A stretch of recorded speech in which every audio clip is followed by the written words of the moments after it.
Ah, I'm on here. Well, damn. I didn't think I was ever going to get on here. God, I had to go through so many loops to get here. It's always that, going through the loops. You don't make it simple. They make it hard as hell to get on here. While I'm on here, I got group chat open. You can come in and talk group chat.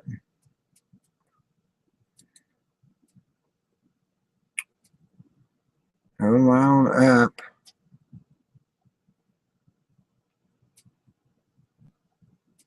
Oh, no. Okay, I'm going to let that go.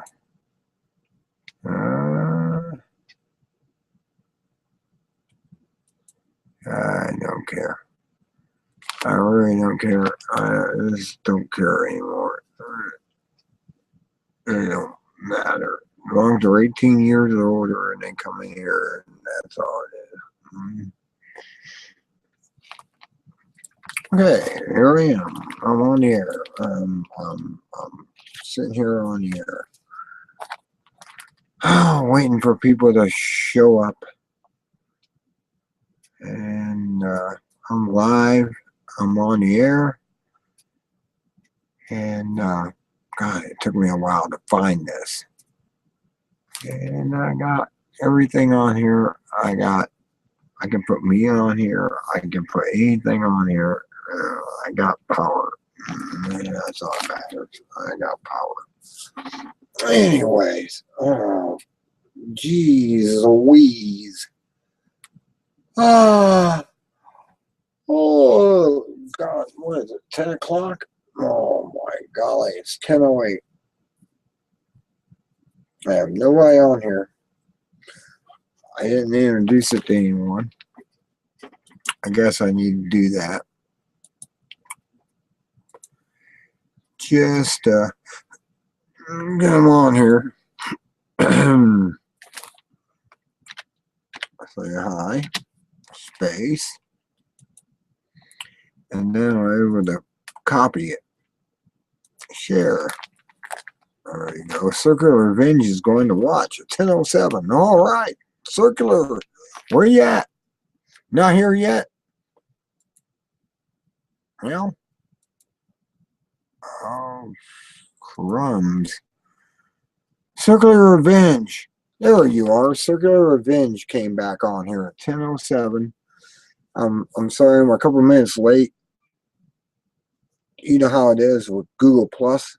It's a pain in the butt, and it gives me a butt hurt. Worse than the trolls do. Gives me a butt hurt worse than the trolls. I'm out of. Oh my golly! I'm out of. Oh my golly! Oh no! Oh well. Hello and welcome to my show tonight. Yeah, I have 10:10 Eastern time. Hope you enjoy my show and come on in. You should be able to find me on my page. I put it on there. Oh God, I'll put the link on my page and you come right on in. I don't care. Just come right on in. I was looking at Nadia earlier and she was asleep for most of the time that we were talking, and yeah, she's crashed out. Diabetes will do that to you, I guess. And she was out, and then suddenly she comes on there and she's like, okay, I'm back, now I'm on here. And I said, oh, I got a show to go to, which is this show. And this is the show that you got to come to. What do you want to talk about? You want to talk about what we were talking about earlier? Oh my God, you don't want to talk about that. We were all over the spectrum while she was out. It was everything. I mean, we was talking about the Khazarians, and talking about the Jews from Germany. We were talking about all this stuff, and it's on there. I mean, I'm going there to find out. But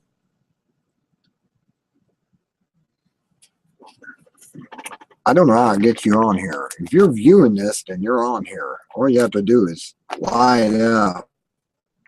As far as I know, I mean, all you have to do is just open up and get on here. If I'm getting a viewer, then some reason I'm thinking that the viewer should be automatically on here. I mean, I can give you an address on here. There's no biggie about that. There we go. I'll paste the link right here. There you go. And you just click on that and you come right on in. You can talk to Spellbinder tonight. And I know that Secular was going to be on here, but it was like, I don't know when he's going to get on here. I got on my web page. I go back to my web page on Google, and there it is. It's on there. Hey, man, I'll stop in. Well, come on in. Here's the page. I usually send this out, and it comes out this way.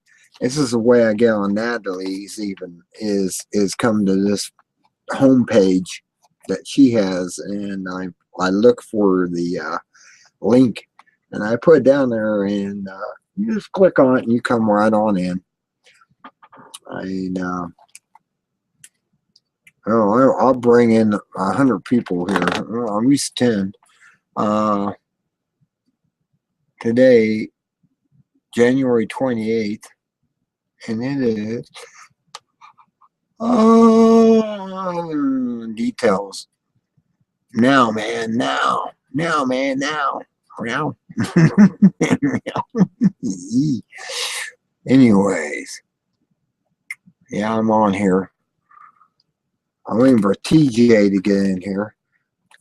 I know he's in my same time zone. I just don't know if he's on the air or not. You know, TJ is another person that's kind of iffy out there as far as getting on here. And, oh, man, I'm yawning. No, that's not it. This is it. Wait, what I got here? Oh, I have another place I can paste a yeah, no live events happening right now. So this will not appear on your channel. Add to create an event. Now give me a break. I have an event going on right now. I'm live. Man, I need to redo it. And here I go. I redo it. And well, I'm waiting to see what it comes up with. I've got my cat still on there. Well, oh, I'm live now. And you can click on live and get to me. The news. It's the news. Things you may not have caught today that has been out there, and it's crazy stuff going on. I mean, Obama doing his abomination, and what he does, he's good at.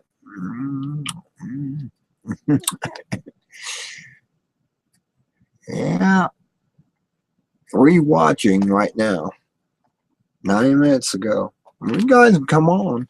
I mean, all you have to do is go to my main, not my YouTube page, but my Google Plus page of Spellbinder 00, and I got the list in there, and you can come right in. I don't see anything on YouTube that allows me to leave a message, which is weird. Google's been that way for a while. They've been playing these games, and add a selection. What am I going to add?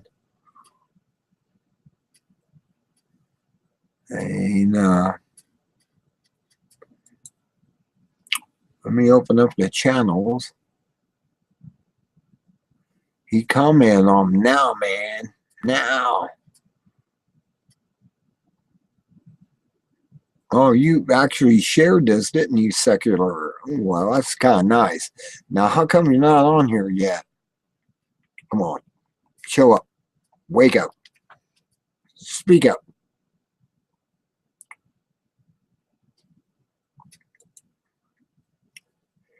May I need to leave you a message on here? No, you don't even got anything to leave a message on here. What the fuck? What's all this fussing and feuding about? What's going on in here? Ah, there you are. You can hear me. Oh, I can hear you. Ah, The world is watching, Spellbinder. speak up. Well, jeez. Wait a second. Let me post this down in my share and leave you a message on here. I'm gonna leave a message. You got your YouTube open, dude. You know, I'm getting an echo. I'm getting a bad echo out. Yeah, of that's it. from your YouTube. Just mute I your. got this off as soon as I paste this. What's going on in here? Oh, there you are. Ah, you can hear me. Yeah, find your YouTube and just mute it. Yeah, there you go. There I am. Okay, I'm back. I just need to get back to my page. There you are. There you are. I know There we you. are. Hell, I was on Nadia earlier. We had this big discussion over everything J, all J, and it was one big J. All day, all J. What the All hell are you J. talking about? What do you mean? Everything was J? All J. Oh, stop! Don't talk about the Jews. we were out there talking about the Holocaust because it's the celebration of the Holocaust and everything. And we're sitting there going, you know, the lampshades weren't made out of Jews. And we know that all this stuff wasn't made out of Jews. The Jews were actually released by the Russians. They got there first because they were closer. And I know this for a fact by research, and I've actually brought that up. A lot of the Canadian forces liberated a lot of the concentration camps and stuff too, though. Yeah, they almost got there at the same time, almost the same time to release them. And you know they wouldn't have killed them off. Why would they? They were building the bombs and the bullets and the weapons for Germany. Why would they kill them? That's stupid.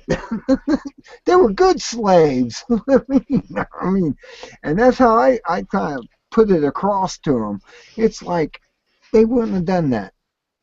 It wasn't happening. It didn't happen.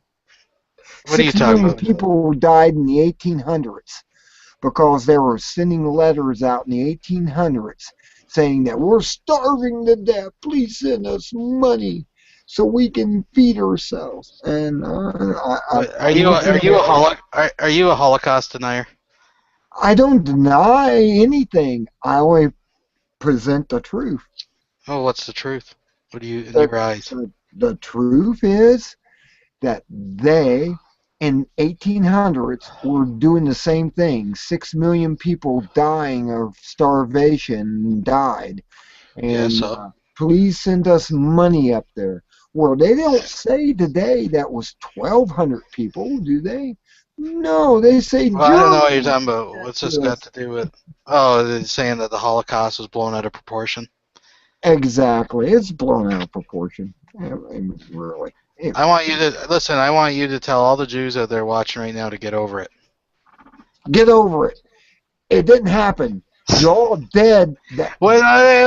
Now you're saying it didn't happen? Was it exaggerated or didn't happen? What are we talking here? Well, did it happen? Yes or no? 6 million died beforehand. 6 million died there in Germany. That's 1,200. I don't see them Well, that's saying not 1,200. 1,200. I don't see them saying 1,200. They're What are you talking repeating about, the 1,200? same lie over again from what happened in 12 the million. 1800s. I In mean the 12 million. 1800s, that's a fact. Dude, There's newspaper articles. You can go look snap out them of it. up. All The right. newspaper articles. I'm pretty sure 6 million plus 6 million is more than 1,200. I think you mean 12 million, first of all. Well, And I have no idea in the 1800s what the hell you're talking about, but even if it happened, who cares? How does that prove that the Holocaust didn't happen? because they use the same lie over again. And Yeah, but how did they deceive? Because, I mean, there's video footage, there's pictures, they got the camps, they have all they the got Allied all forces this liberated lies, them. You got all the disinformation. soldiers, you got all They the got townspeople, the you pig got all, ramp. it's all They like got all the pig documented. ramps and stuff. You know, they tested all those Yeah, but so lamps and what? So everything. what? So That the was pig lamps, skin. so they It had wasn't pigskin their lamps. skin. It It doesn't wasn't matter. their It soap. doesn't mean that the Holocaust didn't happen. None of that's Let's put it evidence that the this way. Holocaust didn't happen. Okay, I'm gonna tell you a truth here. Okay, You tell got me to the truth. believe this. When the Allies went in there, they bombed everything. They they shut off their sewer system, they shut off the water system, and you wondered why they starved and died. Because the Allies came in there and shut everything off when they came in there bombing. And that's the truth. That's the real truth. I Germans don't believe didn't it. do that. They wouldn't kill the people that are building their bombs and their bullets and their ammunition and everything. What the hell? That's not productive. You know the Germans were really productive. They wanted to Yeah, I win the guess my war. big problem with it, though, Spellbinder, is that all the documented evidence that's out there, it would have to undergo such a massive. Oh, your mic's open. Yeah, there we go. It would have to undergo such a massive conspiracy that it's just unrealistic. Like to put all that documented stuff out there at the time as it's happening, the reports, the photos, the videos, the They eyewitness showed them at accounts, the end the of the families that are war. missing people, like the Yeah, the bodies, end the of the ashes, the war. Allied forces, the whole war. It Like, I was the mean, end of the war. It yeah. wasn't during the war they took those pictures. It was the end of the war. That's what I'm Well, which pointing pictures? out. There's lots of pictures and footage, though. What Yeah, specifically are you talking give me about? a time Like, scale on those. you'd have to tell me like every piece of, if you'd use the word Photograph and propaganda, everything is a lie. has been fabricated. That's just an It, unreal. it's not really fabricated. It's at the end of the war they took all these pictures when they got there. Remember, nobody was there before the end of the war after the Well, bombing. you don't think the Germans and stuff were taking pictures and videos and Oh no, like, no, I mean, they had live not when witnesses they're that like not when they're testified building to their the atrocities. missiles and bombs. No, they wouldn't be doing that. These people were working there. They were being fed. They were given sewer systems Yeah, but and the water. Nazis themselves documented things. Like, I don't think that there's anybody really on behalf of the Nazis like claiming that that stuff didn't happen. I mean, I think The that's Zyklon, you know what that was? It was an anti uh, parasite thing that they used on their clothing. If you look at the buildings, there's people that's been there and they walked around and did their own walk around. Even the Germans were upset that this guy walked around and checked it out for himself. It was only a delicing chambers. They were not. Lice was carrying the chorea and everything else they were getting in these diseases. And they went around, and he looked at it all. He said these platforms were an angle where they put the clothes on there and gassed them to get rid of the lice. And it was all about getting rid of lice. It had nothing to do with killing them. well. Listen You though. show me the grave. Even Show without me the looking into that, grave. and admittedly, I don't know a lot about the delicing program that was in effect. But I mean, a gas chamber is a gas chamber. I mean, I'm sure they could utilize the same chamber they use to gas for You, lice to kill you people. It do just depends know on the substance they put in it, And you do right? know in the last year, they went out with the sonar and looked over these areas where supposedly millions of them were buried, and they didn't find nothing with the sonar. Therefore, it never happened.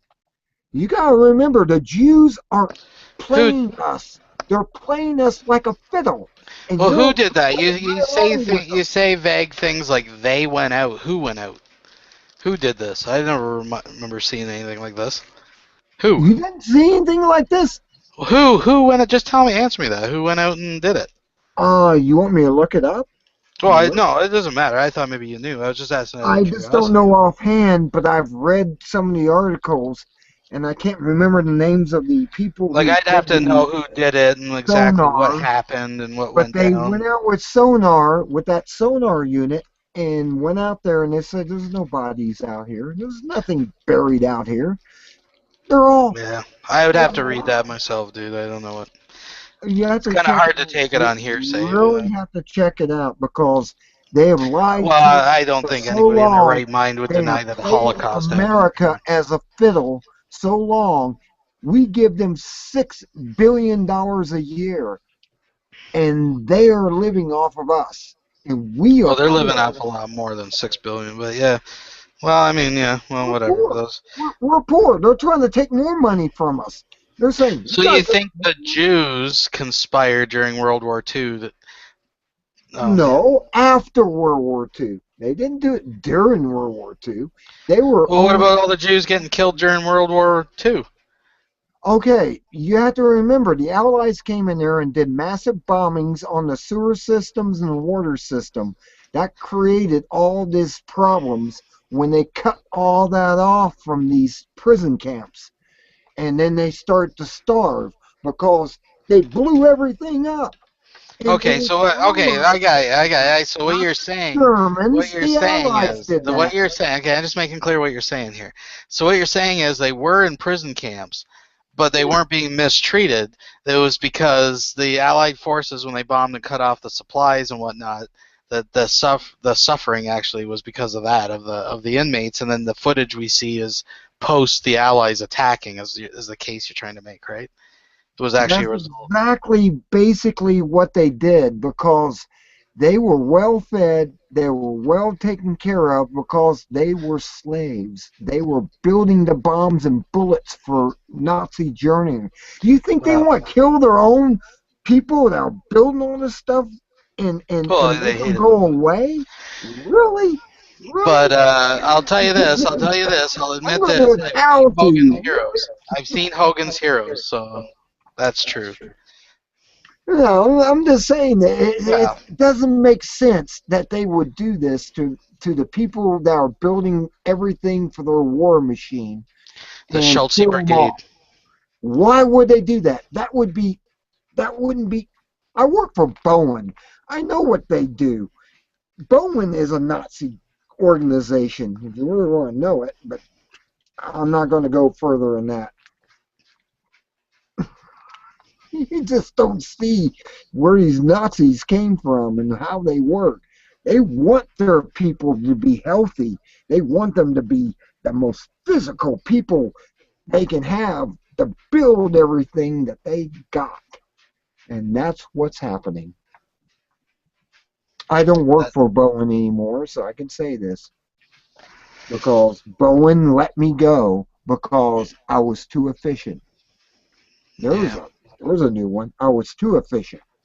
And I was ahead of everyone, and I told them I didn't have any work, and they go, Now that's not "Oh, the well, story you you did told this, the other you night. did that," and they made it up, and they sent me to the door, escorted me out of the building, took Come away my on, badge, Spellbinder. took away my stamp, and sent me on my way. I And you think we don't had do this that to discussion, me. and we already settled this the other day. Now let's put it all out on the table here. You told me that you were fired because you did a bunch of parts or something. It was all eights and nines and sixes part numbers on a list or something, and you read the list upside down. And you fucked the And whole I thing was up. training in that. I was a trainer. I wasn't certified. And they burnt me on not being certified because they would not certify me because I was doing the job. I had a trainer and he was training me, and then they just brought this up out of thin air. I think that they knew you were onto them. I think they saw your YouTube videos and they know you're onto them. The Illuminati who kept you close for a while, but you're too close, and they got rid of you. They said, no, he's too close. Oh, that's a possibility, but Get him out. They're watching. Well, I know the big eye on the pyramid is watching. Guy in the sky. Eye in the sky. Here, I'll tell you what. Do you want me to throw an invite out for you? Am I Go allowed ahead. to invite people? Oh, I don't think I have the option to invite people. You should. It's wide open. You should be able to invite anyone you No, want. I don't have the little plus sign to invite people. Well, plus sign where? I look on my left side, and I don't see no plus. No, up at the top. You know when you put your cursor up top to mute your you mic. should have the little person with the plus sign. No, I don't have it. You don't have the person with the plus sign? No, Really? I can't invite. No, I can't invite nobody. Wow, they cut you out I can too. They cut you Yeah. out too. They're on to me. They're on I the can probably you. throw it out. I thought I threw an invite out there before. Just a sec. I'll just send it out on Google Plus. I'll send it out to my Dragon's Den. There's like almost 300 people in that circle. So. Cool. Let's play war. Let's play war. Let's play war against the New World Order. I don't care. I have nothing. I have nothing. I'm unemployed. I have nothing.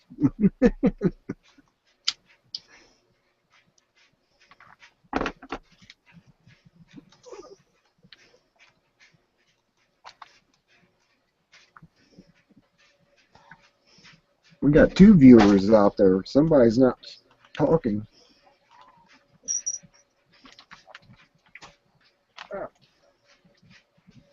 Alright, so I threw it out to my Dragon's Den. I don't know if anybody will come. We'll see. We'll see. We'll see. It'll fill up real fast when they come. Yeah, just throw it out there. Throw it out there.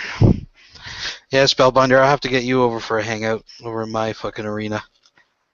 Well, we're in the arena. We're gladiators. I'll fucking put it to you. You won't even fucking... You'll leave there, you won't even know what the hell just happened. Be a blur. I'm just joking. We're friends.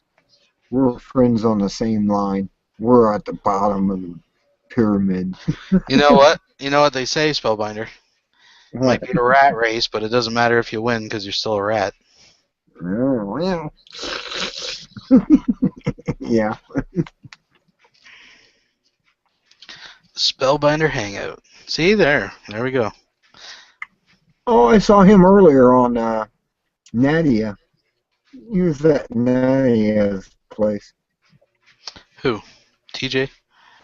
TJ. I guess he was, but he didn't say anything. I think he was at Nadia's place. I remember that icon. Well, I thought this TJ guy coming. I thought he's your buddy that you always hang out with in here. Oh yeah, we separated from Vaughn a long time ago. We figured out what Vaughn was all about. He reads the headlines and doesn't read the article, and makes everything up in between. That's what Vaughn does. And Yeah, Von Helton. Ron Hilton, yeah. It was live last night, I think. I watched a bit of it. It was kind of boring, so. Was it really boring? Yeah, he's crying about his video game, Star Citizen or something. Really? He's crying about video Hard times for a guy on welfare who can afford to fucking play online video games and dump money into it. But that's a topic for another day. Yeah. That's your tax dollars hard at work down in the States there, Spellbinder. Yeah, I know. Like I said, I had this guy named Burns that burned me and sent me to the door and said, later days and better lays, I guess. I don't know. And they escorted me out. And I didn't do anything. That's what the whole thing was. They just didn't like me. They apparently like you said, came across my site or something. They knew what you were all about. They knew you were watching. They were on you. They're watching you. Well, I know. I got a window here, and I see people come by there. Every once in a while, I look in and go, "He's still there." Oh, they're shaking their head, saying, "I can't believe it." He's still there. Well, yeah. They're like, they haven't fired this guy yet. They didn't fire me. They just ended my contract. Yeah, Way. we call that getting fired. Yeah.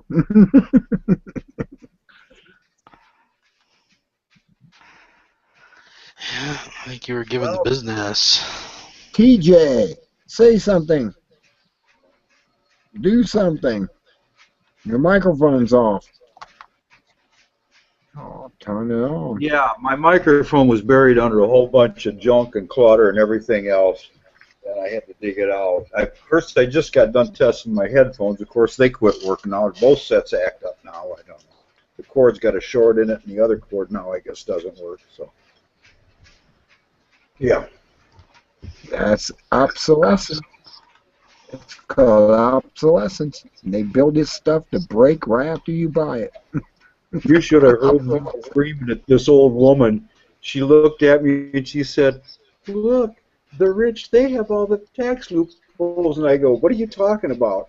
We have a communist in the White House. Did you know that? The CIA put a communist in the White House, you know?" And she looked at me and her eyes got as big as saucers. And You she should have told smiled. her it was a fascist because corporations are actually running the entire thing. Yeah, well, Well, you know, it hurts. corporations are running the government.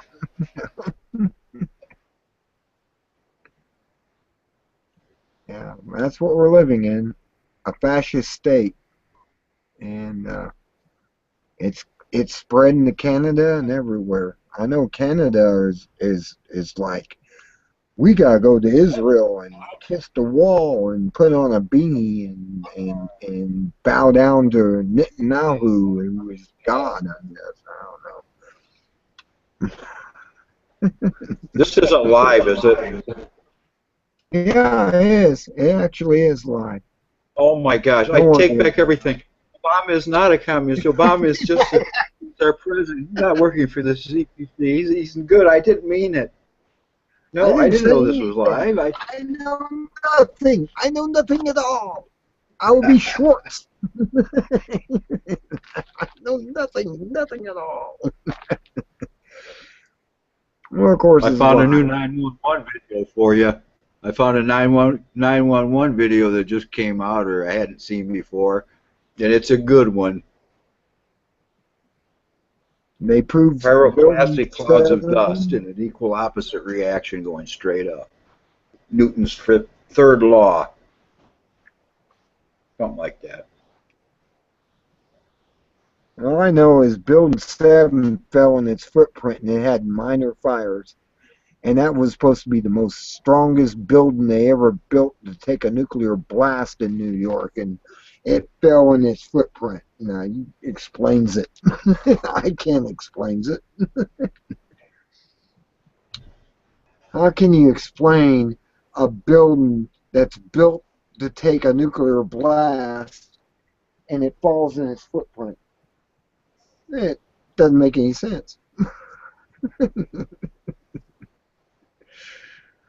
It crimped in the middle and fell right down on itself.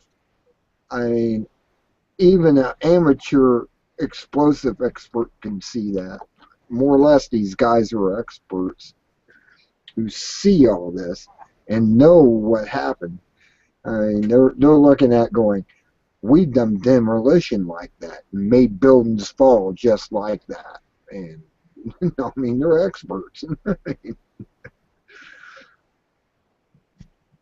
And I have to believe them. You have to believe them at some point. But they made Building 7 fall on its footprint. The only reason it didn't get hit by a jet was because some pilot over North Carolina had the sense to blow that jet out of the sky and send it down before it got back to New York City. It was on its way, and he had the sense to put it out of its misery and send it down. Even though he killed a few, he saved many, is how he was looking at it. The few for the many. That's the secret of it all. Killed the few to save the many. But yet, building 1 and building 2 lost about 4,000 people. And that was the difference between the two.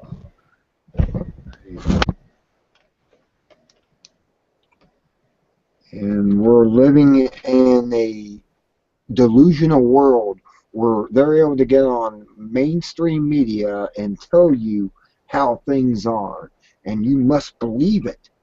It's the belief and the imaginary playmate in the sky type thing. And well, I already told Nadia and the rest of them what my belief is as a Gnostic. God's within each of us. He's not out there. He created out there. He comes through us to experience out there. So he is... I'm losing you.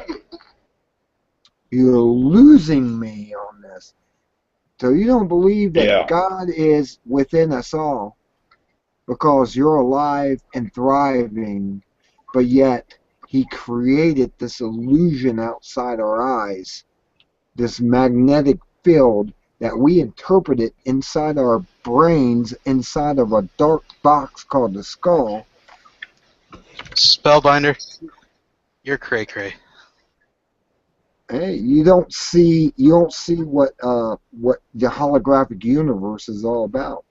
The holographic universe explains that. If you read Michael Talbert's book on the holographic universe, you'll understand this entire thing. We are experiencing through our eyes, through our touch, through whatever we're doing, a reality. It doesn't mean it's actually hard like that. Everything vibrates, everything moves, everything is in motion. I mean, the all is mind, the universe is mental, held in the mind of the all.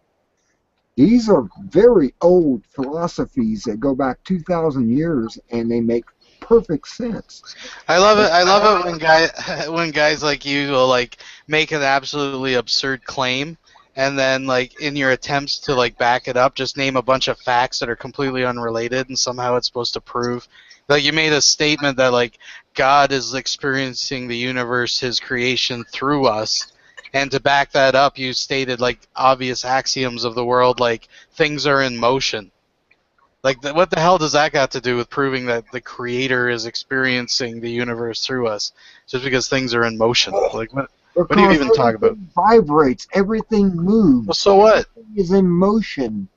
No matter how hard it seems to be, it's vibrating at a certain frequency.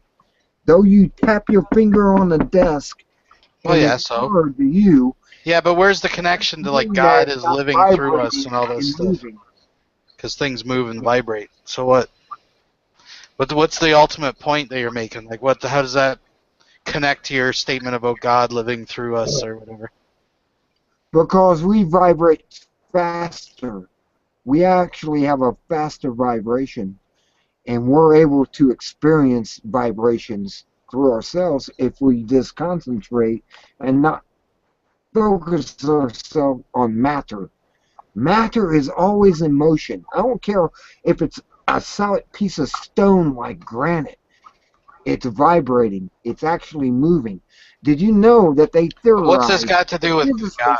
What's any of this got to do with God, though? Okay, a physicist, not one, several, came up and said if you put a piece of glass made from sand on a table and left it for 10,000 years, it would melt into the table. It would melt out into a puddle after 10,000 years. Why we haven't seen that? Because we haven't come across a chamber where somebody set a glass down and allowed that to happen. but yet they're saying it vibrates. It will melt. Okay, Glass what's this and got to do with routine God? will melt. Well, I don't care about glasses. I'm talking about. Oh, whatever. Keep going. I know I'm never going to get there, so I don't even know why I'm asking. Where you have to understand, he is out there beyond our universe. Everything moves so much slower than what we're experiencing in a short lifetime. Our short lifetime, we don't get to experience seeing a glass turn into a puddle on a table because we can't live 10,000 years. If we could live 10,000 years, we'd go in there and see this glass we set in a chamber in a cave and it would be melted on the table because it's vibrating, it's melting, it's actually molten in its own state through vibrations, and you would see such a thing. This is physicists that are telling this. I'm not telling you this. Well, yeah, but you're still not Physicists are connecting it telling to you. God. You're still not like whatever. It doesn't matter. Well, You're I'm nuts. just trying to You're say that crazy. I'm your trying to short argue with a madman. lifetime, you can't experience what they're thinking ahead of time. All right. Yeah. So what? What's that got to do with anything? What's that got to do with? How does this prove that God is experiencing His creation through us? Because we are moving faster than the material that we have on a table. The So table even if is hard. that was true, even if that was whatever, how does that prove that God is experiencing? Like you still haven't made that connection. I'm not seeing it. I'm not seeing what you're talking about. You have to think physics. You have to actually feel physics. Okay. And physics will tell you everything is moving slower than we are. We're moving super quick compared to everything else on the surface. And there's Well, a not certain compared to an thing where there's electron. things that are actually moving faster than us. Yes. And we Well, can't this is like see. elementary school science, dude. So I mean, I don't know what you're trying to prove by telling me like basic elementary school science. Like I know about electrons and fucking magnetic fields and shit. So I mean, just get to your point about God. Like, what are you talking about? You don't see God as a fast moving force that's moving a lot quicker than we are Where do because you of get that from? outside of it. But where are you getting that from? Where? How do you know that? Actually, the physicists are going into metaphysics. There's no In 10 physicist years, that friggin' I all right. guarantee you, in 10 years, you'll be believing this because the physicists and all of them are going to come to the same conclusion. They're already getting there. They're proving that we're in a holographic universe. All right. Everything's a hologram. It's a Yeah. shattered. The Big Bang is a shatter. It blew everything up, and there's repeats of everything throughout the universe, galaxies and everything, just changed slightly from the fractures. From the They're fractures. starting to prove this. They're starting. Not really. I mean, when you know a hypnotist who can go into a room with a bunch of people at a party and Right. hypnotize the father of a daughter, and the daughter is standing right in front of him, and he tells them, "You don't see your daughter; she's invisible." And then takes a pocket watch out of his pocket and puts up against her back and lower back and say, "What time is it?" And he tells Oh. you exactly the time. Right. Yeah. Okay. There is something to that. Yeah. There It's is called actually. entertainment. It's like they're entertainers, dude. They're No, like it's not entertainment entertainers. Yes. when the person Oh my hypnotized God. can see through somebody and Right. not even see them. Yeah. Wow. Yeah. That's almost unbelievable.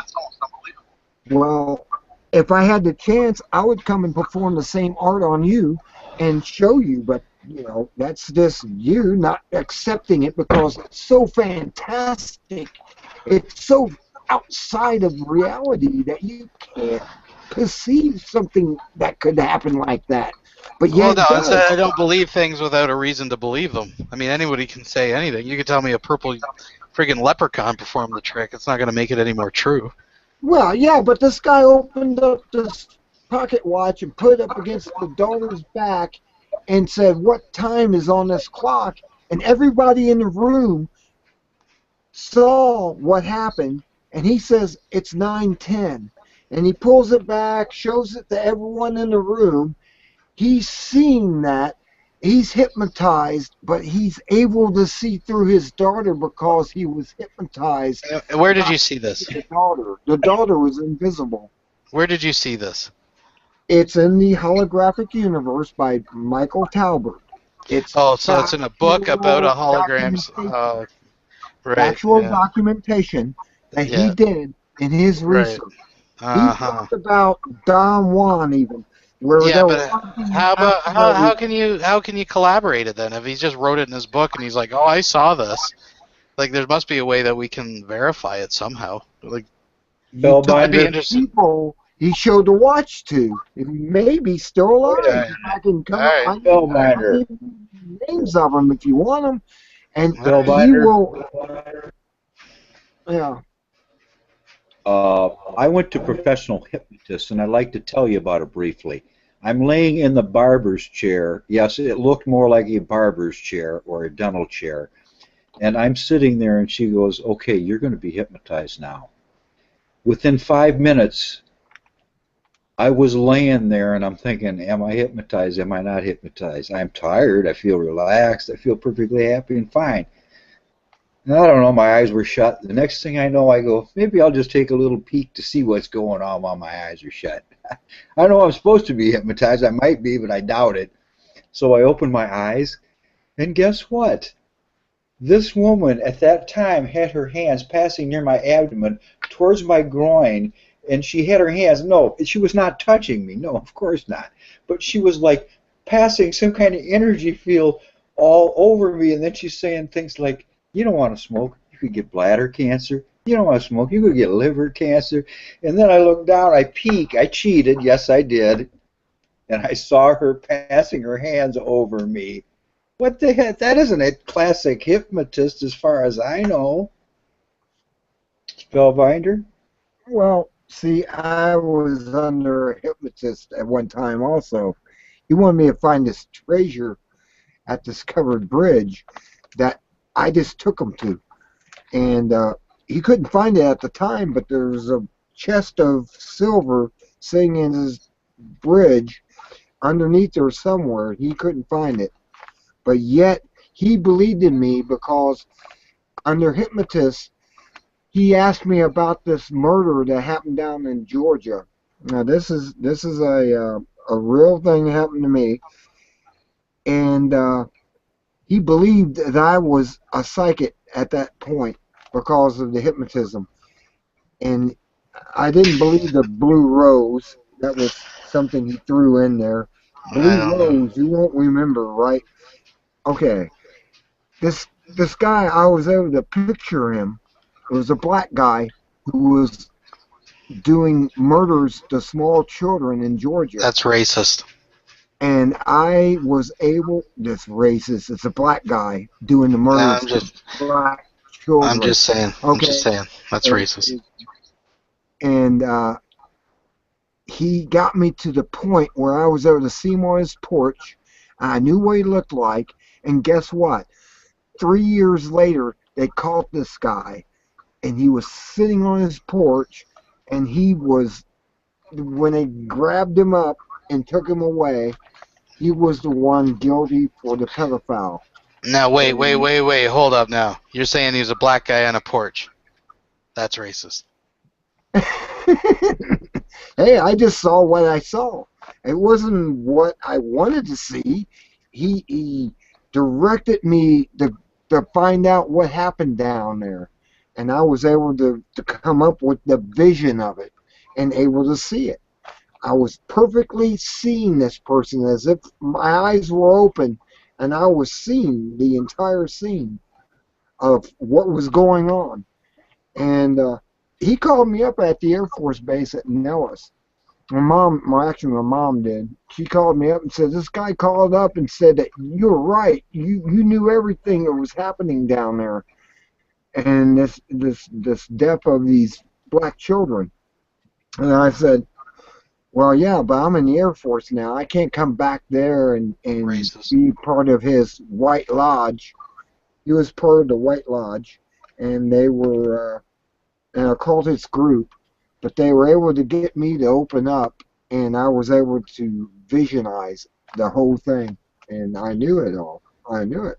I said, well, I know, and this happens. You've never been that experience. You've never been there, but I'm just saying, I was, and I did, and that's why I'm an occultist. Now, listen, I got a serious question though. Did Do the you police think pay that you for you're? that? Yeah, really. Did you get a reward or anything? No, I refused it because under my belief, I should give away my gifts freely. I don't want money for my gifts. I don't want nothing for my gifts. And I just let it ride. Maybe I'm stupid doing that, but Now, do you think you got your psychic abilities before you were hypnotized or after you were hypnotized? I had them before, but he was able to enhance them under hypnotism. Do you think maybe he was controlling you, using you as like a psychic puppet to do his bidding? It's a possibility. I thought You that. may have robbed banks and not even know it. That treasure under the bridge could have been your stash. He could have had you out. I actually just watched. You remember in the late '70s they had that live-action Spider-Man show? Anyways, the pilot of that show is exactly that. It was this cult guy, and he was like programming these people with these like lights and messages and loudspeakers, and they were like doctors and lawyers, and they go and like rob the bank and do all this He stuff. never Mind used control. lights or anything. He just used a watch. He said, "Look at the watch as it Well, goes back and forth I'm just saying. You know what I'm saying. and turns around." And I think I'm gonna check the fucking bureau and see if there's any wanted pictures of you. You could have been out doing anything. You don't even know you were hypnotized. no, I was under control. Under his control. That's what he didn't know. He didn't know I was under control because I was using my powers freely while he was he was hypnotizing me. You Because doubled it. Yeah. he couldn't hypnotize me. I was unhypnotizable, but I could relax, and I could double backed on see this stuff. the old psychic double back. I think that's what they used to call it. Well, Yeah. yeah, I did that, and they caught this guy. I don't know what they did to him afterwards. I didn't care. I was in Nevada. I was up there with the UFOs and everything in Area 51, and I don't care. It didn't Say, matter. Spellbinder, Yeah. I have to tell you that I missed a story, a report from India. This occurred in 2002, the end of July, around between there and August 13th of 2002. I'd like you to look it up so we can discuss it. Could you look it up? Where does it take place? About 400 miles south of New Delhi.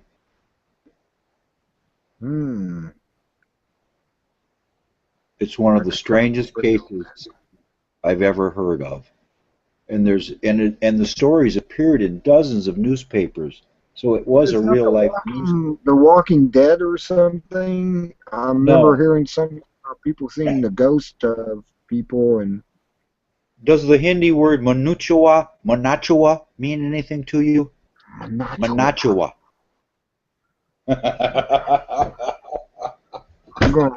have to look that up real fast to find out what Manachua is, but it sounds familiar. It means face burner, because these things from the skies were attacking the villagers. There was a 300-foot long craft that hovered slowly and shot fireballs or some kind of beams at the natives, ripped one guy's stomach open, and the authorities had their theories as to what it was. They said it was either an insect because they discovered a new form of insect, a new species of insect in that particular area that they had never known of. And also they said it could have been aliens, and they also said that it could have been mass hysteria. And my wife laughed because I forced my wife to watch the whole story. I have seen that. I have seen that documentary.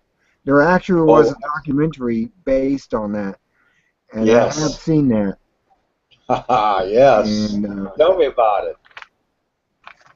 it was these people were down there. They sent a group of UFO ufologists down in the area to ask the people about the story that they were telling about these bright lights in the sky that would shoot beams out, and there was all this stuff that was happening to them while they were down there.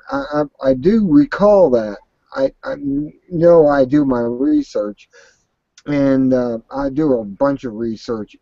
Believable or not, I do research. And they were saying they were attacked by UFOs. They were actually attacked by these lights in the sky, and they was on this island, and they went down there to check them out to see what they knew. And yeah, I did see that.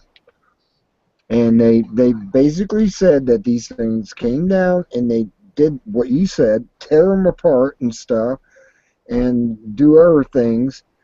And the villagers were really frightened from what they experienced.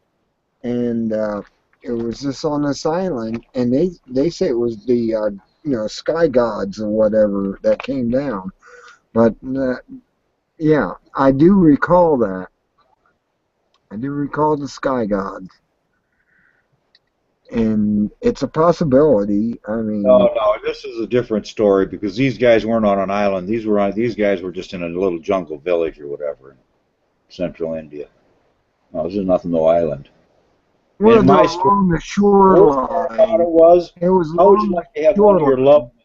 Wait a minute. How would you like to have one of your loved ones disappear? 20 people vanished into thin air, never seen again, in a 10-mile radius where this occurred. I know. It was along the shoreline. Maybe it wasn't an island, but was along the shoreline. And All they right. went down there and they saw this stuff happening. I mean, it's no more different than the guy that Dude, was we gotta get you. doing the Listen, enough of this marathon. bullshit. We gotta get you on a flight over there with your psychic powers and figure this shit out. I mean, if you're nailing fucking pedophiles down in wherever, you gotta start using your powers for good. You got lots of time off. Let's get you the fuck out. We could probably get a fundraising campaign and get you over to fucking India to fucking solve this shit. Hey, I wouldn't mind that. It would be vacation to me, and I'd be able to solve crimes. Hell, I'd be like, I'd be like some of these characters on TV that have these abilities and go and have a good time while I'm solving, like, I don't know, like, what people, The Mentalist comes to mind. The Mentalist is an excellent series, and he does this type stuff, and he gets to have a good time. I like that Well, good time too. I think a lot of people would agree you're mental. So I mean, there's the first fucking qualification. Well,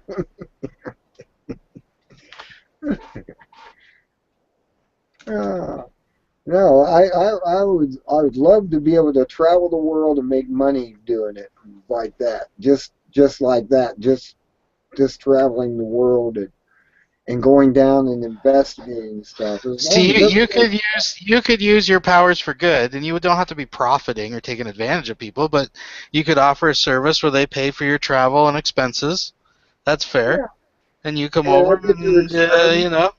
they send you home, and you make a life out of it. You're always looked after, but you're never not making money off it. You're just living, and that's what you do. You go around, and you solve problems, and you fucking.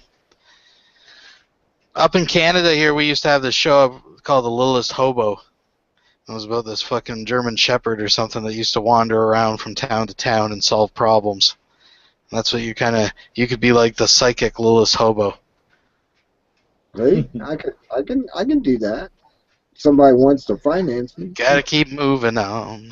Just finance me, keep me happy, and let me travel and everything, and I'll go out there and play the game. Yeah, I'll play that, and that sounds great. I'm not making a profit. I'm just, everything's paid for. That I'm in hotel and whatever, and I go out and play the game, and yeah, I can see doing that. See, I just don't want to make a profit off of it. I don't want to have extra money or anything. That's just one of those. Now, if you're fine with that, that's cool. But what about, can you use your powers to see my winning lottery numbers? Because if you don't want to make money off it, that's totally cool. But I want to make money off it. Would you do that for me? You already cast a money spell the other night. You said you're getting 10%. We made that deal, so let's make it happen. Let's one way or the other. I can do that, but I don't feel comfortable with it. I have a dowsing. Well, then what kind of spell did you put on me then? Oh my God! I knew you were up to no good. You said you put a money. You said you said you were putting a friggin' money spell on me, and you're a little tipsy, and I was worried. I said, "Well, what if you mispronounce the words? What's gonna happen to me?" And you slurred through some spell, and now I don't even know what the hell you did. I could wake up with a tail next Thursday for all I fucking know. I just want to win the lottery, buddy. Come on. The tail's magical. No, Jesus Christ. No, it's magical. I got a scratch ticket here. I want you to fucking do a little something, a little twinkle twinkle to it before I scratch it. Okay. Can you throw some positive energy over on it or what? Okay, how's that done it's done in Canadian? Does it really matter what the type of money?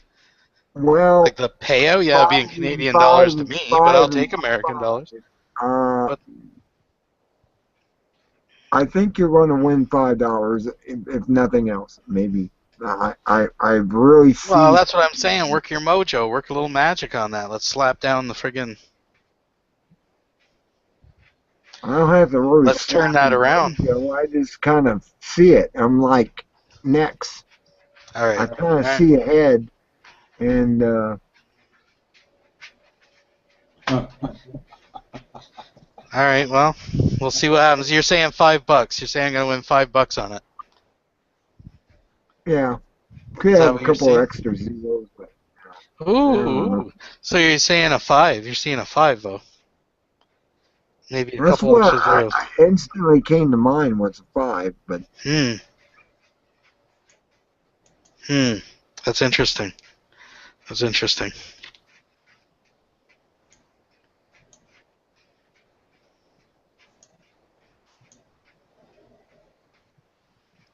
I don't know, Spellbinder. I don't know about you. And I'm scared to scratch the ticket. You could have cursed it. Did a reverse spell on me. Oh, the bunker alarms went off. I'll be right back. Bunker alarms went off. Well, Like Von Helton's penetrated. oh my God, he's come after you. A report's just come in. Von Helton has penetrated another 20-year-old bunker. No, I actually see 5s. I don't know why, but it just came to mind. 5s came up. And Well, I tell you what, you send me. Holy Jesus! I tell you what, you send me some good mojo, and I'll send you something special. I'll make sure you're taken care of. That's all I'm saying. 5s, I don't know what it is. It could be 50, it could be 5, it could be 500. I just see 5s. I don't know why I see 5s. I'll take 500. I'll take the $5. I don't care. I don't know, Spellbinder. I got to do it by process of elimination here because there's not a $5 prize. So it's got to be big money. It's got to be big mojo. It's got to be 50 and up, buddy. My golly. I don't know. I'm too scared to scratch it. I'm not going to scratch it right now. I just You're can't. not going to scratch it right now. You're afraid of it. You're afraid of it. Well, I don't know. I don't know how strong your magic is here. I don't want it cursed. I don't know. It's put this way. I've done spells for people and they worked. And off the top of my head, those are rare. Hmm. I've actually. So what you're saying is the vast majority of the time that you cast spells, they don't work. Oh no, they work when I concentrate on them. But you Let's just put it said they rarely work.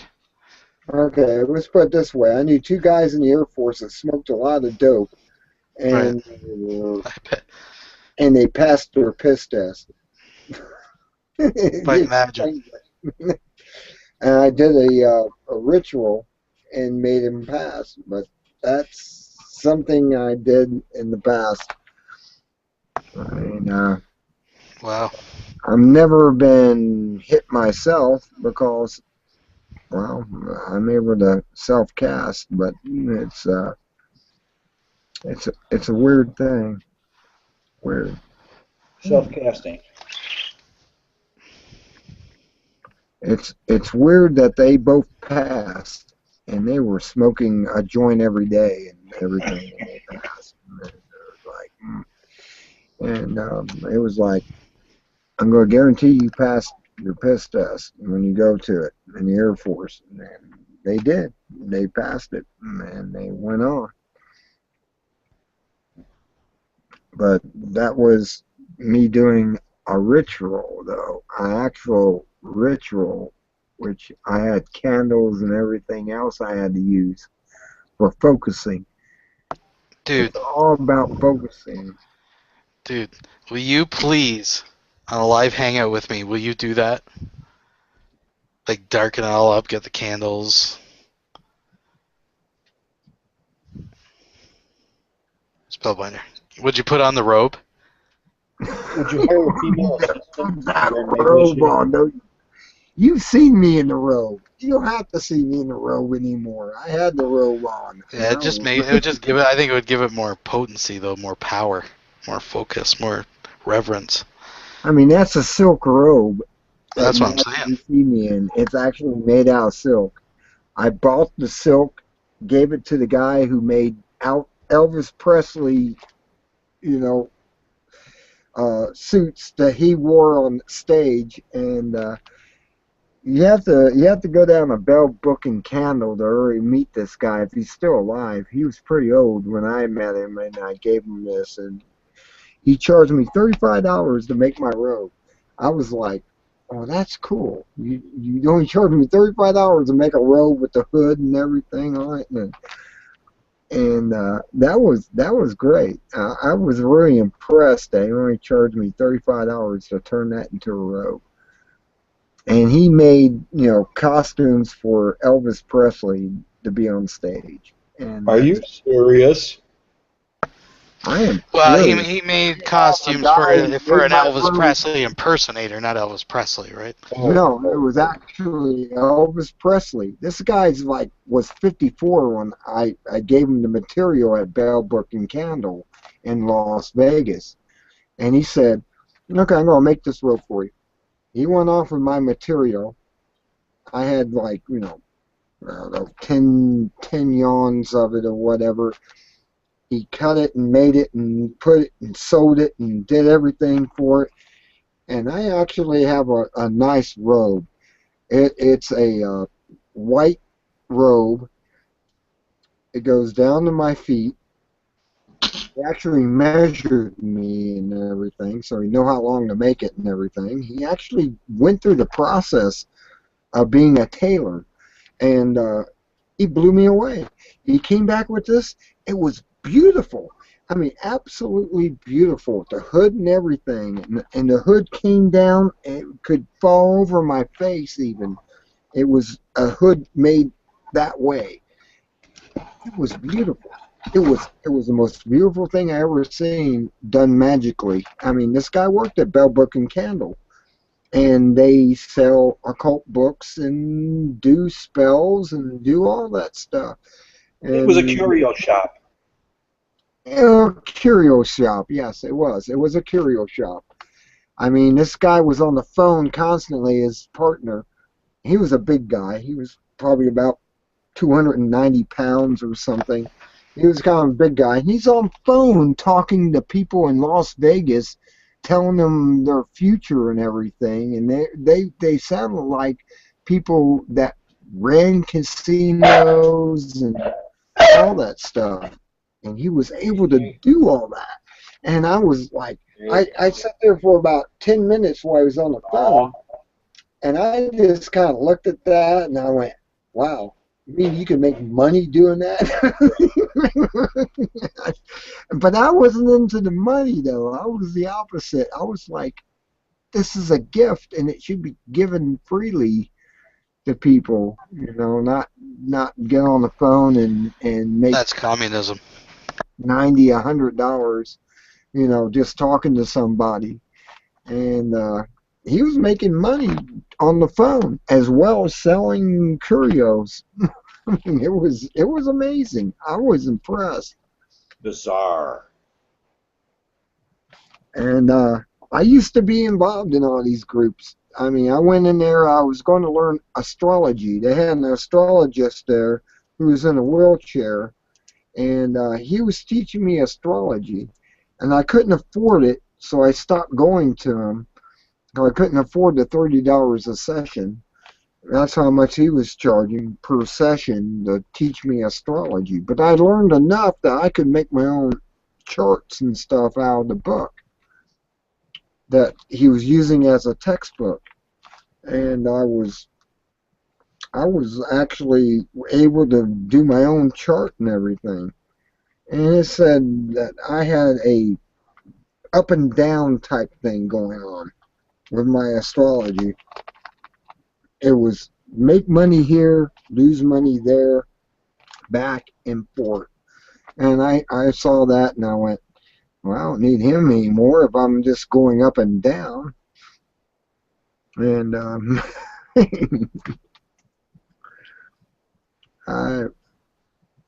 and this guy was in a wheelchair, and he was teaching in the shop in Las Vegas. And it was an experience. Let's put it this way.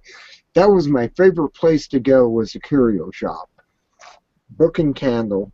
It was it reminded me of the movie Book and Candle. There was a movie done where it started Bewitched up.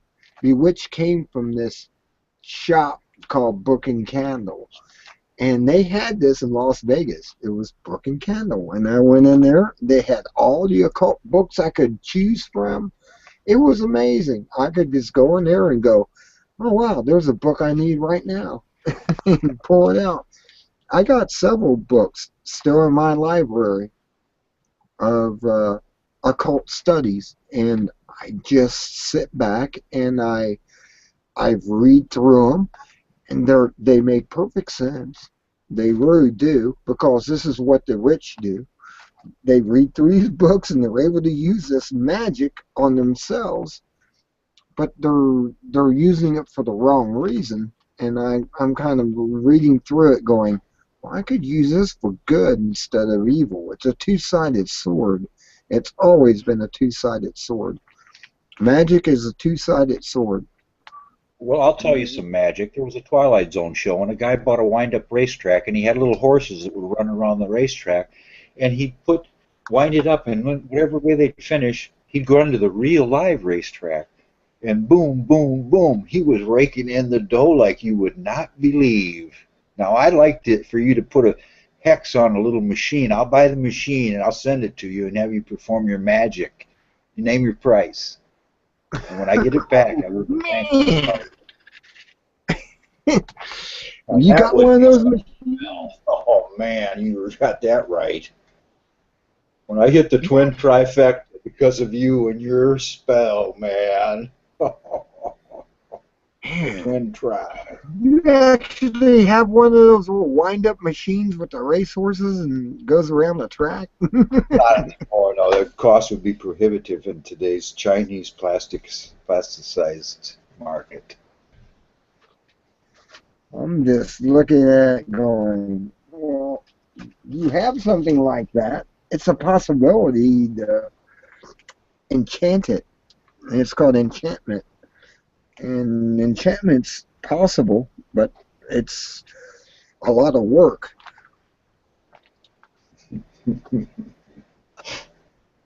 It is. That's a lot of You're work playing to with do. dynamite, buddy. Watch out.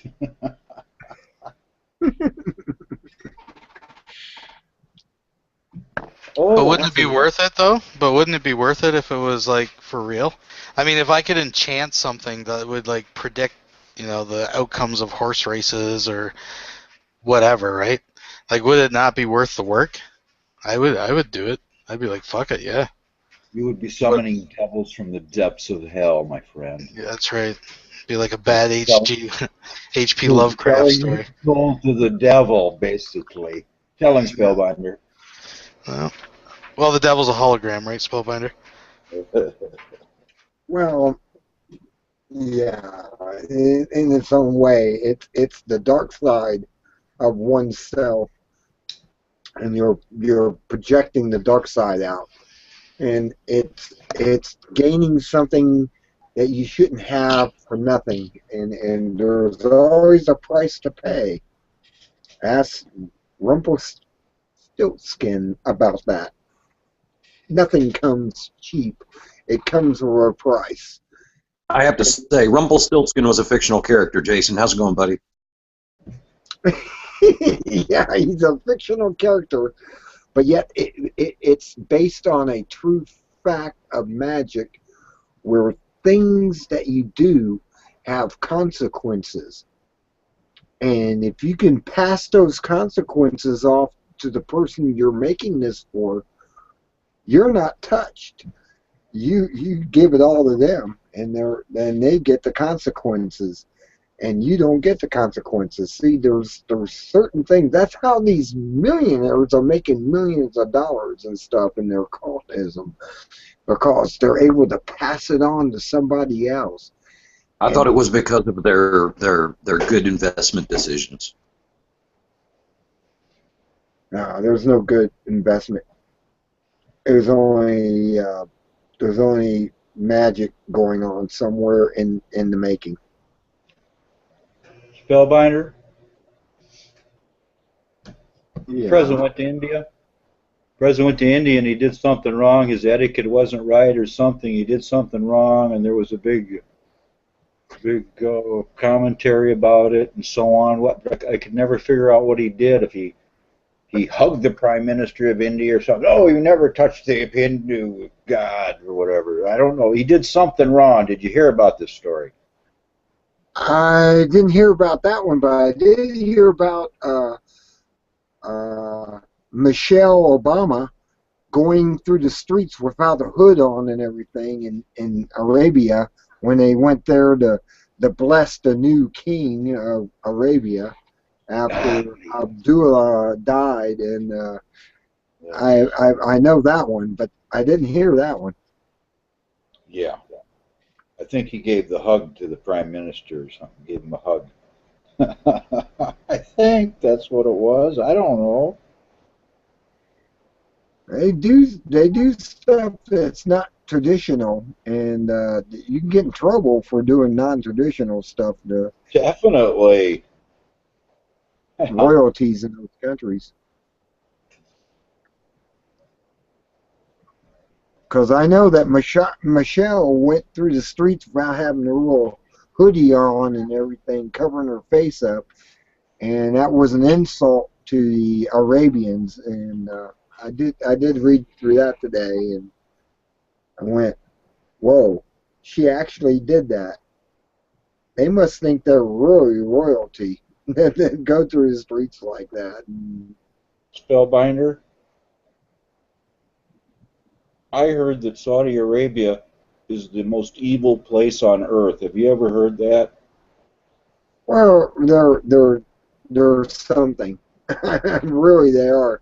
They I mean, believe that's what I heard. That's what I read. That's what all my research said. yeah, because they're royalty, just like the Queen of England and the rest. They're royalty, and you don't do certain things around the royalty. I mean, there was something that God, it wasn't Bush. It was maybe it was Obama that did something with the Queen, he touched her and is like, not unless she allows you to touch her because she's royalty. She's Yes. above. Reptilian. And there's a certain things out there you just don't do around royalty because royalty have special, they're above everything, and you don't want to do something that will insult them, and that would be like an assault. I don't know if it was Bush or somebody that did that, touched her or something, and yeah, and it was like, don't do that. You say your distance and you bow to them and whatever, and basically like worshiping them.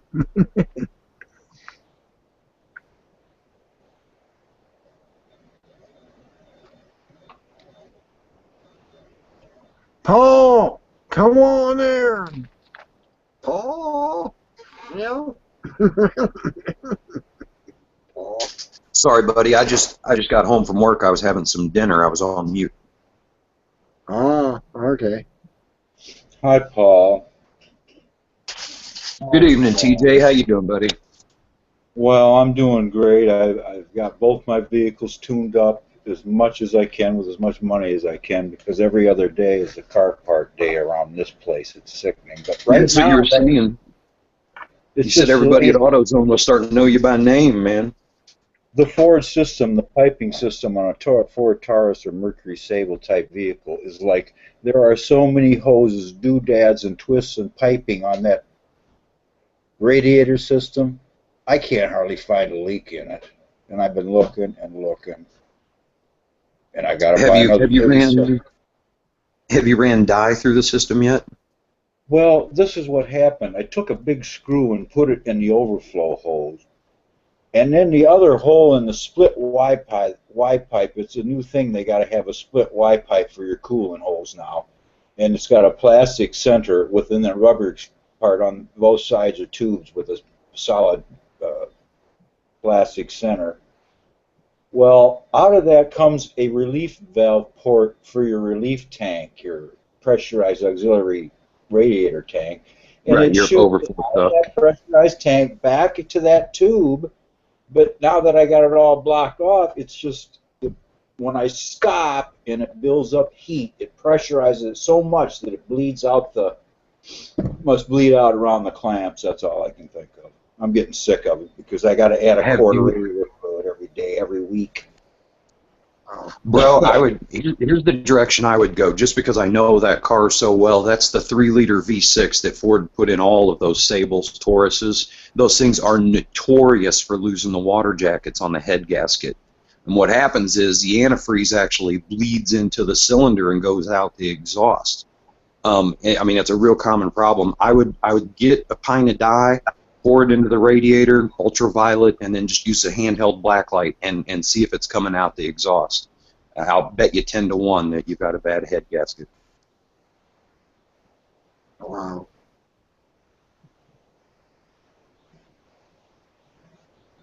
Glad I'm driving a Honda. But then again, you know what I call a car? Another name for a gasoline-powered car is a steam engine. And eventually, if you get so much steam and radiator fluid mixed with your fuel and your oil system, it's just like a freaking locomotive going down the road, I swear. And they keep running. It's a steam-operated deal. The only thing is they don't run good in the wintertime when they're like that. Man, it's hard to run them. Yeah. Yes. Wow. Yeah. I mean, I understand American-made cars just aren't what they used to be. They're just not what they used to be. Well, it's because what they used to be is illegal. I mean, from a realistic point, cars, as much as we love the fact that they were so easy to work on, you know, a treater with planes, plug, combustion chamber, carburetor. That was basically about battery and runs. The problem with that is they emit so much fucking garbage. So where you draw a line between we're really starting to turn the planet into a big cesspool versus building something that's a little bit better for us with the technology that we have. I'm not manufacturers by any means, but I am defending a little bit of regulation. I don't know where the line gets drawn, but there has to be one for why people are going to build cars that run on. Yeah.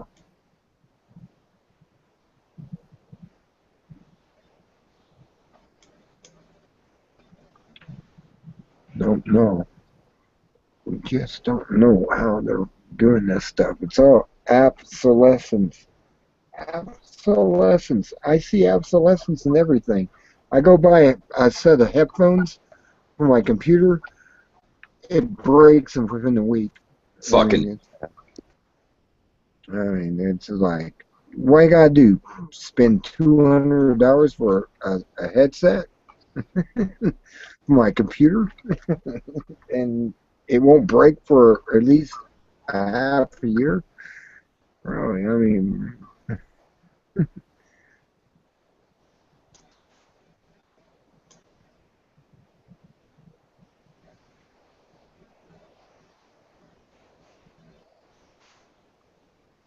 So that's, oh, yeah.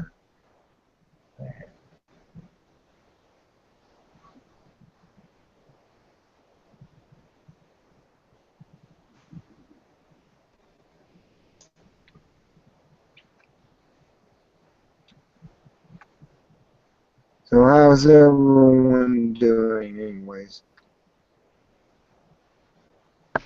I'm doing fine. Just living the dream, man. Yeah, I wish I Just was. keeping on. Like I said, I lost my job at Bowen because I ran out of work, and I don't have any work. And they let me go under false pretense, and there I am. Oh, welcome back. Welcome back to reality, man. Welcome back to reality. That's the best news I've heard about one of my friends getting the relief from the freaking corporate slave masters. Yeah, $13.50 Amen. an hour was minimum wage to me. I'm used to making $20 an hour. Yeah. Glad to hear it. And I'm back out here on the road again. They set me on the street. They said that's what they call it. Well, when you get Say, relieved from Spellbinder, Bowen, you Spellbinder, on pardon the me, before I forget, I got to tell you something. Spellbinder, this is really important. There's yeah. the documentary. Write this down. You got a pencil? Write this down. It's called Plutonium Circus. It's been going around. It just popped up on my feeds the other day, or last night, yesterday. Plutonium Circus, one of the best documentaries I've ever seen.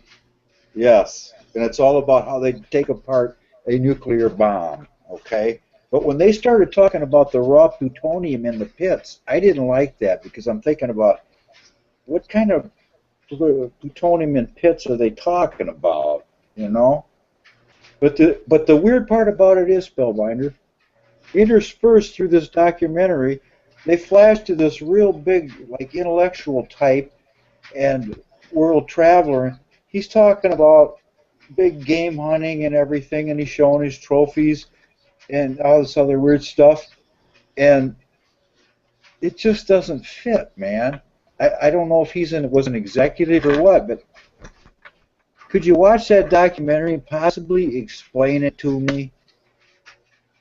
I could, yeah. I Plutonium mean, I worked Circuit. at ICBM, and I know what the ICBM does. It's a primitive missile that only scares the third world countries and doesn't scare anyone else. Not China and not Russia. They don't even care. They got whoop-de-doos. They got missiles. They can guide them, and they're superior to the third line And our third line's only for the third countries. it's only for the countries out there that don't have nuclear missiles or are afraid. And they have these ICBMs still going out there from 1960. I was repairing them, the gyro system. That was it.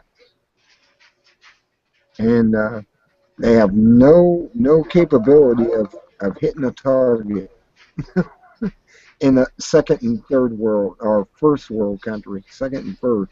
Third world, yeah, we can hit them and make Oh, them by the blow up. way, do you know anything about Michael Tellinger? Do you know anything about somebody named Tellinger Challenger. that has a reference to ancient African magnetic circle stones and so on? Yes, I do. I actually have a video on that, I think. Well, I saw a native African witch doctor that was more or less taking his book, and I wish you could see that documentary, where he takes apart Tellinger's little analysis and basically laughs about most of it.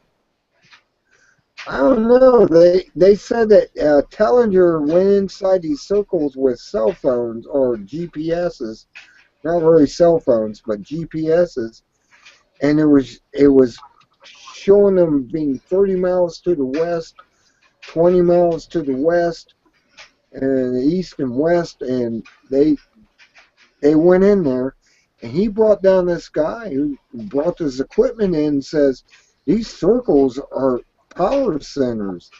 There, for some reason, they're able to transport the gold up to the ships during the time of Zachariah Stitchin's books, the 12th planet and stuff, and they were able to transfer this gold up to the ship. And he actually made sense on that, because he was sitting there going, well, look, I go in here with this GPS and look what it does. It says I'm 30 miles to the west. Well, why am I 30 miles to the west when I'm right here and the GPS doesn't work? Because there was an energy field in there that was delusioning everything that he was seeing on his instrument that he was using. And this type of stuff happens down there. And there's thousands of them. They used to transport a lot of gold up these ships for Nibiru. Nibiru needed this gold turned atomized into a dust to protect their planet from the star that they orbit. And that was the reason they created the human race, so they could create this dust and put it in their atmosphere and survive and live 3,000-4,000 years. And it comes around every 3,600 years. And we're due for another passing of Nibiru. If it's a red dwarf or whatever, it's a dirty star is what it is, but they orbit it and they're coming back around again. It's been 3,600 years. It could come in the next 100 years back around the star.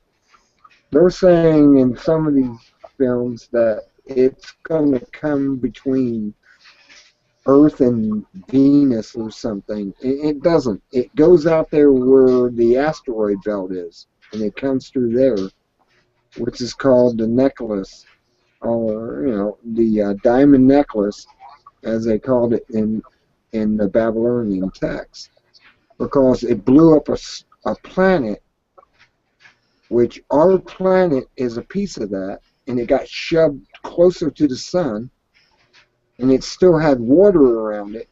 And if you actually look at the radar image that NASA took with satellites of our planet, it's a really screwed up planet as far as solid surface. The Pacific Ocean is real deep. It's real kind of shallow on the Atlantic, and it looks like we were hit by something. It really screwed the planet up. It really does. And we're the remnants of that planet. and water kind of being under that hydra, think of the term, where it makes a circle of water around the planet stay together with atmosphere and everything.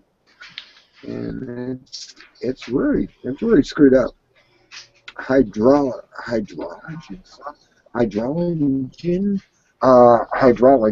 probably is the proper word for it. But we're actually just a chunk of what's left of this big planet that was twice the size of Earth. And when it was hit by one of the moons from Nibiru 10,000 plus years ago, it actually created what we are and shoved us closer to the sun, putting us in what they call the life belt, the belt of... nice theory. It's a nice theory, but you're going to have a hard time getting hard facts and evidence and stuff to back that up. It's a nice theory, though. You know. Well, it's part of the Babylonian text. Apparently, they were told by the Anunnaki what happened. And the Anunnaki told them this, and they wrote it down on clay tablets and baked them, and we still have the tablets today. It's better than papyrus. Papyrus would have been rotted and gone by now, but these 10,000 plus year old texts are still there, and they're able to define them. And they found a Rosetta Stone of some type where they could interpret the Babylonian text. And just looking at the facts of Zechariah Stitchin, I mean, I kind of agree with him on certain points like that. It's like, well, yeah, they need somebody to mine the gold. Their own people rebelled against them and said, we're not going to mine that gold. We're not going to mine. You go find somebody else to do it. And they did.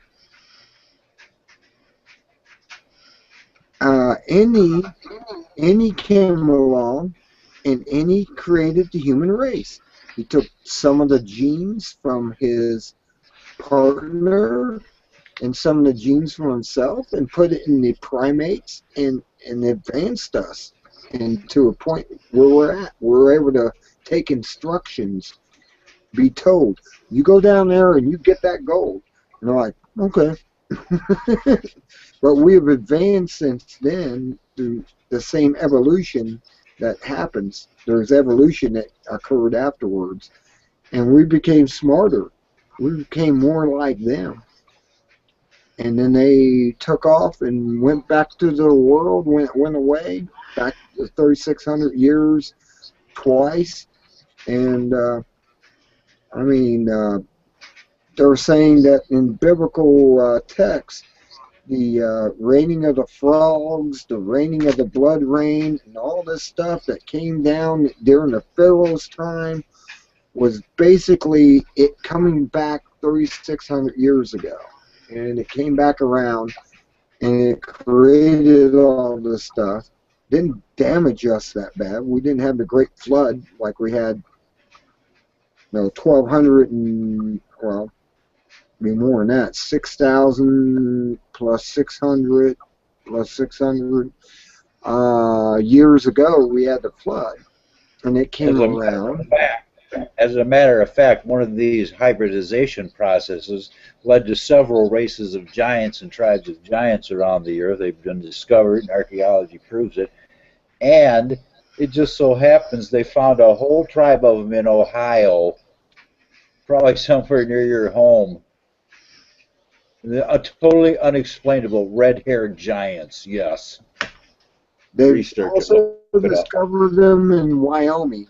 They were digging these up, and they were that was a different group. That was there were two different groups. 12 feet tall. I mean, they were 12 feet tall people. I mean, Sure it was Ohio. They just look like midgets. I'm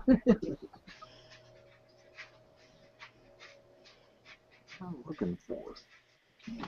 I don't know. The whole thing about Nibiru, though, I would think that if it's supposed to hit us in like within 100 years, you'd be able to see it by now if it's as big as Jupiter. It's already come and gone. You could have seen it. It was on YouTube several times. The Chinese news video feed showed the Nibiru passing, and it was available. They couldn't explain it.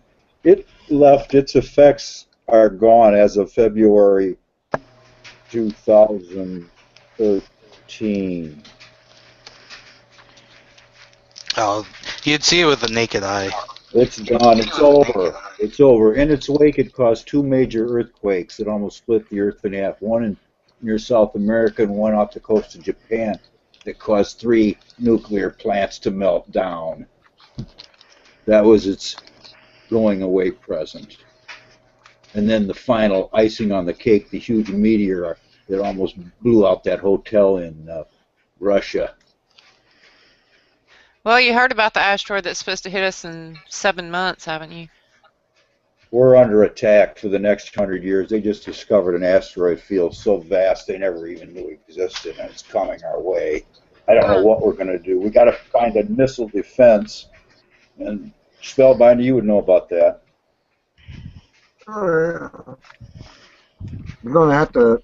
They have their underground bases. I mean, already I know the 1%ers are going to be nice and safe underground when all this happens. No, And we're going to be on the surface watching it. Front seat. Front seat. We're going to be watching. What would be better to stop a space rock coming at us? A laser beam, like one of my buddies suggested. He goes, "Yeah, it's got to be lasers, man. It can't be nuclear." But I was thinking nuclear would work. Well, Yeah, but But he said laser. I'd never heard of you use a laser beam against an asteroid. But yeah, if it was powerful enough, we got to do something. But you run the risk of splitting it into a whole bunch of little asteroids that would do more damage sometimes. Yeah, what they'd more likely do is actually just change its, trajectory.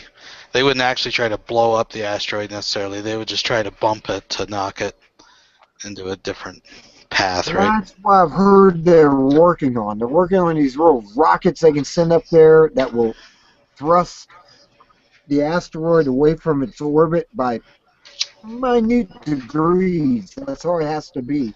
And it will bypass us and miss us. But, We don't have the technology to do that. Nobody has the technology on Earth to do that today. And we won't for several years. So what are we going to do in the meantime? well, they did land a probe on one of the asteroids out there, but it kind of bounced and went off, and well, it didn't quite work. Yeah, you're right. It didn't quite work. It was still pretty good. I don't know. I guess the same thing that mankind's been doing for, a couple 100,000 years. Just wait for it.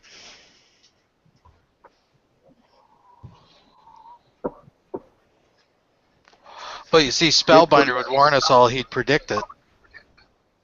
Yep. Those powers. Well, I know it's coming. It's just a matter of time. I know it just because they built all these underground bases across the world. I mean, Russia actually built underground bases to take their entire population under the world.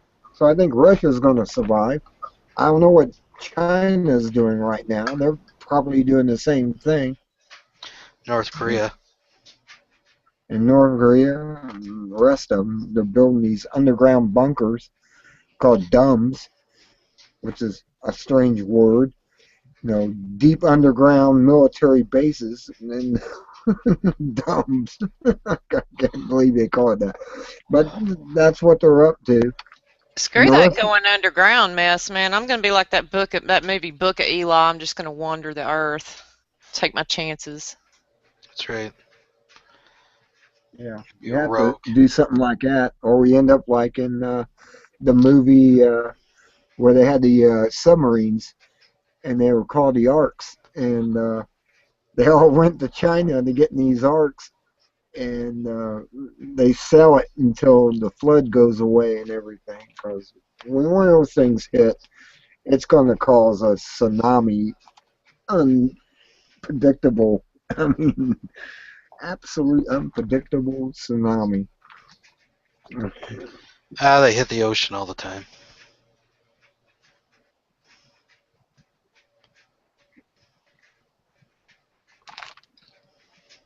Don't want to be at the coastline. It's like fucking Von Helton always going on about living in the mountains of Kentucky and he's got to get higher. I don't know. I'm not from the States, but last time I checked the map, I don't think he's too close to the fucking ocean, is he? Does he really have to worry about sea level in Kentucky? No, he's inland. He's inland Oh, at I least know. 250 miles. Oh, yeah, yeah. It's just ridiculous. He's like, I got to get higher. I got to get higher up the mountain. Sea level, sea level. It's like, holy fuck. Just in case. I don't know how the hell he's I going know. to get there because he won't even get up to go to the bathroom. So, you know, I guess unless he can wish his ass up there, I guess he's screwed.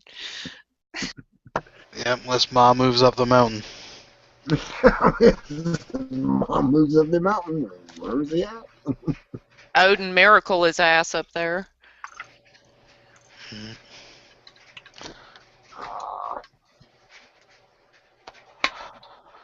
Yeah. I don't know what we're going to do about you, Spellbinder. I don't know either. I got some wild theories out there.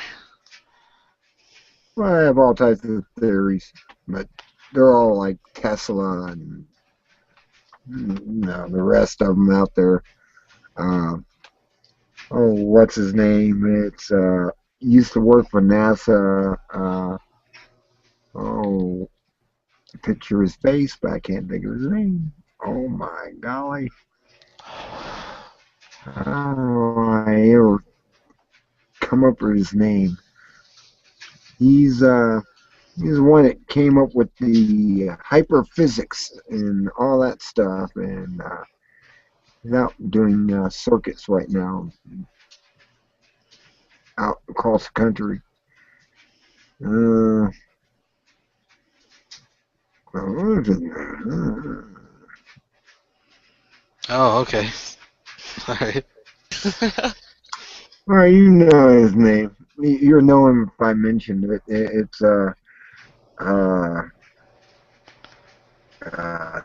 he's the one that worked at NASA as a reporter, and he went off on his own afterwards, and he talks about the face on Mars and all that stuff. Oh, I don't know. Who the fuck knows? The face on Mars, Jesus Christ.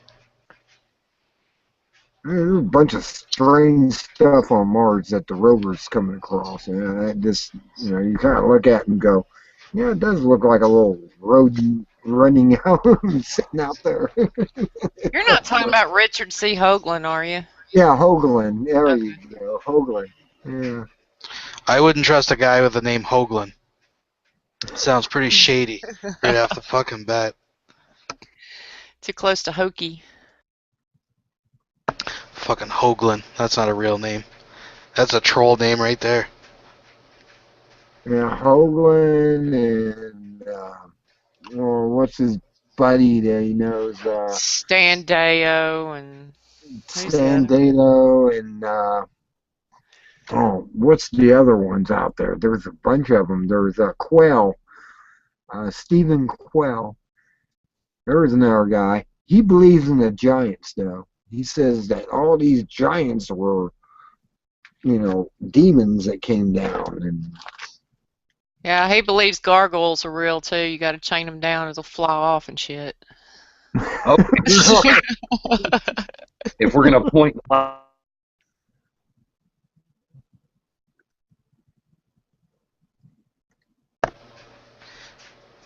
We lost you, Polly.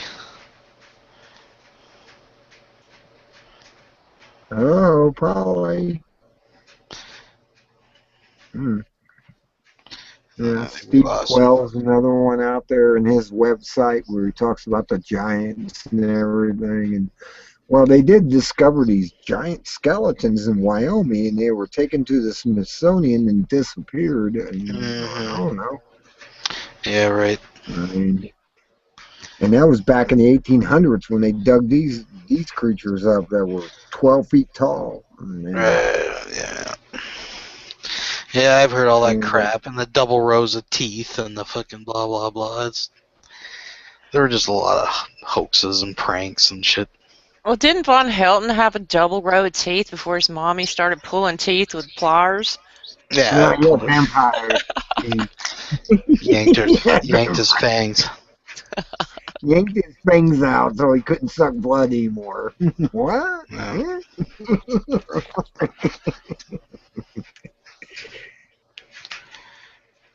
He Double- was Double he's row a of teeth, motherfucker. He's like a damn shark, but he only had 2 rows.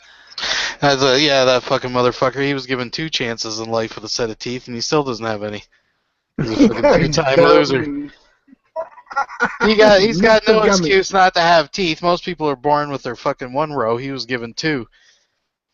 And he still Fucked him fucking up. both of them. Yeah. Fucked him up with good old Mountain Dew. Doing Reese's. Steady diet of fucking. Yeah, there you go.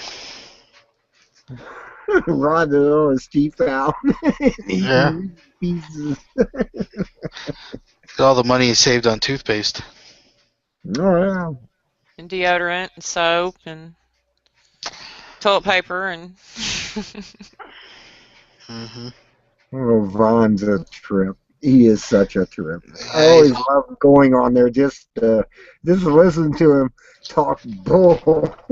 He reads the headline and makes up the story afterwards. And it's just like, dude, you didn't even read the headline, or beyond the headline. You just and Vaughn would read the headline and then come up with his own conclusion on everything that happened. And like, giggle it. Giggle it. Yep. he still got the Crypt Keeper following him and stuff. No, I don't know. I haven't seen any of those people around. Yeah. I don't know.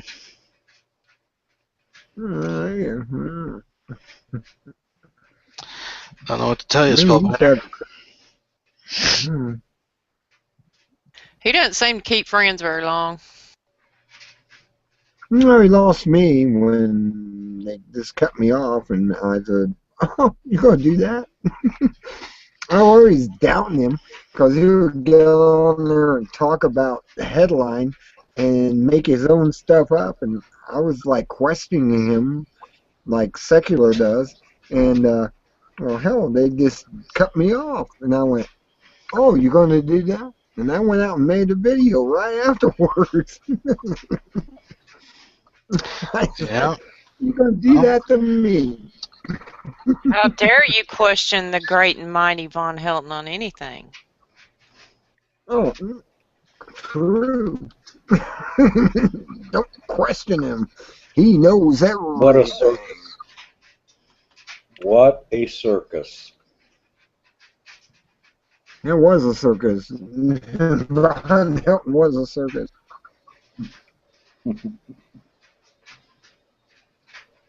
And I sat there and went, "Oh, you're going to do that? Okay. Well, I'm going to come back." I'm about ready to do that with Bowen. Just because Bowen said, "Well, you weren't doing your job. There's 2 weeks ago you did this on a device," and I'm like, "Oh, really? I think I'll write a paper about that. Submit it to somebody I know in Bowen who's higher up and been there for 70 years, and I may burn them. I may burn them on that. They'll have to hire me back. They may not like me. Dude, you got fired? What happened? It wasn't being fired. I ran out of work, and I told them I'm ahead of the people that do prep, and they can't keep up with me because I was 140 IQ. Give me a break. I'm above these people. And they decided. Now, your story keeps changing. Every time you tell it, it's different. Let's get back to the original story of why you had the day you got fired. It's because you read the numbers upside down. You fucked up a bunch of orders. No, I read numbers upside down on something I wasn't certified in. I wasn't certified. That's You right. have to be certified. You have to go through QA and be certified. And they watch you do it and make sure you do everything right. Well, I was doing this on the side because I was able to do it so elegantly. I was able to go through and take the solder off with wicking and everything, and I was able to do it perfectly. And well, I came across these two in-housings, they call them. They had the same number. One's 0698, and one was a 6 and the other was an 8. Or one was a 6 and the other was a 9, actually. And I interpreted it because being down there in Pig, where I worked at, the people who engraved these things and put the serial numbers on them do it towards the center of this little round device or outside the center of it. And they are the ones who made the interpretation. I wasn't paying attention to detail. Really, no H, no N, no nothing in front of the number. See, I have actually a case against them because they didn't put a letter in front of the number. And therefore, how do I know which way that number is facing? If it's in front of the number, even though it's out or in, I would be able to interpret it correctly. And it was like, oh, I ran out of work is what I did. I actually ran out of work. I was ahead of these people. And I was just doing my job too good. When you're that efficient, you run into that problem. And they're saying, you're working on $1 million product here. Well, sure. I'm working on $1 million product, and I made an interpretation that could have been put into the system in the C-dash, no matter if it was right side up or upside down. They could have been transposed, and nothing were to happen. It would be the next person when it came back from the site that looked at it and made the interpretation again. I didn't do anything wrong as far as I'm concerned. I didn't do nothing wrong. I was training. I was still in training on that. And then because I didn't go to somebody and ask them, because I made my own judgment call, out the door you go. That was basically it. Out the door you go. I wouldn't want to work for a corporation like that that stabs you in the back and twists the blade to cover their own ass. Ever. I'm going to somewhere else where I know what I'm doing. They apparently don't know, but I know what I'm doing. Now, like I said, ones, zeros, 6, 9s, 8s. How are you going to interpret that?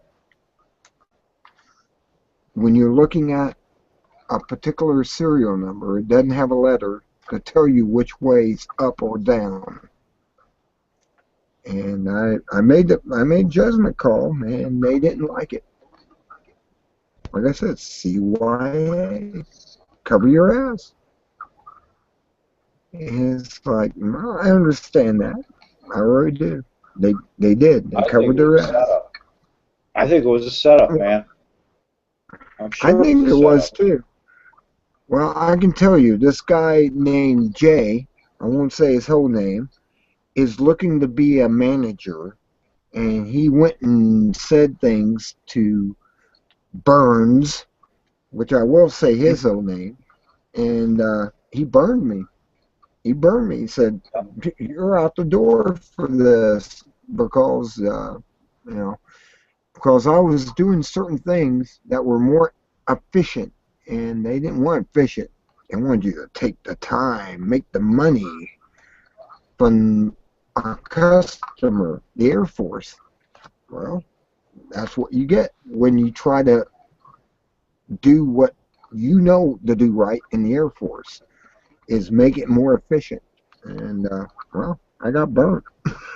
You know, what a bunch of fucking geeks, anyways. And I was a technician. I was just a hired on technician, contracted. And that was it.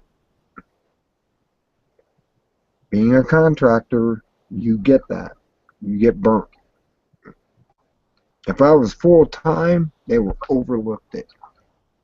It's like the post office. They overlooked it. But, you know, that's how it is.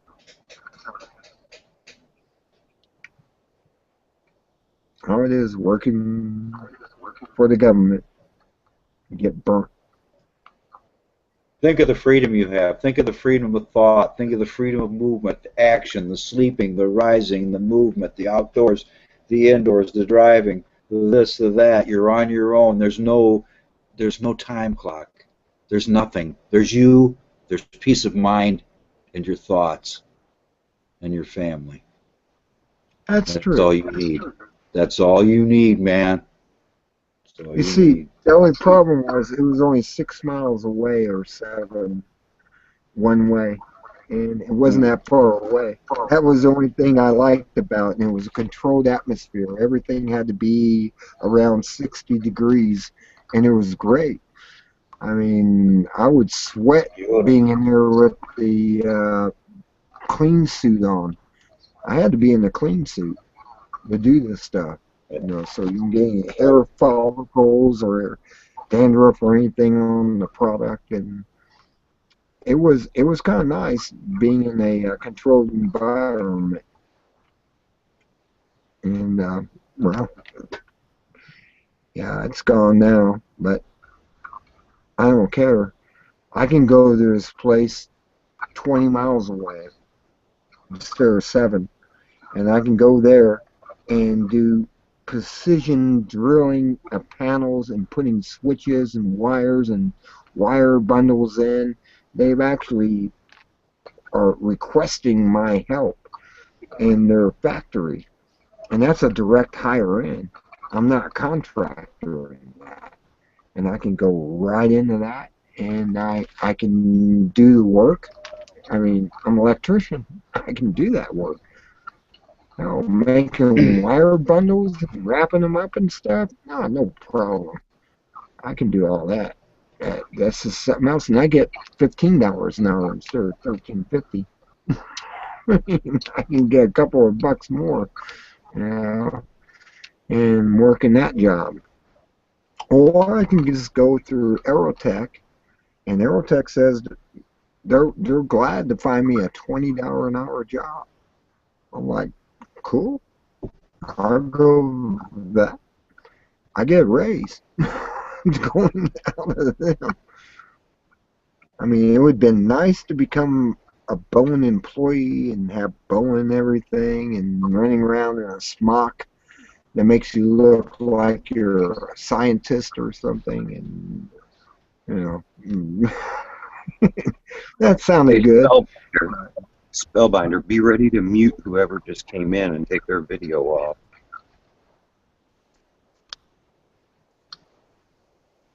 Who was that? We just got hacked, man. No, there wasn't no hacking going We got on. spooked. It has nothing to do with hacking. It has to do with somebody was playing a video, and if it would have went much further, you would have had your video shut off. So I was trying to just keep you aware of what was going on. That's all. Oh, I was kind of closing my eyes and talking, and I didn't pay attention. Because, you know, it's... Well, you're the man in charge. I'm trying to make sure you stay on Bunker your alert. toes. Look, Spellbinder, you're supposed to be a psychic and you didn't see that coming? Come on, man. Focus. Oh, I knew it was coming. I just didn't know when. I just seen it coming down the pipe, and I just said, "They're gonna do this to me. They're gonna get How rid did of me you shut it because off so fast? Spellbinder, how in the hell did you shut it off so fast? Man, that was He quick. didn't. He didn't shut it off. They left. Oh. They left. They were just fucking around, but you never know who's fucking around with you and giving you a good little peep show that's not going to get you shut down, and you never know who's going to have a dick in an ass somewhere. You know what I mean? You've got to. There's a fine line, and somebody didn't cross it, and that's all cool. But I thought he shut Yeah. it off. that's all. What? I can always Oh. become cameraman and control the entries, but you know. You probably I should do just that left it anyways, open. dude. What, cameraman? Yeah, well, you should have the mod function, like being able to kick people and shit. You'll want that. I just said yes to it all on cameraman.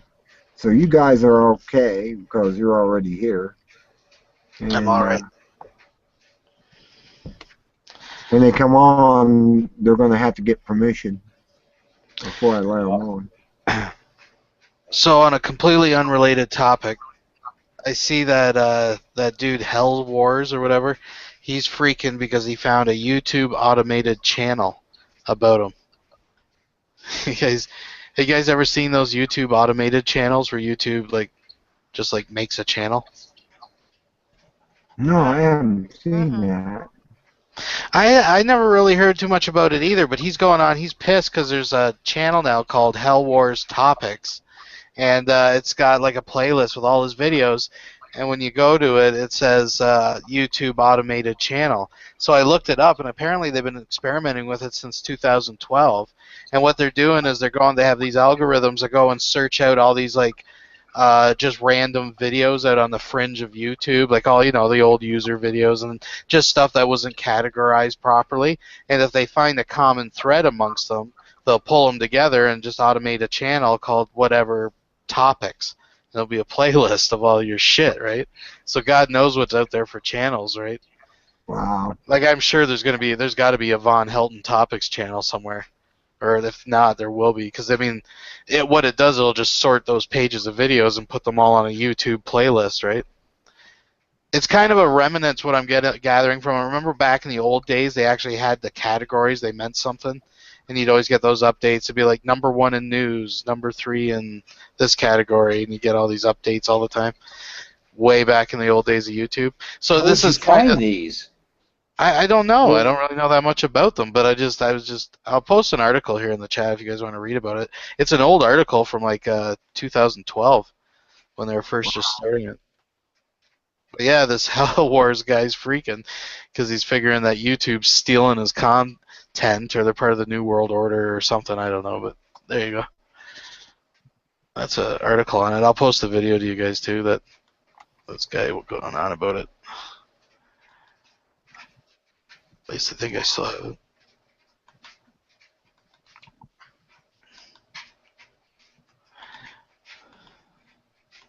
YouTube is experimenting with auto-generated video channels exclusive. Wow. Yeah, there's the YouTube video of the guy a few days ago, complaining about it. I made a video.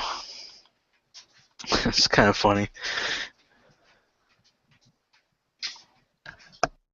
Nerdist and Tech Feed and Channel by Review. However, there are still plenty of uncategorized videos out there that deserve attention, and YouTube is working on a way to deliver.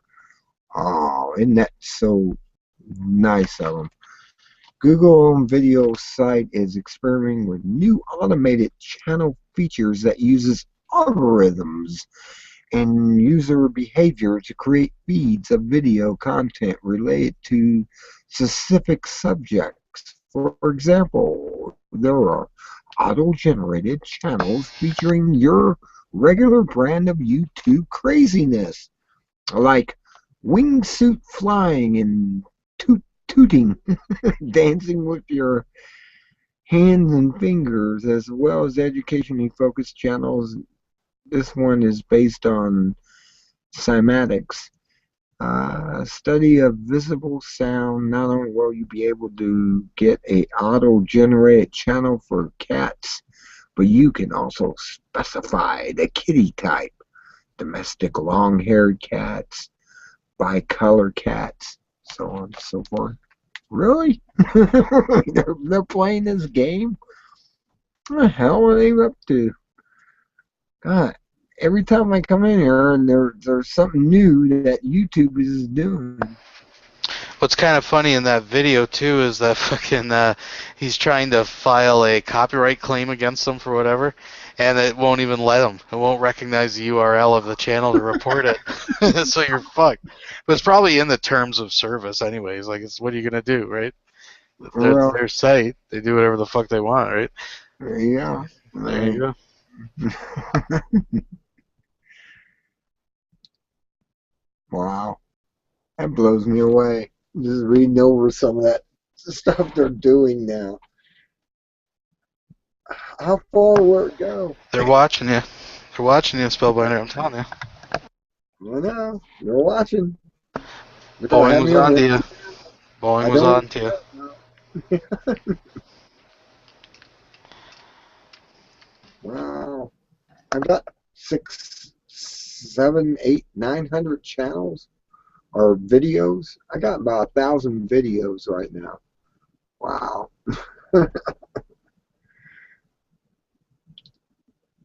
Wow. You know, I go on Google every once in a while and put Spellbinder 00 in, and I see all the videos they got me on Google. It's unreal. I'm like, I'm a superstar. They got me on everything. There's a list of my videos on there, 1,000 of them. It really blows me away.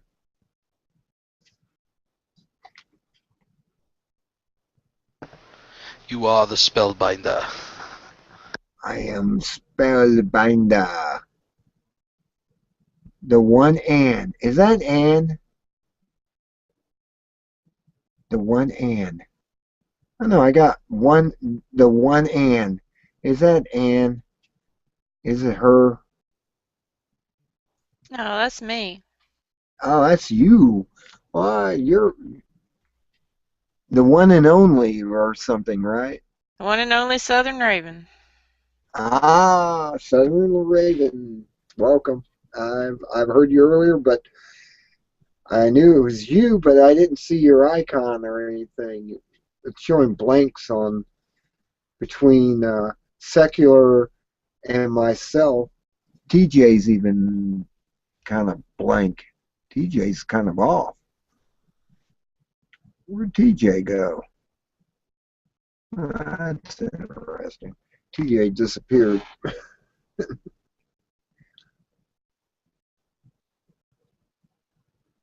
Yeah, well, dude, I expected more people on here, actually.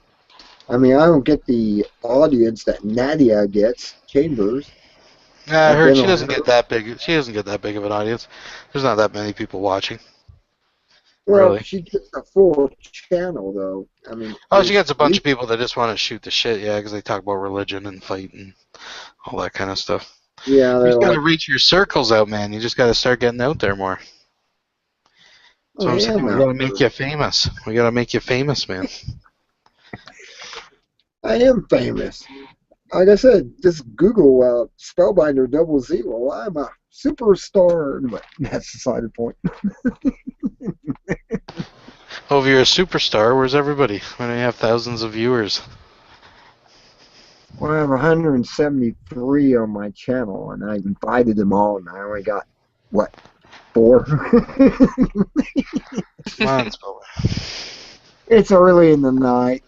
A lot of these people come in like, 12 o'clock, 1 o'clock, or whatever, and they start showing up. But because most of them are British, like Boltar, and Boltar should be in here sometime soon. He comes in from England. And who else comes in normally? Botar is the only one I can think of. It comes in from England offhand. There's others that just hop in and they come in.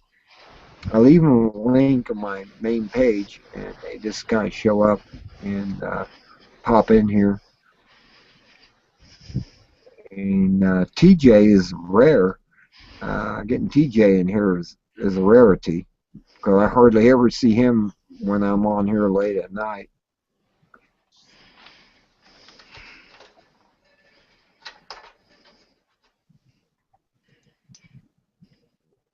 Well, let me do my 117 followings.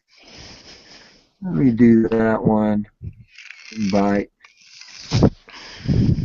May I bring in my VIPs? I have no idea who the VIPs are, but I bring them in anyway.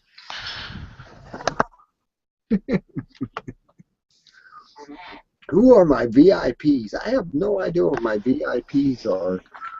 Very important persons. Well, they're just the names of the circles. If you haven't put anybody into that circle named VIP, there's no one in there. You're not inviting anybody. It has 4 people. They joined VIP. That's the only thing I can think of listed. And let's see who else I got. VIPs, team members. Who are the team members? I got team members, 3 of them.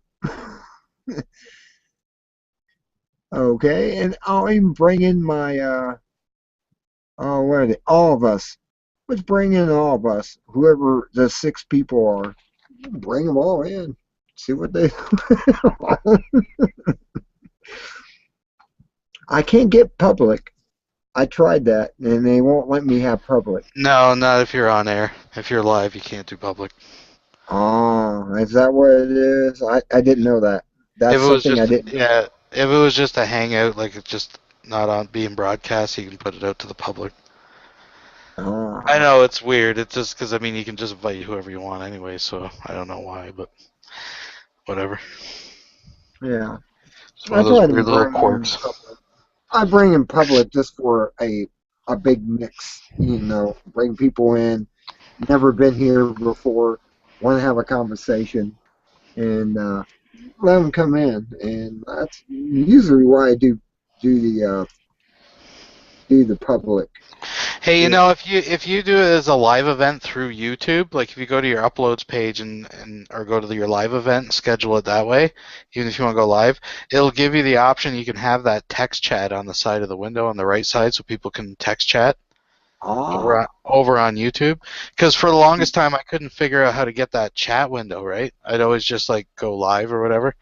And yeah, if you go in and do it as a live event, and then you might have to go into your settings and enable chat window or whatever, but anyways, that's how you get it. And I don't even know why they make it all different like that. I think they should just make it, if you're going to broadcast on YouTube, you should automatically have the chat window. I don't know why they make it, you have to go through all these fucking maneuvers to do it, but yeah, but it's just a way. See, I never launch Hangouts from Google+. I always do them right through YouTube, and they just automatically go over to Google Plus anyways, right? So. Well, the only way I can actually get into my own channel is through Firefox. That's a weird thing. I go up there to the little binoculars or whatever it is up on the upper left side. I click on that, and it says allow, and then I have to hit allow for video, and it'll bring me in my channel. And I'm like, I can't do this on my IE9 or 11 or whatever I got.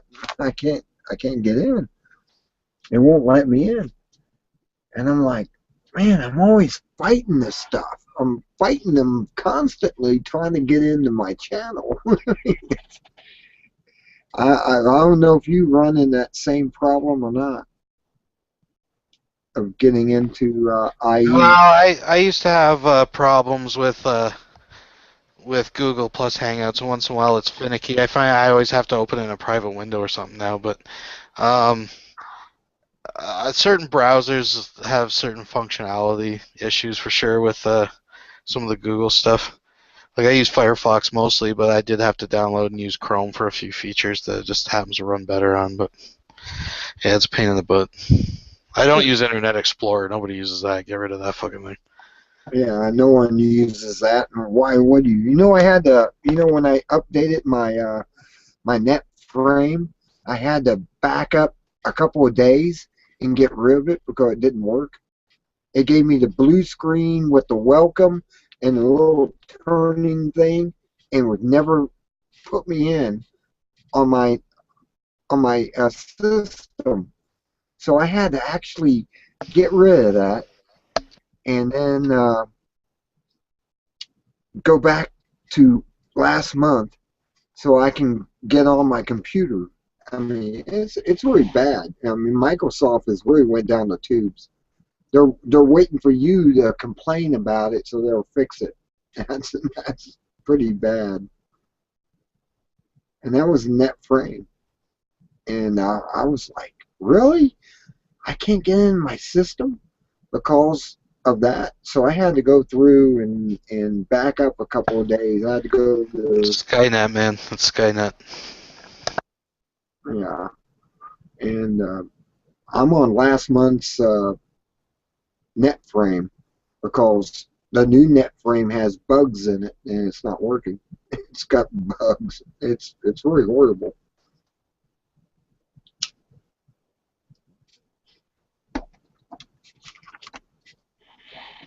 I just It's Skynet, man.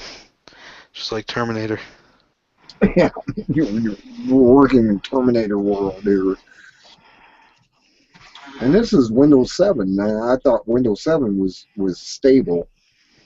It really was, but apparently it's not. It's not as stable as I thought it was. I mean, I got 14 people watching and only 4 people on here. So,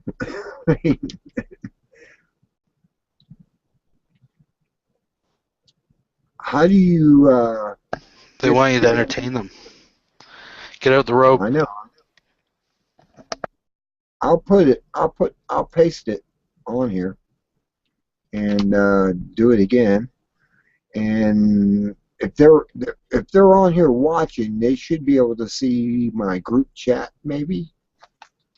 Or do No, they won't see the chat that we see in here. They don't see any of that. That's just for our room. But if you go to your YouTube thing and edit the description and put the link in there, if they refresh the page or whatever, or whoever comes to the page, like the YouTube page, it'll be in the description. Or in the Okay. comments. Here, I'll do it. I'll put it in the comments. How's that? Okay, that'll work. Actually, no, I don't. Because I don't have my Secular Revenge YouTube anymore. Sorry, I can't do it. I closed it down for a while. Okay, I have a Put the link in there.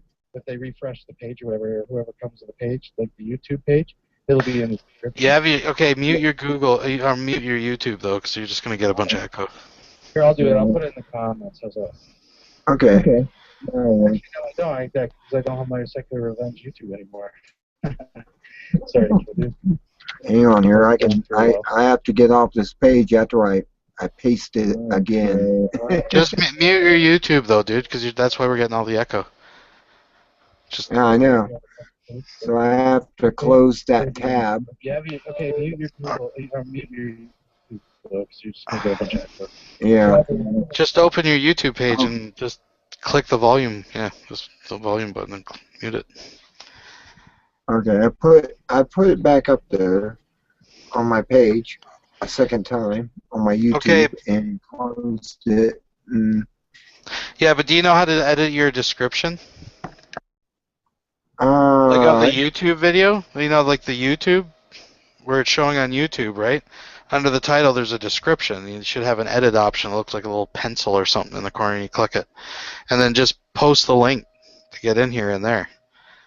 And then save it. And then when people come to the YouTube video, but just when you go to the YouTube page, mute the fucking speaker icon. Don't echo. Yeah. Yeah, so we don't get all the echo. You just have to mute it. Okay, I'm on. Actually, I'm showing myself live on my YouTube page with my thing, and you should just be able to click on that called the news. And Yeah, but they'll just be able to watch. They won't be able to get in. ah, I So that's what I'm see. saying in the I see. description of your YouTube video, put the link. So when people come there and they're watching, they can just click the link right on YouTube.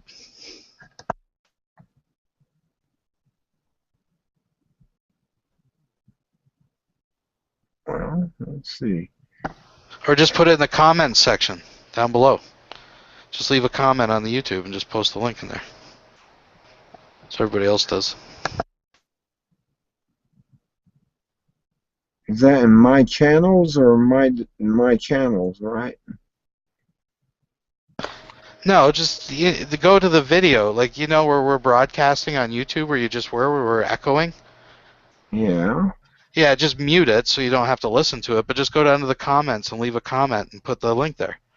And when people come to the video, they can just click on the link and come in here if they want.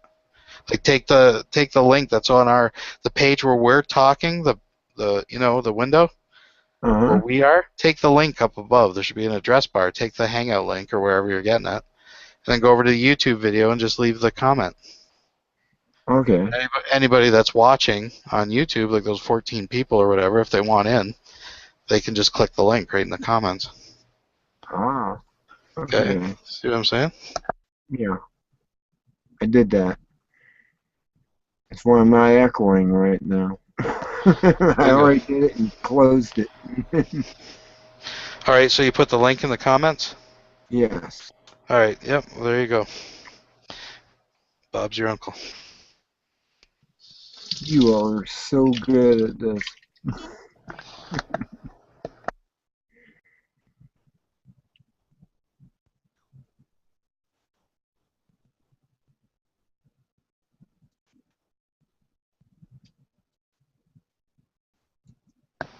Just pay me back in money spells. That's all I ask. Money spell. I like that. TJ made a comment. Can see me? Can you see me?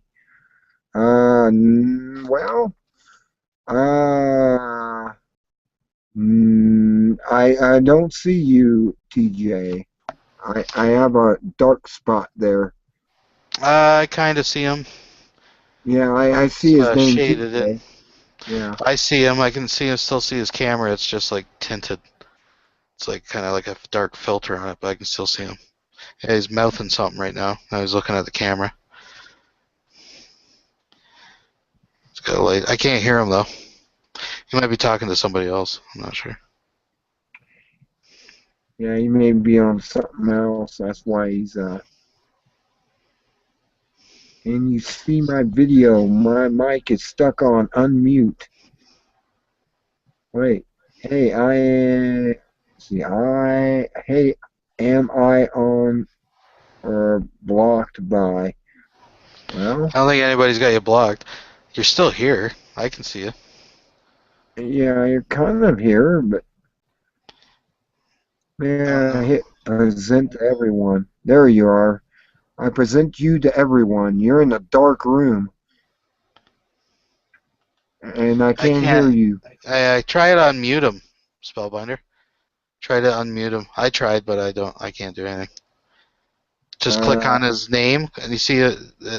Click on his little avatar on the bottom, like his thumbnail. Yeah. Click that arrow going down. It should give you options. There's an arrow in the top right corner. Still dark in the background. Yeah, but you see the muted option? See if you there he is. He's shown in broadcast. There you go. There you go. There you are. I don't know what happened to you. We got hacked. We're under attack right now. There must be some kind of spy agency computer software. That bullshit. Bullshit. You never know. Yeah, I do. Come on.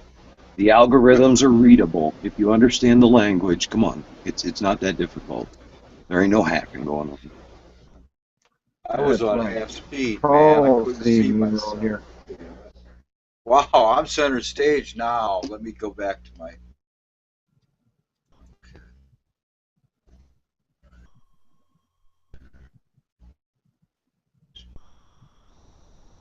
There you go. There you are. You're on here, but you're All not right. visible. I All got right, I'm Paul sorry. on here right now because he was invisible. Yeah, he had trouble too with his connection. Yeah. Well, everything's going good here. We had frigid weather. It's going to be back in the deep freeze starting Sunday night. I heard we're going to get 7 inches of snow Sunday or Saturday, and then back to the deep freeze again for Monday, Tuesday, Wednesday, and then pull out of it Thursday, back up in the 30s. Bro, we missed all of it. We missed all of it. The snow went north of us. The rain went north of us. The ground is muddy, and it was 50 degrees today. Wow. That's nice. Now, Sunday is supposed to be like a repeat of what just happened last week up in the Northeast. And Ohio is going to probably get hit pretty good. They're saying 7 inches, but at this time. But they said the forecast can change between now and Sunday. Yeah. You get used to it.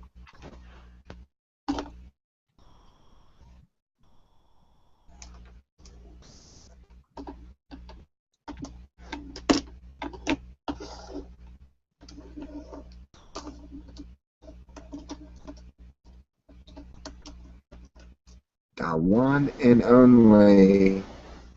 She's still here, right? Yeah. Oh, okay. She's still here. I had to upload her and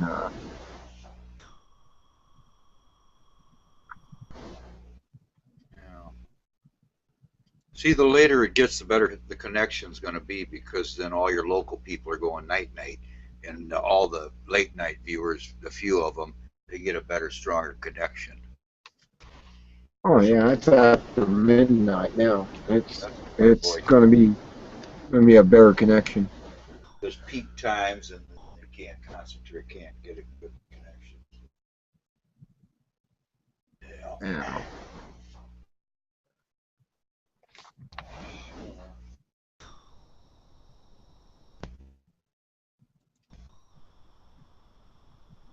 Yeah. The one and only. 2, 3, 4, 5. Well, we got 5 people on here. It's half Yeah. of the 10. Spellbinder, we gotta get you famous. Fuck this shit. We gotta get you out there, and I think the way we gotta do it is we gotta get you on a site selling a video of you fucking a bowl of mashed potatoes. I'm just throwing it out there. Nah, that'd be too much like being conned, but that's all right.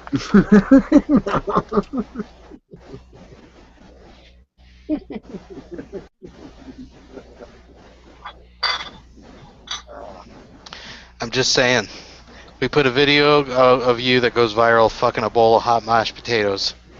That's your start, man.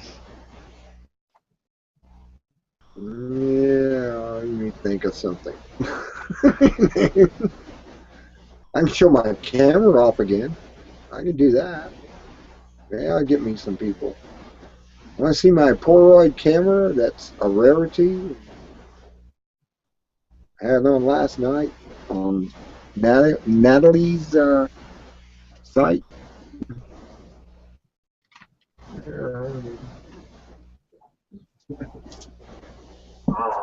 Yeah.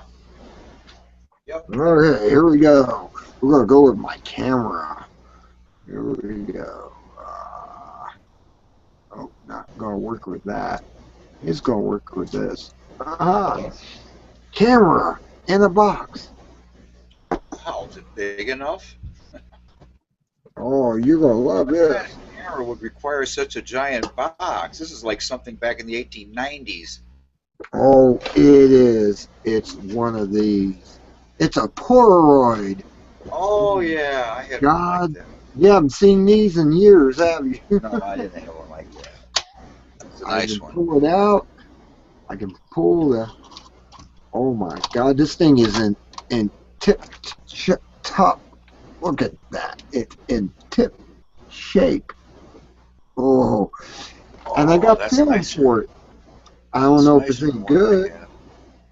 It says on number 7. I wonder if it has film inside of it. I never opened it up to see, but maybe I shouldn't. Yeah, I should just take a picture. You know that film pack has a battery inside of it, I think, that makes it work. Oh yeah, this is one of those cameras, land cameras that you don't see too often. I mean, it's ancient, ancient, and I'm like going, yeah. That's pretty cool, though. Hey, show us your mom's pipe. I know the pipe's in there. Is she sleeping? Mom's Well, get her pipe off the pipe stand or whatever, the little pipe display. I don't have a mom's pipe. I have Your mom smokes a pipe. We went through this 100 times. Your mom smokes a pipe. Get your bong out, buddy. I want to see it. Well, let me close this back up if I can figure out how to do it. I gotta figure out. See, I got one like that. I found it at a garage sale, and I gave it to my buddy. He went nuts for it. I go, you can have it. I ain't gonna mess with it. Oh, these are $11. collector items. This is $11 bucks. Collector's item. Yeah, I know, but you could still buy film for them. But it was $11 a cartridge, or even more, $14 a cartridge. So this is ridiculous. It's a rich man's camera, Spellbinder. A rich man's camera. You better believe it. Polaroid like this. With the little viewfinder on the side over here. Viewfinder. Pretty valuable one. Well, it's in perfect condition. I got this. I got flash bulbs.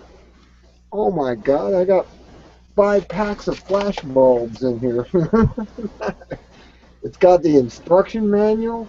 It's got the little tube thing for treating the film.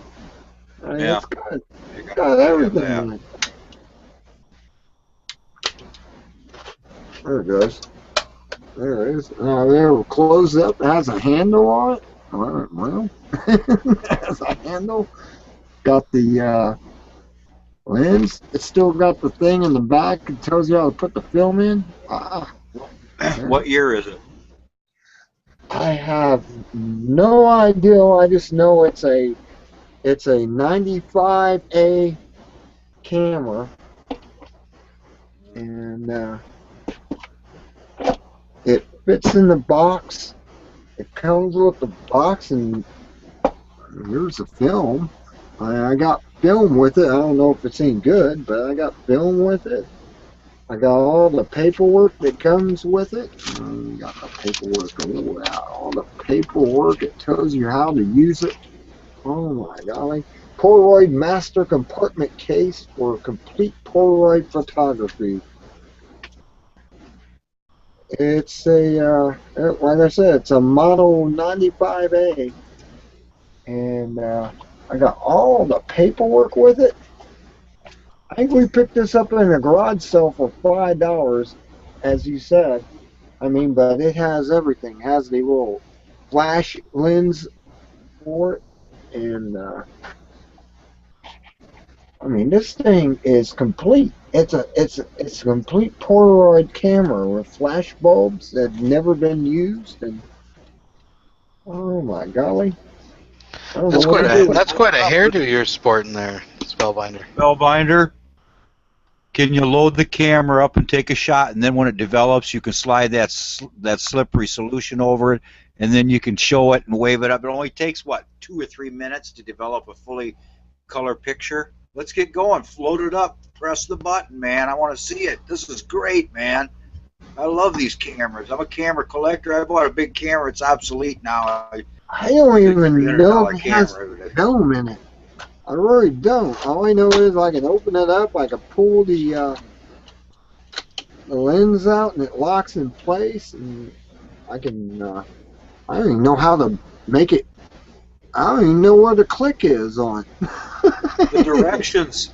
Didn't you just show us the directions, Spellbinder, on the bottom of the machine? The bottom panel, didn't it have like a 10-page, 10 number selection for how to open it, close it?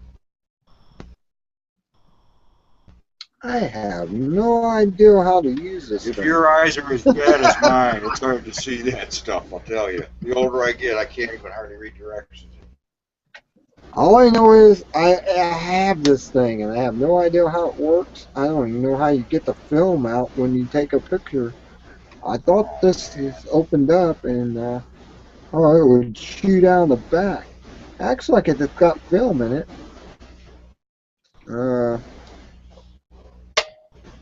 don't know what that does. It's a red switch.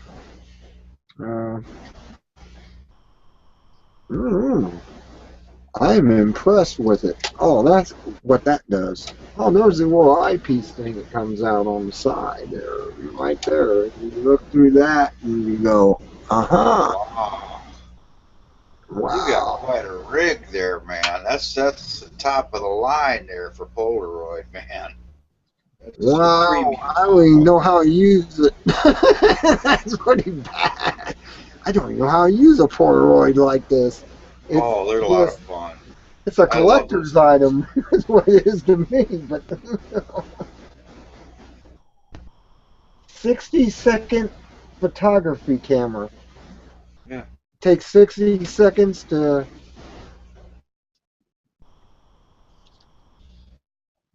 Well, you open it up in the back and it looks like that. I don't know if there's any film in it or not. Not really. I don't think it does have any film in it. But it's a little cartridge thing you put in the back there and you close it up and Yeah, that's all you do. That cartridge has a high-powered battery in it that can give a real hard charge that a flash needs and so on. So it's a powerful battery in that film package. I know that. Yeah, but that's been in there for I don't know how many years and it probably doesn't work right. No, because it's a sealed It's like a unit, collector's highly item. sealed. It's a highly sealed unit with two different elements in it. Once you hit that switch, it allows the current to flow, and it should be all right. It should work perfectly. Yeah, I don't want to actually use it unless I can get more. I mean, it's the original. It came with it. Wow. You don't want to use it because you can't get more. Well, I don't know if I can get film for this or not. Look how old it is. It's in perfect condition, but I don't know. Yeah, but geez, come on, just one? Or that's going to shoot all 10 of them or whatever they give you. They don't give you very many, I know that. But they do give you some. How many do they I give close you? it back up now. Normally, I can get this thing to slide. I do remember being a kid and stuff in the Polaroids, like waving them in the air to, they develop quick and yeah, way back in the day. Back in the day. I think I they mean, should I come think back that's in. a flash on there, but I'd use a Polaroid camera for shits and giggles, just to have it a retro fucking right. wow. I'm still trying to figure out how to put it back in. It's locked now in the open position, and I can't get it to slide back. Oh my golly. It ain't easy. It isn't easy. They made this thing difficult to slide back into the box, and it's like I said, the leather on here is in perfect shape. There's no leaks or anything in it. It's like brand new. I mean, it's really like brand new, but I don't know how old this is. I don't even know if I can find a date for it. Oh wait. No, that's not it. I thought it was a receipt. The receipt would have told me how old it is, but I haven't got the receipt for it or anything. All I want to do is slide it back. Okay, you're gonna have to tell me how to slide this thing back. I somehow lost the ability to. Oh, there's a little click on there. Ah. Ah. Well, discovered that. I'll have to play with it before I can even use it because I have to figure out how it works. Oh, wow. It's not sliding back. There must be a release switch on here somewhere that allows it to slide back inside. I got it fully opened up and I can't get it to go back. Well, this is the camera. It's fully open and I can't get it to go back. I don't know why I need to push on to get it to go back. Wow. Oh wait, there it is. Okay, I got that to go back. And I got that to work. And there it is. What model is it? 95A. Oh, okay. It's got the little thing for the tripod right there on the 95A. It's a 95A. It's worth about $100 is what I've looked up on the on Amazon. It's only worth like $100, but it's a complete kit. It may be worth $120 because it's a complete kit. It comes in this box and it's portable that way. Got the handle and everything. It's all operational.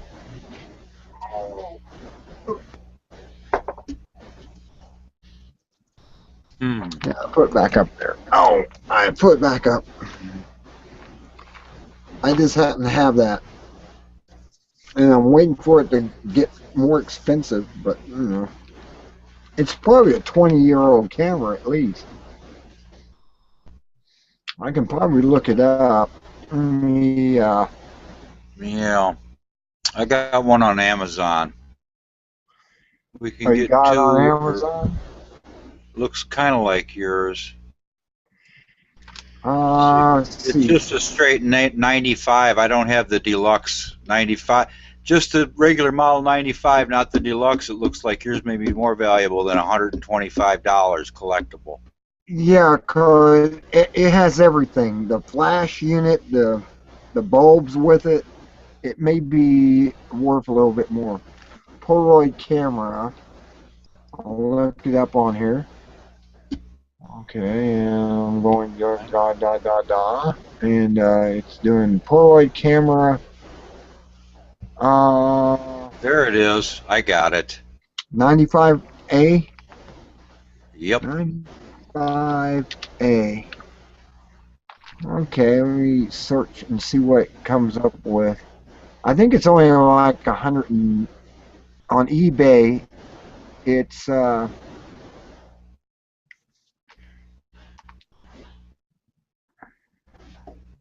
Yeah, that's it. wow. They're like $44, $26 just for the camera, but what about the entire box and everything? That's what I'm wondering. $50, $99 with the flash and the box it came in. $99. Okay, I know it's around $100. It should be more. $89. Somebody's selling it. With the flash and everything. The case is different than one I have then. Oh, there's one I have then. Wow, one guy's giving it away. 1950 SC Polaroid, 95A. He's giving it away. Here's a He's got two 1954. It keeps coming back to 1954. Is that when they started it? 1950, I guess, is on this one guy's bid, and he only wants like $12 for it. That's like a steal. That's ridiculous. I wonder if his leather is still intact on it. Okay, if that's a 1954 camera, it sold for $89 in 1954. In 1954, $89 would be equivalent to $780 in today's money. That's why I said it's a rich man's camera. $780 today. So, Wow.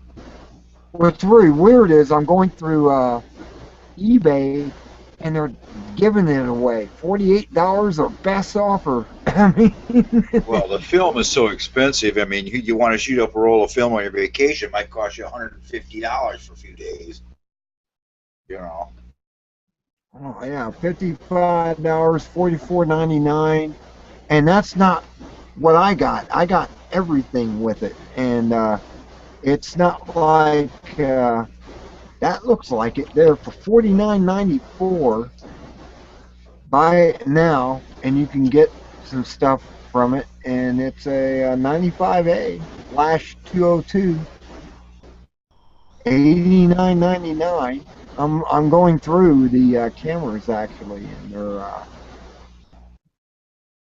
the camera itself. This one guy's is selling the camera itself for $99.99.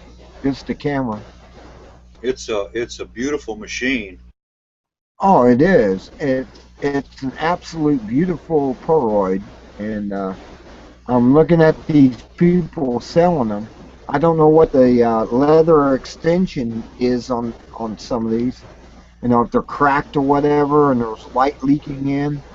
But there's one guy has 10 bids for $28. Vintage Polaroid lens camera, model 95A. He wants $28 for it, but I can't tell by the picture if the leather is in good shape. Like I said, the one I got, the leather is in perfect shape. Oh, you check back, that bid will probably run up to about $100 before he's done, or $80. Oh yeah, they're selling the camera itself for, 20 or whatever, but the box and everything, and he has three. He wants 50 for it. Don't make me laugh. The box. That's so important for collectibles, though it really is, because I was in the antique business. My dad was. Oh yeah, you got everything, and it's in the box. You get much more money for it in the box than you do just the camera outside the box. And I understand that, and I'm looking at these cameras, and it's like, wow. 1955 Polaroid Speedliner model 95A land camera, first Polaroid camera. Wow, I got the first Polaroid camera. It's exactly the same as I got, and That's why it's so valuable, very valuable, as a matter of fact. Now that I think about it. Oh yeah, it's in perfect condition. It's not like some of these I'm looking at, and I'm wondering, what the leather looks like on the extension when it accordions out, and I'm looking at that on a lot of these cameras. There's one with the box like I got. He wants $12.50 for it. Do me a favor, Spellbinder. Start using that Polaroid camera. Make good use of it. Don't just let it sit in the box. I mean, some of these guys, the recorder part looks like it's ripped and stuff, and I'm looking at that in some of these, and they want like $24.99. I can understand that, because the $50 for one that looks like mine, as far as the camera is concerned, with perfect, leather extension on it.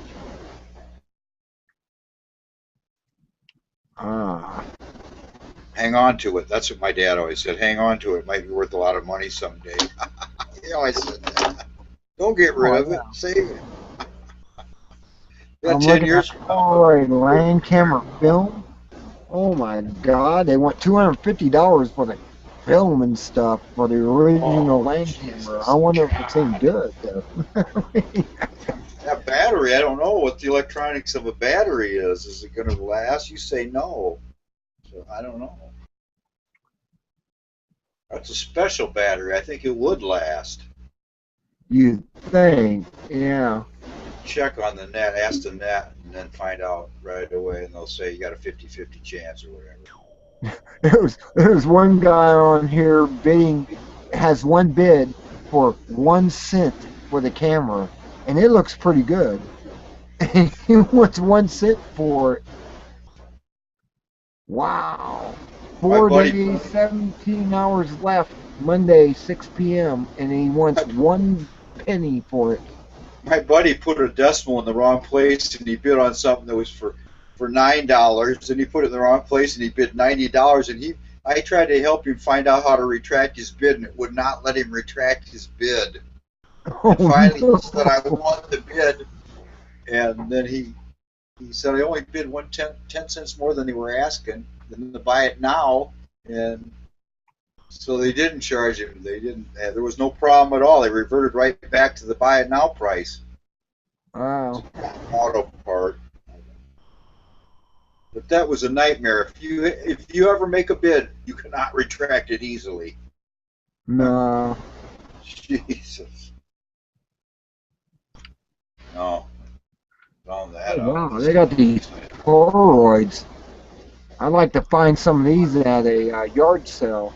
I was talking to a guy last night on Natalie, and he actually, that's his living. He goes to yard sales and shops where you buy stuff used, and he was buying stuff like blenders and stuff and selling them for $20 and stuff like that. You can actually make a lot of money doing that. It reminds me of a movie where this guy was selling a phone, and he called it was a rotary phone, and it says classic rotary, not rotary. He called it something else, but it was he was able to sell it for $20 for this phone that was worth, he paid $2 at a yard sale or something for it. And you can actually do that type of stuff. They got this Polaroid Z2300 10 megapixel 2x3 instant for $220. Yeah, That's one of the newer ones. I collect cameras, so I'll have to start saving my money for this stuff. Because I even have some Polaroids I could get out of the closet and load them up again. I'd have to find the film. I don't even know if you can find the film, though. Polaroid went out of business, I do believe. So they don't I sell know. them. You have to buy the film from Japan or something. That's right. So just hang on to it. That's all I can tell you. Oh yeah, I'm going to hang on to it. I'm just going to see if I can find some film that's new I can use in it and actually use it, because I mean, like you said, these things are the first cameras from 1955. I mean, that is an antique. I can't believe only an antique Spellbinder. like that's going. Spellbinder, I'm gonna head out, man. Oh, okay. Audio. You keep it sexy, okay? Keep it sexy. I have to try to do Keep it that. sexy. All right, we'll talk to you later. Talk to you later. Take care. All right. 1 down, 3 to go. Yeah.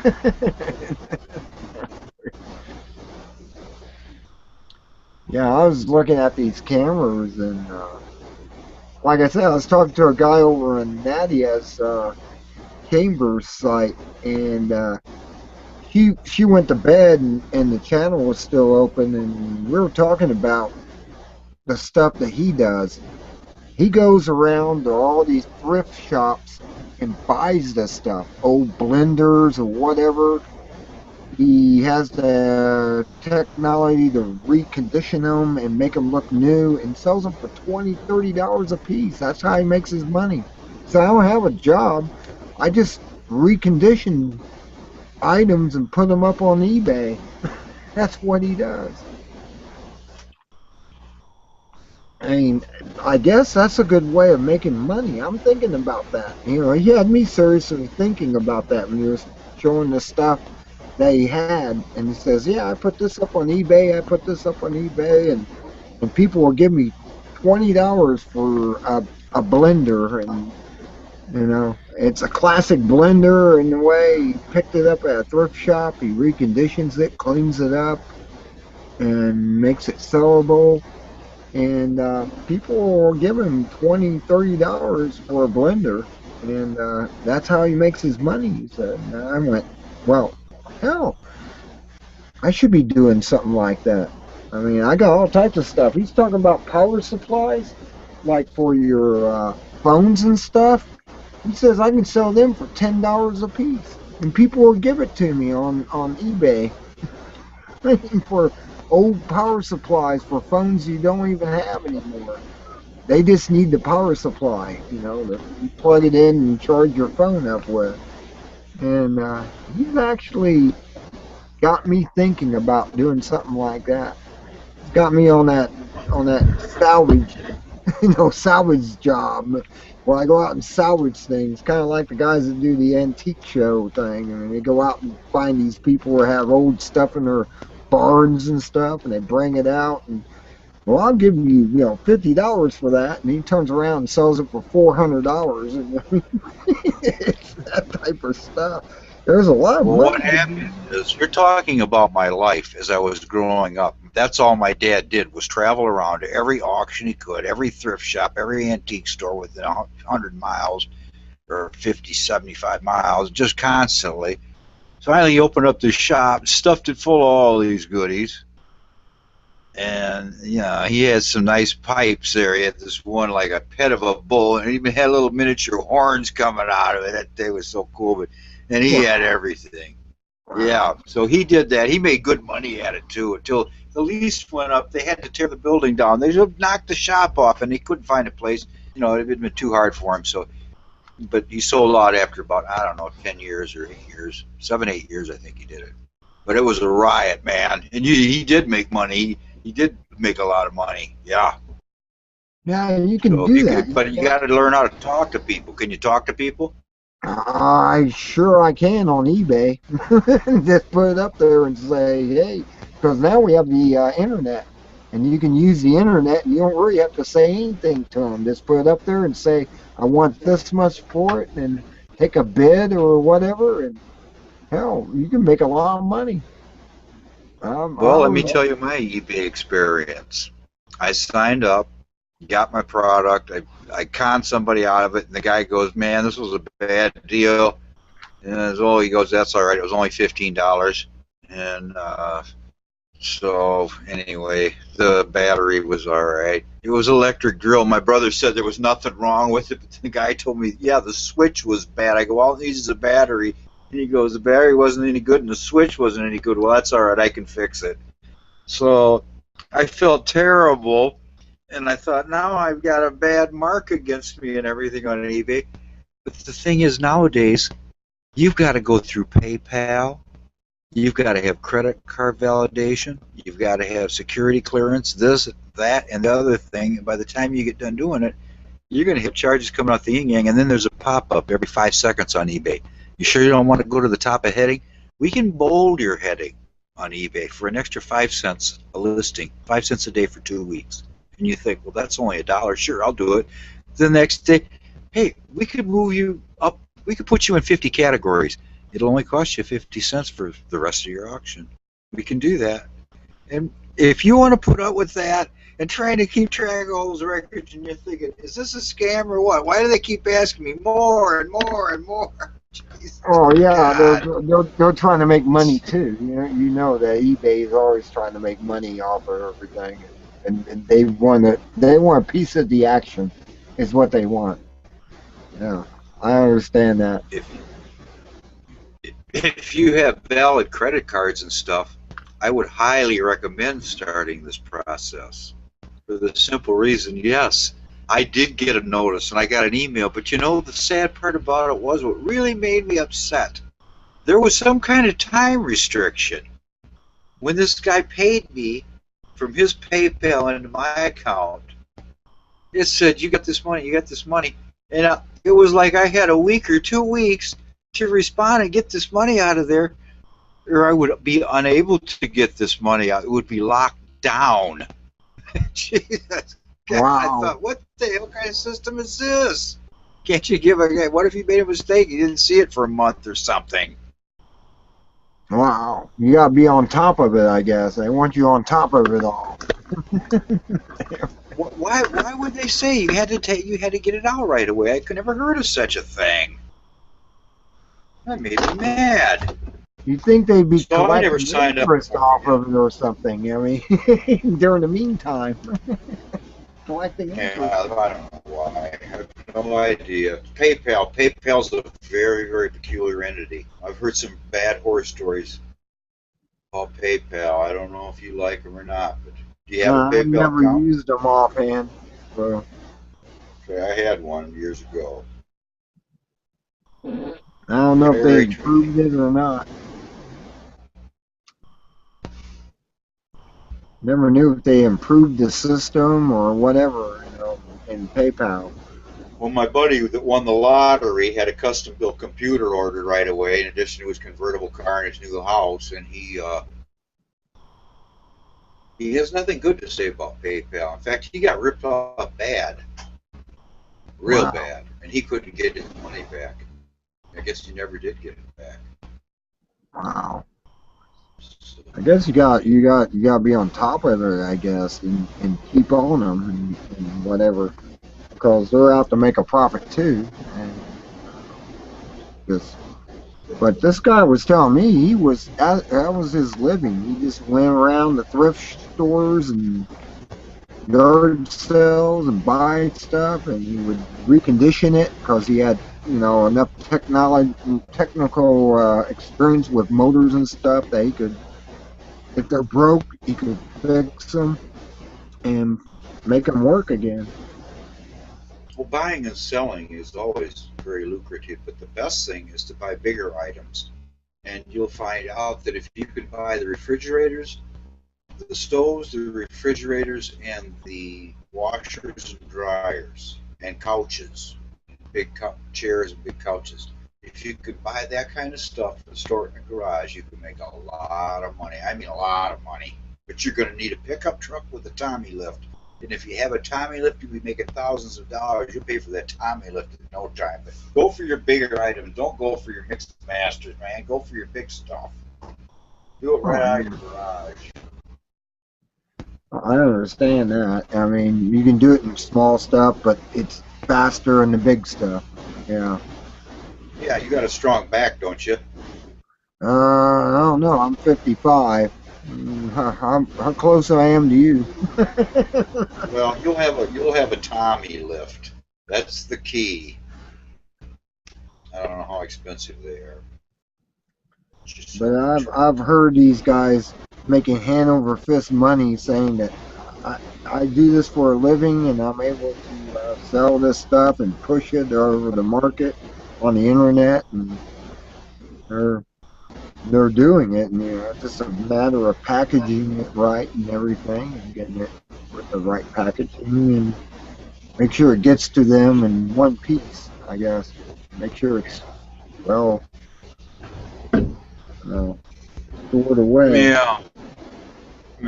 I see you're thinking of ways to make money now that you may not have a job for very long.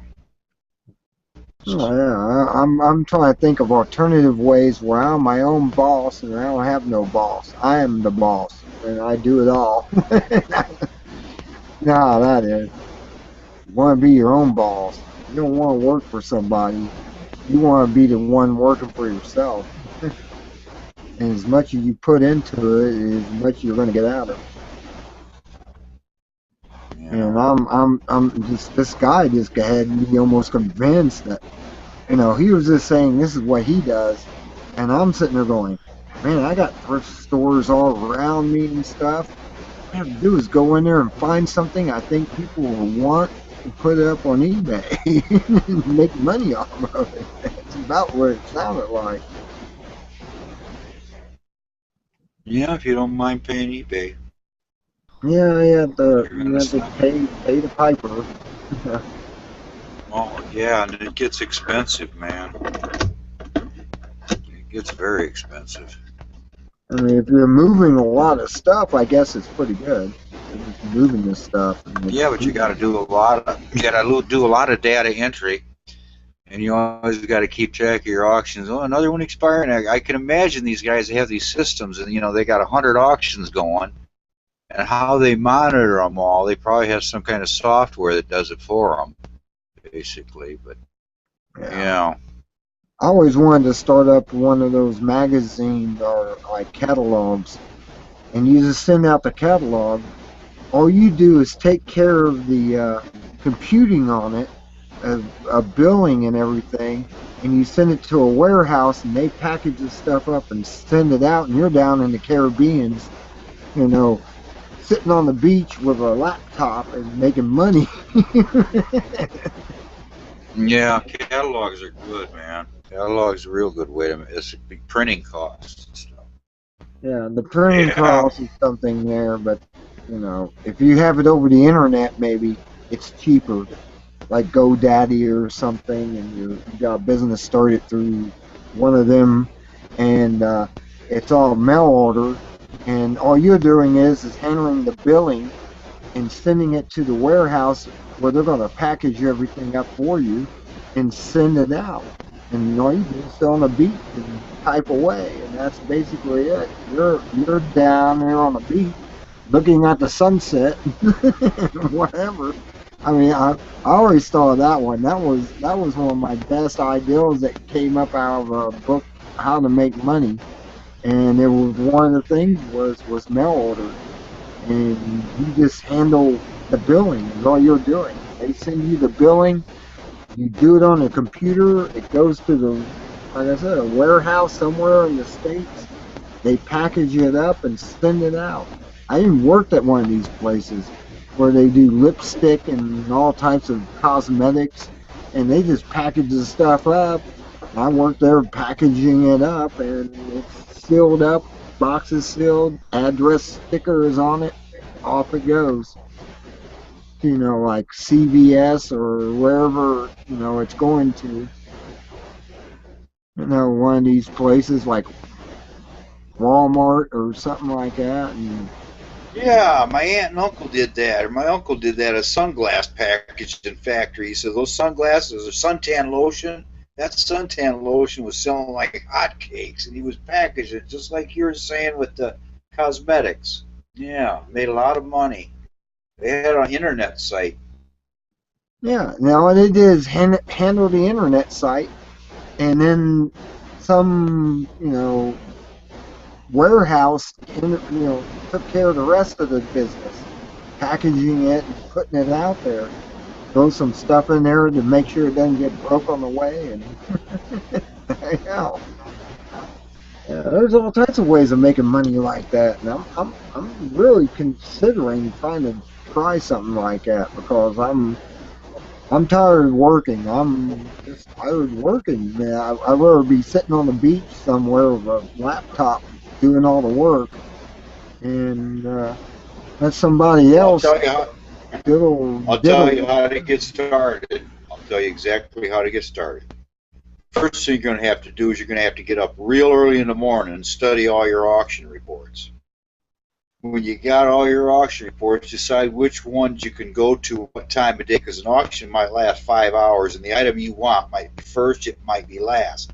So you're going to have to go first, get there, see when that's going to be, ask the auctioneers when they're going to get to that particular hay rack or whatever. Then run to another auction site, check that one out, and then go back and forth between 2 or 3 auctions if you can find the locale. And then you're going to have to map it out because some of these places are going to be out in the middle of nowhere. Those are going to be the good ones, where you can find a barn full of real good stuff for 1949 Ford or something you can buy for $50 or something, tow it away, sell it for $1,000. This is how you make money. This is what my dad did. He went from auction to auction just constantly for years. I never got to go with him. His partner went with him all the time. They didn't have room for me. I went to a couple. Wow. You could have used that training. You could have used that. I could have. Well, I was back at the restaurant trying to run the restaurant, so my dad was on the road all the time. See, I was the assistant manager down at the restaurant. Yeah. And I take people over to the antique shop a few times. I took some old timers in there. They wanted to look around with it, but it's closed. Appointment only, basically. So. Well, I know there's some I'm people sure out there. Well, I know some people out there. I know a guy at work. He buys those little trucks they sell, like and tractors and everything that give away. When they're selling I can't think of the names of these companies, but they got like little. Funny you mention that. Iron Funny you tractors. mention that. One of my friends. Little Listen to toys. this story. One of my friends inherited a fortune. That's what his dad did. He collected hundreds of these little toy tractors and implements, and they had a toy show 10 miles away in Sublet, and they'd go down there and they'd have all the toy tractors and stuff. Can you imagine what those collections are worth? I know where their Ice brothers got them all. $200 a I'm piece. sure. Some of them. This guy was telling me he was paying $200 for his collection. He says he has a barn in the back of his yard, and he has on shelves all this stuff that he collected, and his wife keeps telling him, "Why are you buying this stuff for $200 for this little toy tractor from whatever tractor company?" And he's going, "Because it's a collector's item," and he's worth. I'm sure he's worth over $1 million in stuff that he has.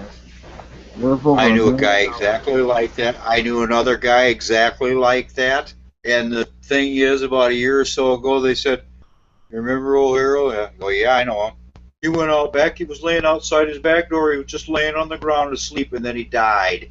But he told me, "Come out, I got all these toy tractors. Oh, you wouldn't believe the antique toys I have. Oh, please come out and see them." And then like a few months later, boom, dead.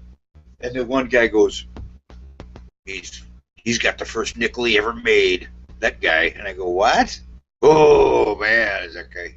Something like that guy was a real tightwad. So I knew him quite well. Well, he probably had over $1 million himself, at least a couple $100,000, nothing else. Yeah. And the thing is, I don't know what the fascination is with the toy tractors and stuff. I don't know either, but these people will go out to yard sales, everyone, and see those and buy them up for $5 or $10, and they're worth like $100 and $200 when they take them home. And I'm like, wow. I mean, there's a lot of money to be made in antiques. Yeah, antiques is a big thing too. Make money Yeah, doing well, all this stuff. I And like to drive I'm really around, spend a lot of considering time. it. If you want to run around and do a lot of research in the value of all this stuff, there's all kinds of books you can get. My dad had a whole bunch of them, glass books and all kinds of stuff on different, decoys, duck decoy antique books, and you name it, you got to know all of it. So then when you do come across something you ain't overpaying, you go, "Geez, they're asking $50. Wait a minute, that's the same one I saw for $150 in that catalog." See, so you got to do a lot of research when you do this project. I But you go for watch the big the antique appliance show. couches. I always watch the antique show and have these people bring this stuff in that said, "Yeah, my grandfather bought this back in the 40s, and I'm wondering what it's worth." And he's saying, "Oh, $10,000, $20,000 for a piece of furniture." I mean, I'm like, really? And I'm sitting there going, and I'm not out there playing this game? Really? Yeah, the antique show is a good place to start learning about it. And that's where I start learning about it, the antique shows, when they bring in a painting or something. Yeah, it's an original, maybe not Picasso, but this guy was really famous, and it's $20,000 for that picture that you got.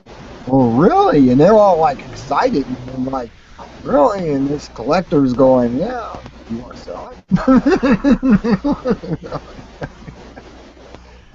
I mean, I see that all the time in the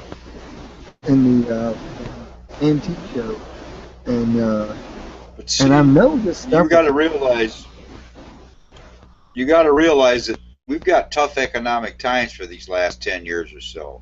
Yeah. Things really got tight, and I mean really super tight. So everybody's sitting on everything, and the stuff's going sky high. Lately, I've talked to these people, and they go, "I can't believe how much that stuff went for out the fairgrounds at that big auction." I go, "What?" I go, "That's the auction at fairgrounds. That's the worst kind of auction, a commercial auction. You got to go to the estate sales and the farmhouse auctions and stuff like that. But if you know your goods, you could make a killing."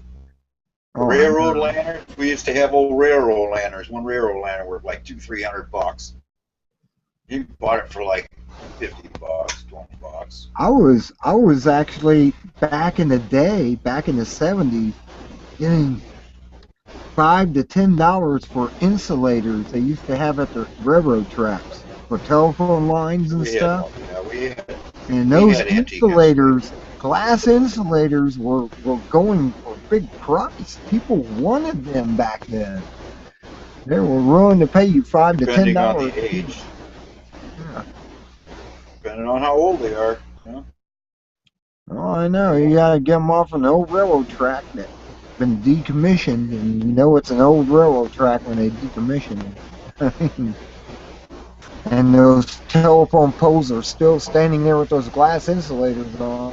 Yeah, I know. I used to go and grab those things. Actually, one year we took a dozen of them with me, and I bought like $100 worth of fireworks with insulators because this guy was collecting those insulators. And I went in the fireworks shop down in Tennessee, and he was willing to give me $100 in fireworks for those insulators. That sounds very dangerous. Fireworks are very dangerous. I didn't know you were into that. Well, I was into it as a kid. You know how it is. Sky, little bottle rockets and little rockets and firecrackers. And he gave me a bunch of fireworks for 12 insulators. And it must have been about $100 worth of fireworks. But the fireworks guy was into a collection. And he was collecting those insulators because they were blue, they were green, they had different colors. And they're all collector items, these insulators. I don't think you can find them anymore because they've all been taken down from the old railroad tracks. They turned into bike paths. There's a lot of bike paths where there used to be railroad tracks. And all those disappeared. Yeah, I was in a kind of a family. My grandpa was in there for years. Burlington Northern. Yeah, I mean, Lucky. His nickname was Lucky because he won a lot of cards one time on the railroad with the railroad gangs and the railroad guys. They played poker, and he won a lot of money playing. And so they nicknamed him Lucky. he called him Lucky Weiss. And he was up from Canada. He was actually a Royal Canadian Mountie at one time, and I saw the picture. I think I still have the picture. I saw him somewhere. He has a uniform and everything. Mountie. Red uniform. On a horse, on horseback, yeah. Oh, yeah. And then one time, his cousins, his uncle or aunt or something, come down to the restaurant, and they were old. This was like 35 years ago. They come down from Canada to visit, and because he had cancer and stuff, and he died. I don't know if they came down to see him or after, but anyway, man, they were rugged-looking people, man, from Alberta, Saskatchewan, Canada, and they were, oh man, they looked like they've been through some cold winters, man. Jesus, God, all red-faced, being frostbitten or whatever. Oh, yeah. You get the wrinkles and everything from the dry air. Oh, you can't stand that cold air all your life up there. Can you imagine? It's bad enough down here in the States. Oh, I know. Me to go out. I'm just trying to open my odds up of what I want to do from now on. Do I want to work for a corporation, or do I want to be my own boss? That's the whole thing. I think I want to be my own boss. If I were you, I'd just go to GoDaddy as fast as possible, sign up for one of their programs, put up a web page, You don't need no shopping cart system. Don't pay for all that BS right away. Just have a web page and start pushing it off. Get your links on Craigslist and every place you can, and whatever you can do, and make. But the thing is, name your business. The name of your business is very key and critical, and can actually make or break. I swear, it doesn't matter if you have a good product or a good service. It's the business name that's going to make you the money. And so think about it and build your web page around the name, and then go from there. Start putting content in. I can do this. I've got 30, 20 years experience building, That's what I do. But you can afford it. You can afford GoDaddy. Yeah, I can afford GoDaddy, and I have enough stuff in here. I got enough stuff here. I can sell mugs. I can sell, the old, we have a whole shelf of those. The old German mugs and stuff. I can start out with them if I have to. I must have a dozen of those. Yeah. At least a dozen of those that will go for a good price. I mean, some of these I bought when I was in the Air Force back in the day. Hang on to them. In a few years, it might be worth it. Oh yeah, they got the little, the pewter cap on them and stuff, ear mugs, and I mean, I got those. I got these other mugs. There's a lot of stuff in here. If I let my mom take over, she'll throw all the stuff in the garbage. And I'm going, no, you got a fortune sitting here, and you just don't know it. You just don't see the fortune that I see. I see fortune. I see Campbell's soup glasses or cups. It said Campbell's soup on them. I don't see them anywhere anymore. You know what? You remind me of my wife. Everything she sees, I go, let's get rid of. Oh, no, that's going to be valuable. And finally I broke down. I told her, hey, I was in the antique business for 10 years growing up. I know all this shit, and I know what's garbage. I can tell. I was trained. Like you said, my dad trained me. Yeah, he did. And I can pretty much tell you, I looked through his catalogs and price lists. Yeah. But some of this stuff I'm looking at is over 30 years old. So it's antique. I mean, a lot of this stuff is antique I'm looking at. Number one, the true definition of an antique, is 100 years old to be a true antique. Number one. Now, other than that, they're called collectibles. They're highly collectible, or, it's a hobby collecting field. Yeah. Okay. Well, I got some of these mugs. I have a whole set. They come in 6. A lot of these mugs come in 6. I got all these mugs are a matching set. There's 6 of them. They must have been down here for 30 years. And I know they got... There's a catalog. At least something. There's Eisenhower Stein and beer mug catalog or something like that. It might not be Eisenhower's, but it's something beer Stein and old mug catalog or something. Porcelain mug catalog or something. There's a million of them. Look it up. I just looked up a bunch of my stuff. The reason they say look it up, I looked up a bunch of stuff. Guess what? I find out basically what I thought was going to be worth $500 is worth about $50. And boy, am I disappointed. Well, $50 Why did I even look it up? Better than nothing, I guess. I don't know. It's like a yard sale. $50 in a yard sale for a set of mugs is not that bad if you think about it. You're looking at 50 for this, 60 for that. It adds up. It adds up real quick. And it's like you're doing this within an hour. So you're making $50, $60 an hour if you're able to move this stuff. And yeah, you can really get rich real fast. I mean, there's a lot of stuff I'm looking at in here that I could sell that somebody will want. They'll give me $10 for a plastic mug that has football teams on. I know they'll give me at least $10 for that, maybe 20, because they have all of these teams on it, and they want that so when they're watching their sports, they can be drinking beer and have that sports symbol on the mug.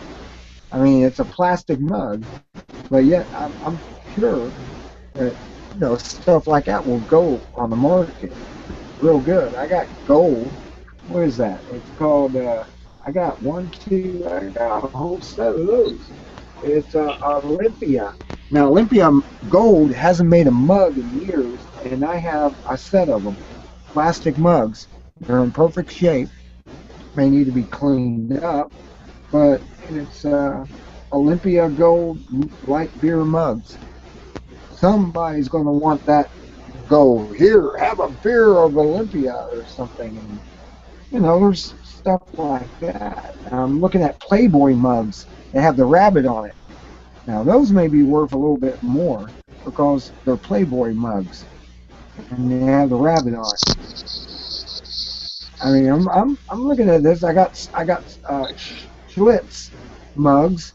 There's 3 of them I can see right off the bat of those.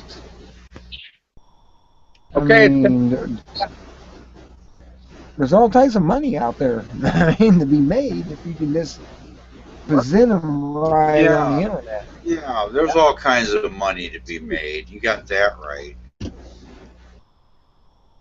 I don't know.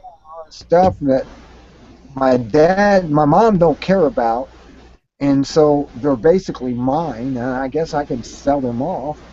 There's glasses of Schlitz glasses. I got 9 of them. Hang on to them. Someday they'll be quite a bit of money. I'm sure they will.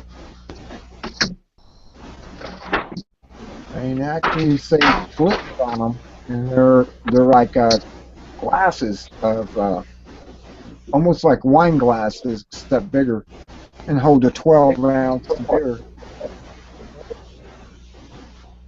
Then I got here. I know what these are. We'll pull one off and take a look at it. I have Pat O'Brien's New Orleans, LA, and they're let me just show you just some of the. Maybe this is what I need to do. Show you some of this. This is I need to called know, Pat Bill O'Brien. Binder, I need to know, do you have any, I got a that's lot a chain, isn't it? That's some kind of restaurant chain? of New Orleans. I think so, and I have an entire set of them. I think 6 of them, or Well, they're 5. probably worth about $10, $15, Oh yeah. $20 tops. Turn it all off. Look. Okay. I also have, like I said, the Playboy Bunny. I'll tell you There's what. the Playboy Bunny. Do you see them anywhere? That may be worth $10 for a Playboy Bunny mug. Yeah, that's pretty common. That's worth about $1. Say, do you have any Indian artifacts of any kind? Artifacts. Got a couple of arrowheads. I don't know if they're You worth it. do? Yeah. Tell me about them. Did you buy them or did you find them? I found them down in Kansas, and they're Yes. show them too. What color are yours? Mine are kind of white, mainly. Real light. Okay, let me open this up and see if I can. Come on, open it. Okay. Okay, I got these in here. Oh, some they're not worth anything. I got these coins that I found with a metal detector that were Mexican coins that some Mexican came up in Las Vegas and buried them, and I found them. But 1,000 pesos or whatever. What did I do with the arrowheads? They should be in here. Let me look through here and see if I can find the arrowheads I got. Because he let me keep them. It was his property. And I said, well, I'm going to keep these arrowheads, because he had birds. He had the bird arrowheads, and he made his mother a necklace of these little tiny arrowheads. And they're ceremonial. Oh, yeah. Yeah, they weren't I really. remember they were called bird points. Yeah, bird They call them arrowheads or bird something. points. Bird What was points. that? Yeah, he was finding them all over his Yeah, they're property little miniature, tiny little things. in Kansas. Yeah, and he was finding them everywhere. And he made his mother a necklace out of them. And Kansas. Well, you know what? A lot of Indians out there. Indians like they're not for at least 50 years. Of course, maybe there weren't as many people out where he was, where this guy was. It was kind of remote. for some reason, I'm not finding those arrowheads in here where I thought I had them. I could have sworn I had them in here. Isn't that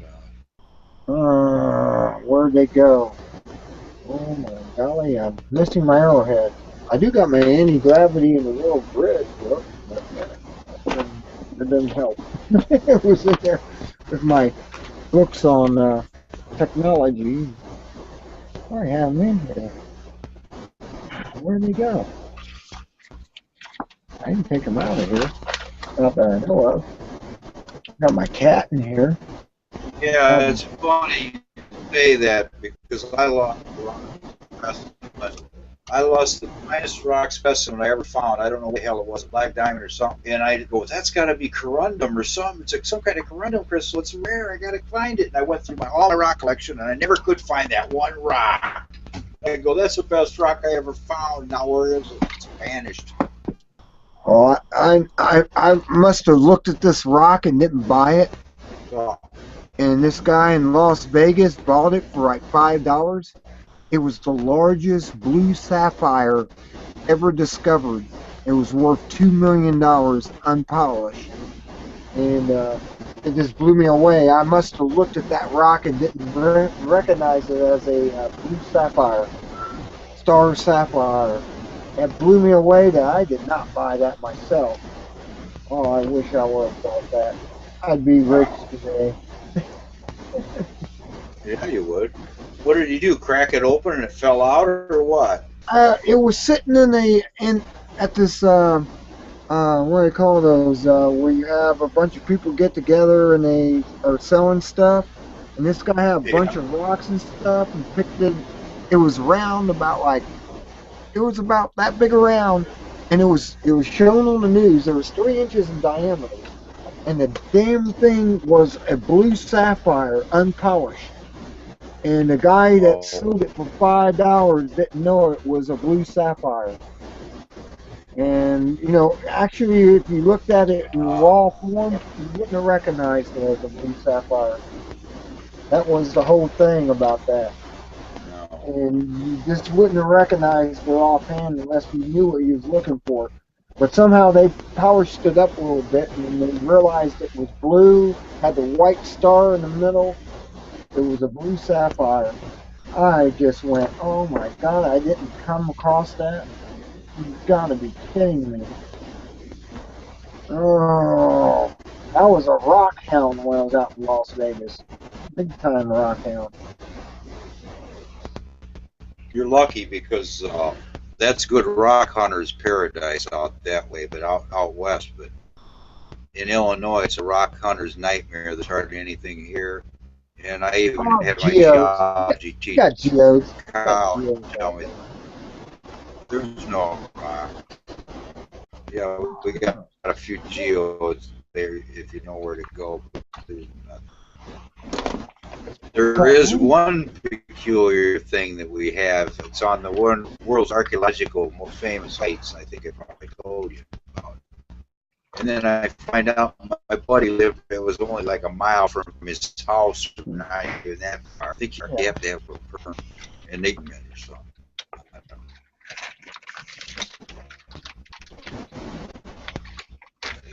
Oh, the rarest sites in the world to find. Just around. In fact, I asked him to take me down there. I said, "You got to take me down there, man. I found it in this book." I go, "This isn't a big history book of the research. And is this by your house?" He goes, "Yeah, my house was like 2 blocks from that place." I used to go fishing down there all the time. Oh. They found fossils. They found some, yes. And I knew some places where they had the fossils and everything too. It was up in Utah, and we went up there to Big Bear. It was a stone shop, and I bought a bunch of opals because they had all these opals. And I said, I'm going to buy these. How much are they? $10 for a bottle. And there was a bottle full of opals, about that big. And I have those. I do have opals. Raw opals that can be polished up and made You into... should get in this. You should set up a silversmithing shop and jewelry making shop and a workbench and start putting those opals to use. Make a little set of earrings for your mother or something. Silversmithing. I'm still looking in here for those arrowheads. I could have sworn they were in this briefcase. I put them in here, and I never took them out as far as I know. They're not in here anymore. I must have took them out and had them in my rock collection upstairs, not down here. And, they're not in the briefcase anymore. Only thing I got in here is the 2 coins. That's too bad. But I did have these arrowheads. I mean, like I said, I got this thousand peso. It's not worth anything.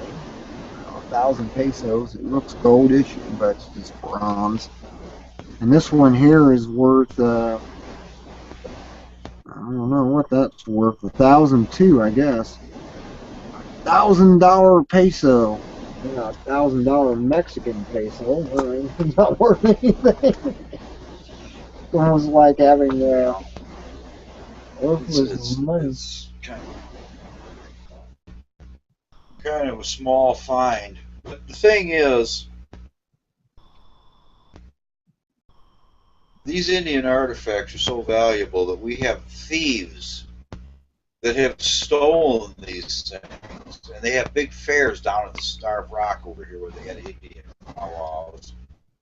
And these people set up great big displays of this Indian stuff. I mean, you would believe it's fabulous. You probably have in Ohio. But over the years, there's been theft after theft of these arrowheads and these Indian grinding stones, you name it, whatever the Indians use for rocks. For. So the people think, well, that's easy money. How are you going to sell it? Because the only people interested are collectors. They're the only ones that know it's valuable, and they stick together. And they see somebody come with all this stuff, and they're going to go, hey, where'd you get this stuff?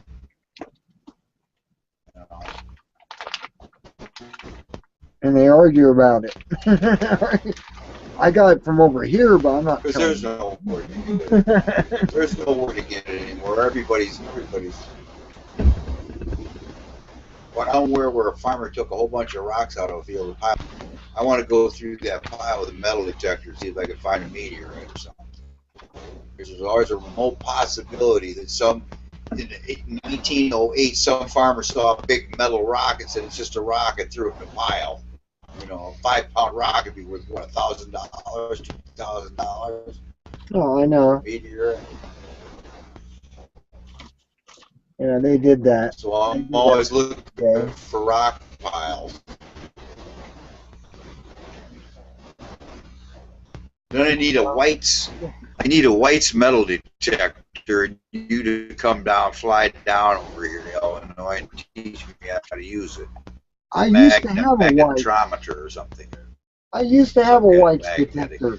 It's the best detector in existence. There's a White. Yeah, I used to have a White's detector, and I sold it to a friend so I'd have gas money to leave Las Vegas. But yeah. I used to live in Las Vegas, and I had to get the hell out of there at some point. And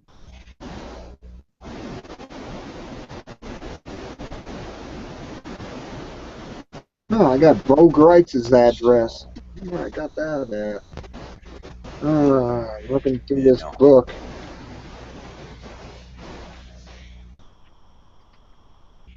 Metals. Iron has least portion of mercury, but more of sulfur and salt. No, I have made notes to myself. Oh, this has been a long time. I looked through this book.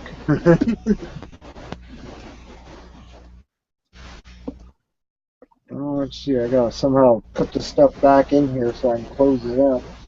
It's not gonna close up as it is.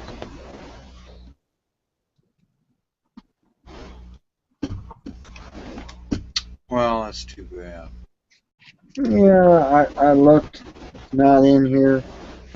Right, so I got a picture of my cat. That doesn't help. My cat's not gonna help me. The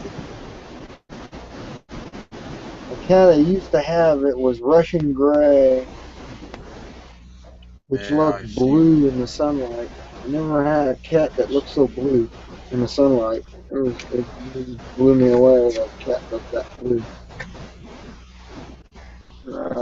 Yeah, they're good friends. I got a real good cat here.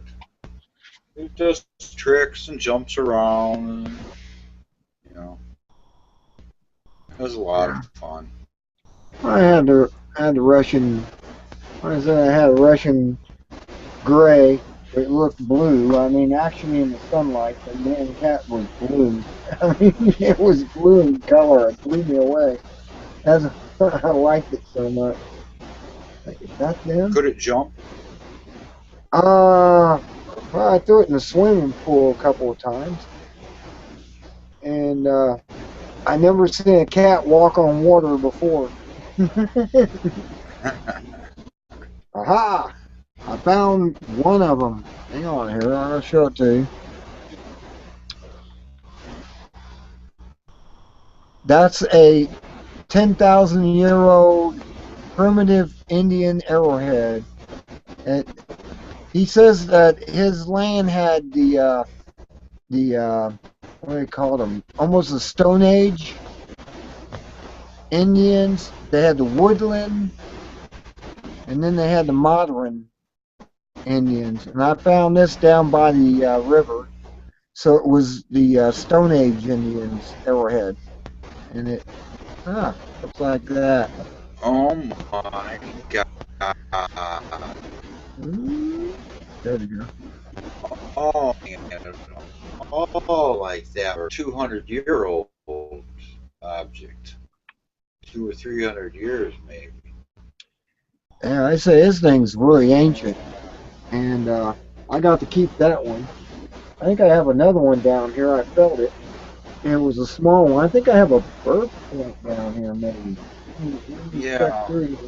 I have a bird point now. But you know what? I I've never found- seen one that. I've never seen one like that in a private collection. I saw at the school collection they had a big display case, and they went back, and yours reminds me of their Neolithic collection that went 10,000 years back. And I thought, I didn't know they went that far back, and they go, oh yeah. Oh yeah. And now you have one. I have one. That's It's nice. and it's nicely chipped and everything. It's I see it's that. made primitively, so it looks really old, and it was done this way. Let's see if I can get it up here in the camera a It's bit. got a nice point on it. The point's still intact. Is it Oh, like yeah. of a quartz material or a flint? Must be It's a flint. flint material. No. It is a flint, but it's a white flint. Theirs seem to be more of a white flint than the darker gray flint. And Yeah, now they try to track down all the quarries for this material. See, the primitive man had quarries, and there was only certain areas that had these deposits. See, and I'm trying to figure out how you'd research. Even around here, I could take my colored stone, and I'm going, now where would that quartz deposit, where would that chalcedony be? They call it chalcedony, it's got many names, but quartzite or flint or chert. But It's basically a deposit of this hard rock, and they can track down the Indians. Well, they say they got this here and it was 10 miles away. And here's the deposit. See, these are brown, and there was only one deposit down by the stream that had this. Is known to geologists today where this rock occurred, and that's where they logically mined it naturally. So, you know, that would be interesting to kind of track the movements of these primitive tribes. That would be one way to do it. I suppose it's being done. Yeah. And you could really get into that. Oh yeah, That'd be fun. I had that one. He let me keep it. He says, "Well, I shouldn't let you keep it because he was collecting them." And he said, "Well, you found it. It's all you, and you can have it." And he let me keep it, and I have it to this day. That I got off of his property, which has a lot of it on there. He used to let the farmers locally grow corn on his land, so they would plow up the fields, and we'd go out there after a rain because the arrowheads would sit on top of little mounds of mud. And you just go along and pick them up. That was how we did it. That's how you do searching. As far as the monetary value, I can tell you right now, it's going to be more value because of the age factor here again. Let's see. Have you looked into it at all? No, I haven't actually got a chance to look into the value of it. I'm thinking of a common arrowhead like I have, a real fine one. No breaks on it. Is around here, I would say like $7, $10 tops. Oh yeah. But one like yours with the age and the precision cutting edge on it, you know, it might be worth, you know, a lot more. Depending on how rare they are. See, you say they find them all the time, so here again, it's gonna be, you know. Yeah, it was a funny, real I've never seen heavily it. populated area by the Indians. It was. What city? It was in south of Olathe, basically out in the middle of nowhere, about 60 miles of Olathe, Kansas. Is that in the center of Kansas, or the west, or east, or where is it? It's in the. It was more on the eastern side of Kansas, Okay. and it was near a river. I can't remember the name of the river. It was like the Kansas River or something. I don't know. Some river that ran down by its property. It would flood over and stuff when they had heavy rains. And Yeah, it was a that pretty would big always river. wash out stuff too when it washed over. Yeah. You know, he would be out there doing search. He was supposed to give me an acre of property just for being my friend, and I never had that settled with him, so I don't think I have anything that's an acre of property with him. Wow, this thing just disintegrated on me. I just lost this this briefcase. It finally disintegrated. Wow, I opened it up and it disintegrated. It won't hold anything anymore. The back end busted open. You're gonna have to get some duct tape. Duct tape will hold together quite nicely. Yeah, because this thing just busted all apart and everything's sliding out the back end of it. I need a new briefcase. That's what I need. Funny you say that. I just bought one at the Salvation Army. In fact, I tried to give it to my boy for his marketing, advertising, point of purchase signage job that he goes to Walmarts and stuff. And I said, well, here, your briefcase busted out the bottom, just like yours did. And I bought this for him for $5 or something, and he goes, no. And I've even polished it up. It's solid leather, and it's like pretty nice. I forgot the combination, so I'll probably never get it open again. But Oh in no! fact, I you wanted messed to up load the it up. He combination. didn't want it. I gave it to him a said couple my months combination ago. 000 for a reason. I can't even remember how to open it. Oh yeah, you turn these. Ball, wax, and everything. Oh, this is bad. This thing just disintegrated this time. Trying to close it up and it blew apart on me. I even got some beeswax. You want how you beeswax? Smells like beeswax too. Beeswax. See, I have all these books. What I do, I keep all my books in there. My Vernana aircraft and everything. Ancient Atlantis. A David Hatcher Mr. chapter. Spellbinder. Mr. Spellbinder. Yeah. This briefcase I bought is the finest briefcase. I could have you look inside. I just noticed this thing is leather lined and leather padded. This is the nice fanciest one I've ever had. I didn't even know it until I looked inside here. Oh man, this is deluxe. Who the put that? It's like it's got suede in here, man. Well, that's what mine had. It's, Well, mine had in it until it blew out the back. it's got gold stitching. It looks like it's got gold stitching in it. Man, Then you're going, that is nice. well, mine looks just like that. See, it is kind of the same thing, but ancient. Yeah. Yeah, I see yours is a little bit, oh golly. Yeah, it's got all my stickers on here and everything too. I don't know if I can pick it up out, stuff falling out of it. God, everything keeps falling out of it. I can't. Oh, My harmonica fell out. there you go. Oh There you go. no. I'm using my harmonica and everything out the back of it. Louise, this thing just disintegrated on me. Oh no! Why did I let fall? He's gonna do it anyways. I'll let go. Oh, I gotta move the chair now to get to it. Oh, that's nasty. It just disintegrated. Yeah, it has suede like in it and everything. And the back end of it blew out on me. Oh no. Pencils, my UFO magazine entertainment. Oh, pencils, pens. Oh, no.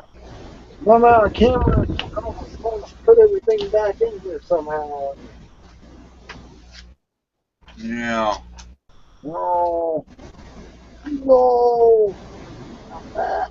Okay, I have to go get something. I'll be right back. I have to Oh, leave. okay. I gotta go get I'll something. be busy here trying to put everything back together again.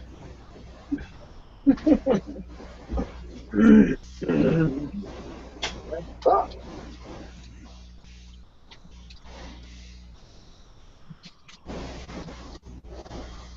My Far Out magazines even fell out. Stuff fell out. I didn't know it was that deteriorated. I knew it was deteriorated. That deteriorated.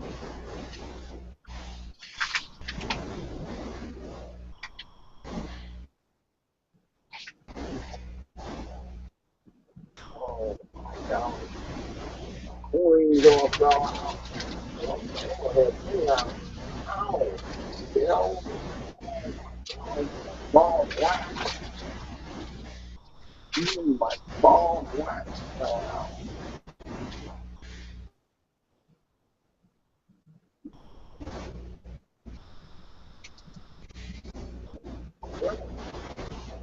Here. That out.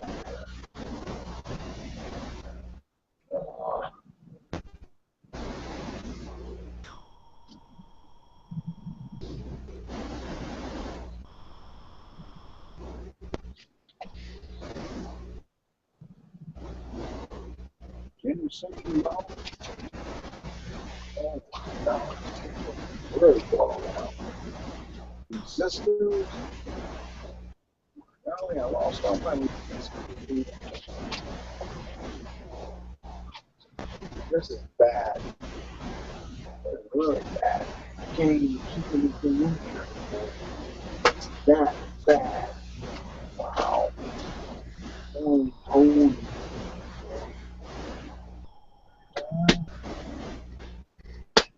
Dog crap.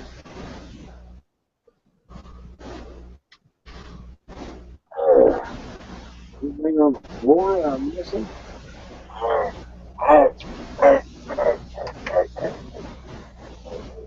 Put back up there. I gotta get a new briefcase. This one's blown away.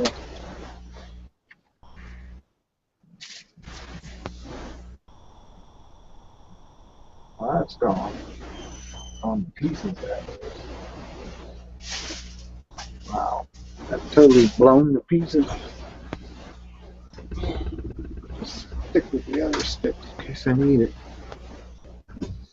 I think I hit that big thing on the floor. What's this? What's this? Oh my god.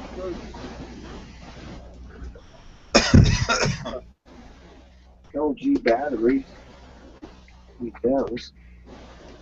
Over there.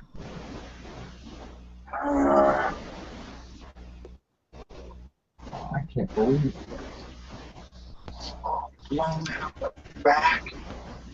I gotta get a new briefcase. Mice got a hold of this or something. Oh no. Hang on a minute. Hang on a minute. I got. I'm having my own little issue here with the briefcase. Like, I'll just leave it up there for now. Do something with it later. Here's your $1,000 peso there. $1,000 peso. We're 1,006.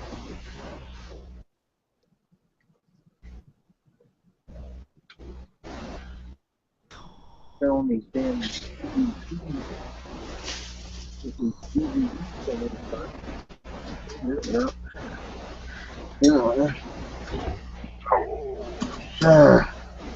rubber bands that deteriorated, dry rotted.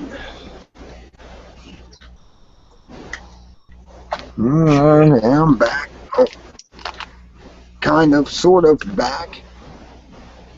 Yeah, I'm getting ready to do my little dog. nightcap. I'm having too much. Ready to do my little nightcap thing, and then I'm gonna have to. What I do is, I will do a small sacred ceremony, and then I will. You know, I do this all the time. I rinse my mouth out with fluoride. Is that safe? Not really, but it's the only thing that could kill the deadly bacteria that could get rotted teeth. So I spit the fluoride out, okay? No, you shouldn't actually do fluoride. Baking soda. You want alkali. You don't really want fluoride. Fluoride's horrible. That's But I'm the most. spitting it out. I'm spitting, man. I'm not taking it and swallowing it. I always use. I went from fluoride toothpaste to the health food store and got Tom's. fluoride free and sodium whatever. It's there's a what do you call it? Sodium. They got in shampoo and everything. It's an industrial waste, and they're putting it in the toothpaste and everything and making us take it. And I usually just do a baking soda. It's an alkali. It will neutralize the acids that cause your teeth to get sharp and everything. Yeah, okay. I try to stay away from it myself. I try to stay away from all that poison that they put out in products and everything. Whatever. Yeah, I guess I'll try it. I do. Well, when I brush my teeth, I use. Let's see I have 2 or 3. Oh, there it is. I do a Xylene White. This stuff here is stuff you want to use for toothpaste. Is Xylene White. You have to get it at a health food store because they don't sell it in the normal stores. But it's called Xylene White, and It's a gel type stuff, and it has no. Well, let's see. It's got sodium bicarbonate, which is baking soda, and a whitening, which is basically something that cleans your teeth a little better. And papain. Papain? Is that what that says? It has hydrated silica, sodium bicarbonate, baking soda, glycerine, sorbitol, and natural mint flavor, peppermint and everything. It's a natural toothpaste. It says it's well, can't see it there. I have to read it over here. It's fluoride free. It's SLS free. It's gluten free. It's paraben free. Reduces plaque, whitens, and fresh taste. Known as Xylee White. Xylee White. By now, that's the only stuff I use. I can't handle fluoride toothpaste, fluoride water. Makes me stupid, and I don't want to be stupid. I see what fluoride What I does. do is, I was telling you what I do every night. Now listen to this. You're going to like this. Every Alright. night, I go into my little bedroom, and I get in bed, and I can't get close to my wife. I can't even touch my wife. That's forbidden. I could somehow injure her or kick her or something, or lay on her leg or something. So I just get on my little 6 inches of space that I get. And I'm half in a coma. And I lay there. I'm covered up. I'm happy. My radio has this button, and I press that button, and that radio will play for 1 hour. And I've been doing it for years. I bought it at a garage sale down the street around the corner. And I even told him, I went back a couple years later, I go, you know that radio so it's still working. And I press that button, and it goes for an hour. Well, whatever I want. I can have current events. I can have, anything. Yeah. So I try to tune in George Norrie, but since the economic downturn, only a few stations can afford to broadcast him, and they're very far away. Like 87 AM doesn't come in good here. I don't know where 87 AM is, but then there's another one, 99 out of Boston or something. Anyway. Trying to listen to George Norrie. Man, Yeah. I haven't listened to him in years now. I catch him on YouTube every once in a while. I get on the computer and somebody will have his broadcast commercial free and stuff, and that's pretty good.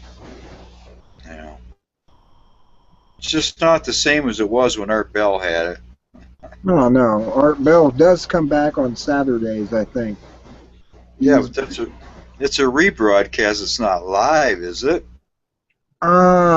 He came back from the Philippines with his wife, and supposedly he's supposed to be doing that live, but I don't know now. Since you mentioned it, he does a Saturday night show, I didn't know that.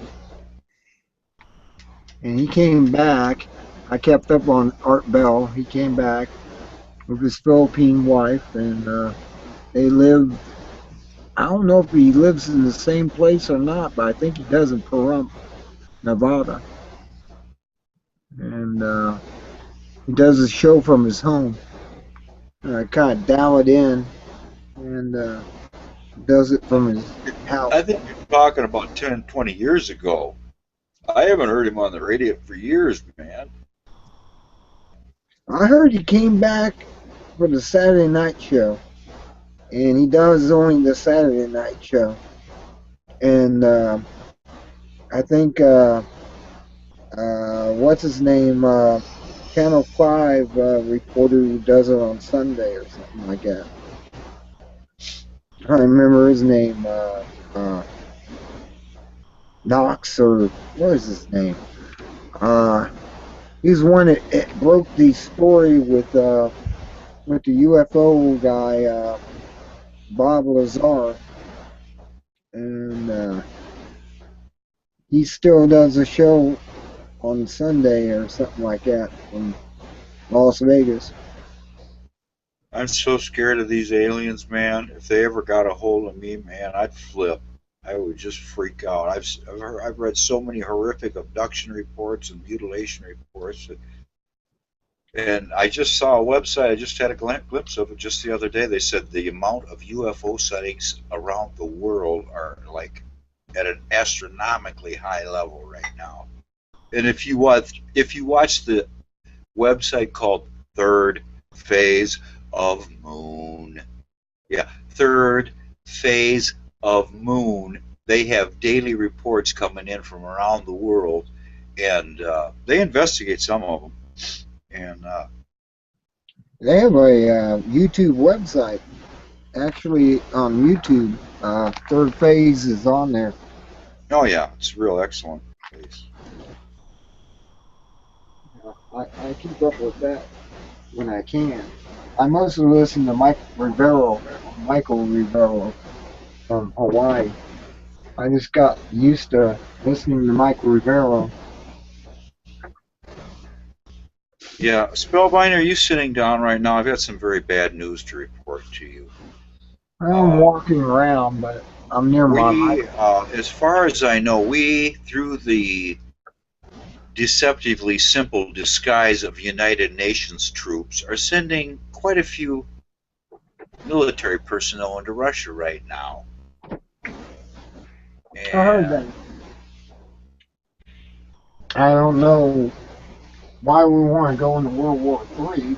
You know, that's what we're heading towards. We're heading towards World War III if you allow Obama to do what he wants to do with all that. We got, I mean, I can't believe we have to get in the war to fix the economy. They did that World War One. The economy went kaput, and so we had that. World War Two, the economy went kaput, and we went into that. And now we're going into World War Three to fix the economy again. I just don't understand that. It doesn't make any sense. Fixing the economy by war. I mean, it's just I don't want to see. What we need is a whole new worldwide mental revolution that could be brought about through one simple drug known as LSD. And Aldous Huxley had this idea many, many years ago.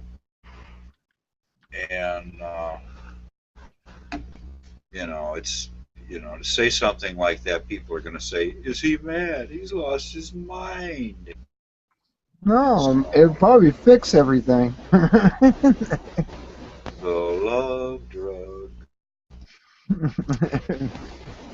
Well, you know, in Washington, D.C., they legalized marijuana. Maybe there'll be a change. You'll just see what happens with marijuana being legal like Colorado and D.C. I can't believe D.C.'s doing that, and it's a federal offense still. All these states that legalized it.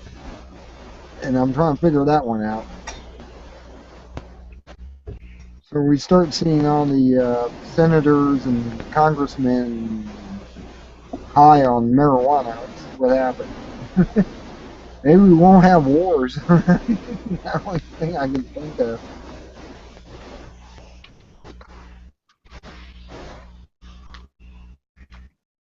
So anyway, it's sad politically. Taking a turn for the worse.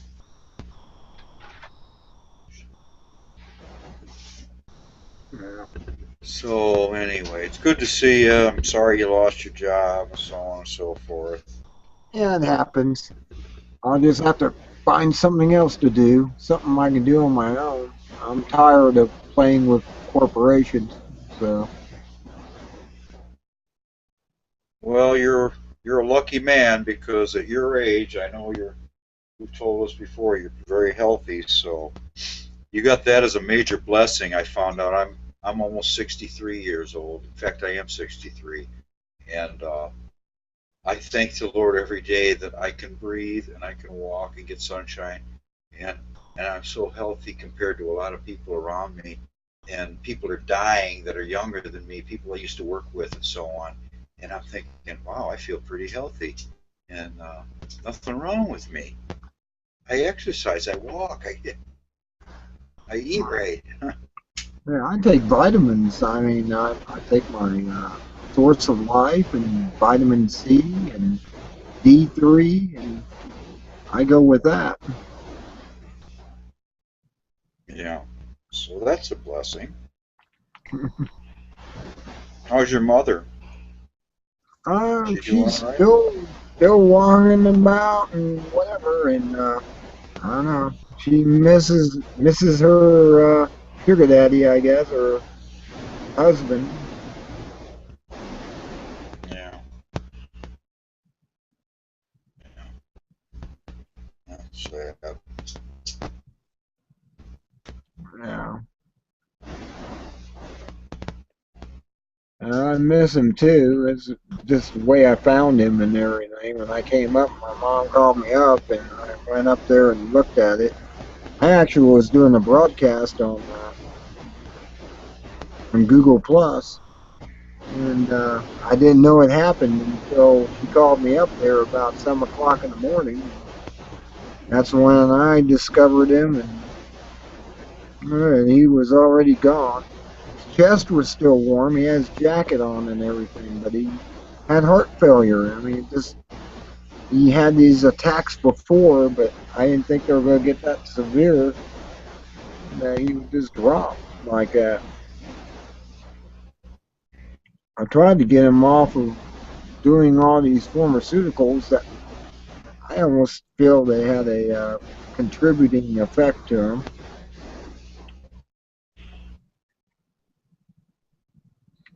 Well, I found out there's one little secret ingredient to life that I know I'm going to be labeled a madman if I tell you this, but many, many years ago I found a little secret. It's called cayenne pepper. Oh yeah. And what you do is you can make a tea out of it, and you have to work your way up because it's very hot. And so if you can take 2 tablespoons a day, teaspoon a day, or a couple tablespoons every day, or once or twice a week, you will find that you will feel great. Oh, it's the same It's with just turmeric. Turmeric is for the memory, prevents Alzheimer's and so on. But this cayenne red pepper is just so beneficial. You know. I'll probably have to start a regimen on that, just to add on to my regimen. Yeah, I put it in some soup or something. If you have vegetable soup, put it in that, dilute it or something. You know. But don't get carried away, because in India, where they eat tons of this stuff, they said it has, these people that eat too much have a high incidence of throat cancer and esophagus cancer, stomach cancer. So you got to watch what you're doing with it. You're going nuts with the stuff. Oh yeah, you can't have too of a high acidic blood. You know, basically we're supposed to go towards the alkaline and dealkalized, which would be like baking soda and stuff like that. There's people who will do baking soda every day. Teaspoon in a glass of water, drink it down. It balances their system out. Yeah.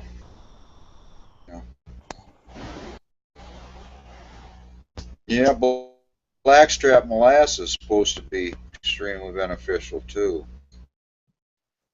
Tablespoon of that.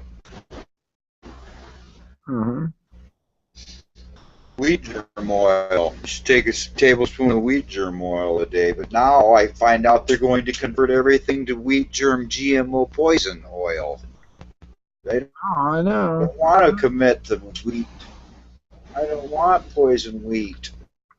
And they said the second and third generations down the line, Like it might not hurt us to eat it, but then our offspring, 2 or 3 generations down the line, are going to show defects and so on from the GMO. Well, They equate this because they had mouse studies and rat studies and so on. well, I've started on hemp seeds. Hemp seed, what do you call it?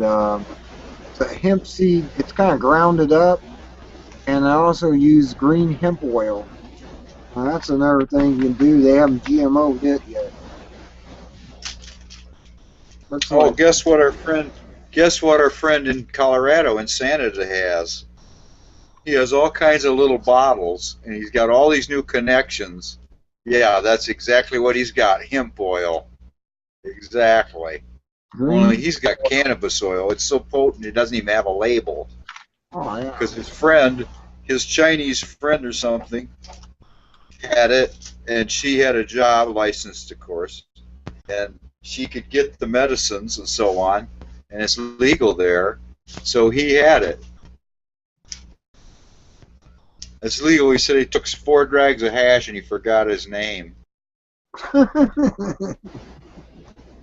It was that good because it had been so long since he smoked this stuff. See, because he quit. But see, now that his wife has a job, in Santa, his wife has a job making all kinds of money. She's got her driver's license. She had to go to a Chinese guy, and she got her license, and everything's all copacetic.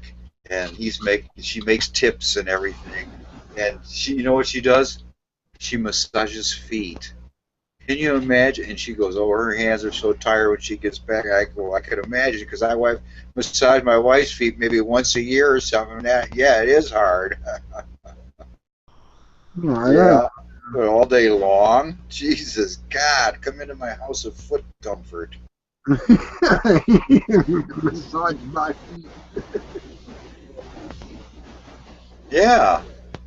I don't know what the clientele consists of. Really rich fat cats or just, lonely people or what? I don't know. Oh, Betty. The guy seemed so happy, Spellbinder, from what he was a year ago. I was so happy because he's got like good money coming in, tons of it, and he's working overtime. It's always nice when you got plenty of money pouring in, from both directions. Oh, yeah. No doubt.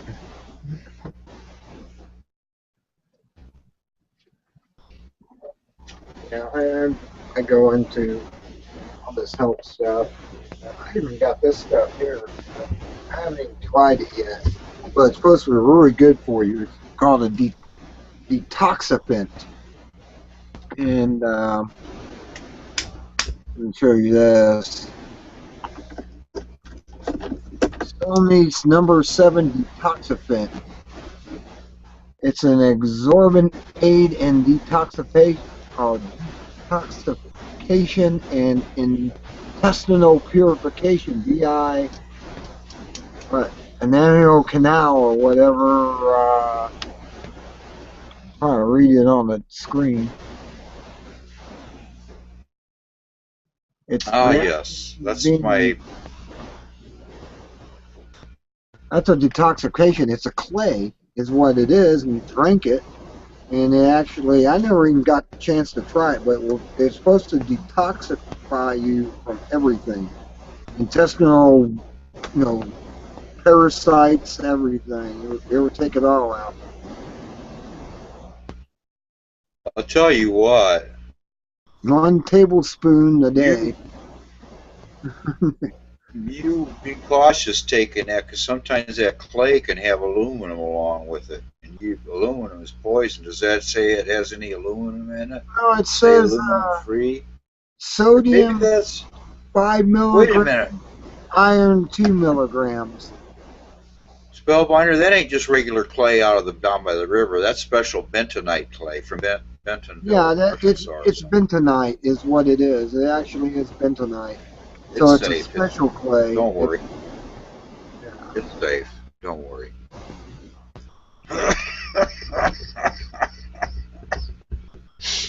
Yeah, I've heard about that for detoxifying. Now that's what I need because I'm full of heavy metals and lead dust and titanium dust and all kinds of coloring agent dust and poisonous chemical dust. I'm full of that stuff. Well, this is supposed to take it So out. I need, Chloriobentonite. I Chloriobentonite. need that.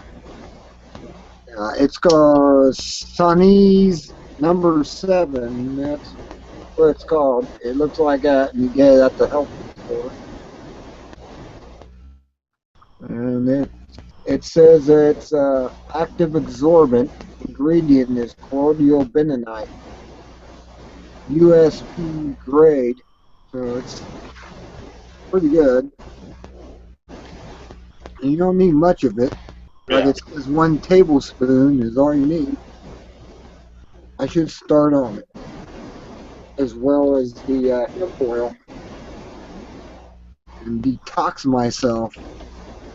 Putting 8 to 10 ounces of water or diluted juice, and add 1 tablespoon of Sony's number 9 intestinal cleanser.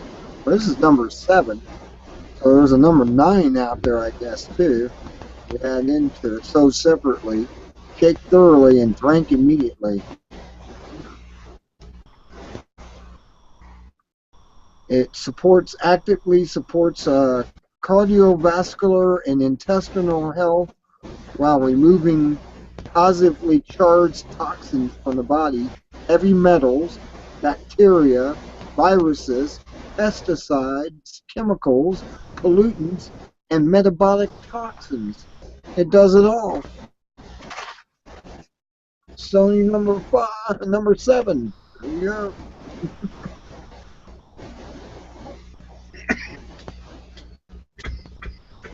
But Yeah. yeah, Lucky 7, number 7, Sony number 7. I haven't even tried it yet. And, I've had it for several months, and I haven't even opened it up and tried it like the hemp oil. Oh, I've been doing the hemp seed. Cause you can get that in the grocery surprised store you- now. You can get seed. And I'm that's surprised you hemp. could even It's not buy that marijuana wild. seed. Oh, it comes in a nice bottle. It looks like this. Okay. And I'm going to say that bottle costs you $17.95. Am I right? Where's the price tag on here? I know it had a price tag on it. No, I paid $28.49 for Oh, it. jeez. Oh, my goodness. The price is not right. Oh, wow. All you only need is 1 Oh. tablespoon, and it's 32 ounces, so it's going to last a while. Now, what are its benefits? Is it touted as a digestive aid, or is it just an overall body tonic, or what is it? A laxative, or what? Well, it actually said it detoxifies the cardiovascular and the intestine, bacterium and everything. I mean, actually, viruses in your intestinals and anything else that you got that kills you. It said actively supports cardiovascular and intestinal health while removing positively charged toxins from the body, heavy metals, bacteria, viruses, pesticides, chemicals, pollutants, and metabolic toxins. So it does all that. This cleansing drink is one of the key components of our original number 27-day cleansing programs. This drink may be used alone or in combination with our 7 daily cleansing programs to derive and benefits of dietary fiber and calorie restriction, weight loss, maintenance, reduce cholesterol, blood sugar, and blood pressure, reduce susceptibility to disease, and a healthier life. Where's that? On it. From Kansas City, Missouri. I'm wondering, you're spending a lot of money on this stuff, but I'm wondering if a lot of it just sits there unopened. You might take a couple of days and then you just forget, I don't know if I need it. And then you're like me and you just sit there and you don't take anything. I got all these vitamins here. I don't take any. I should start taking them.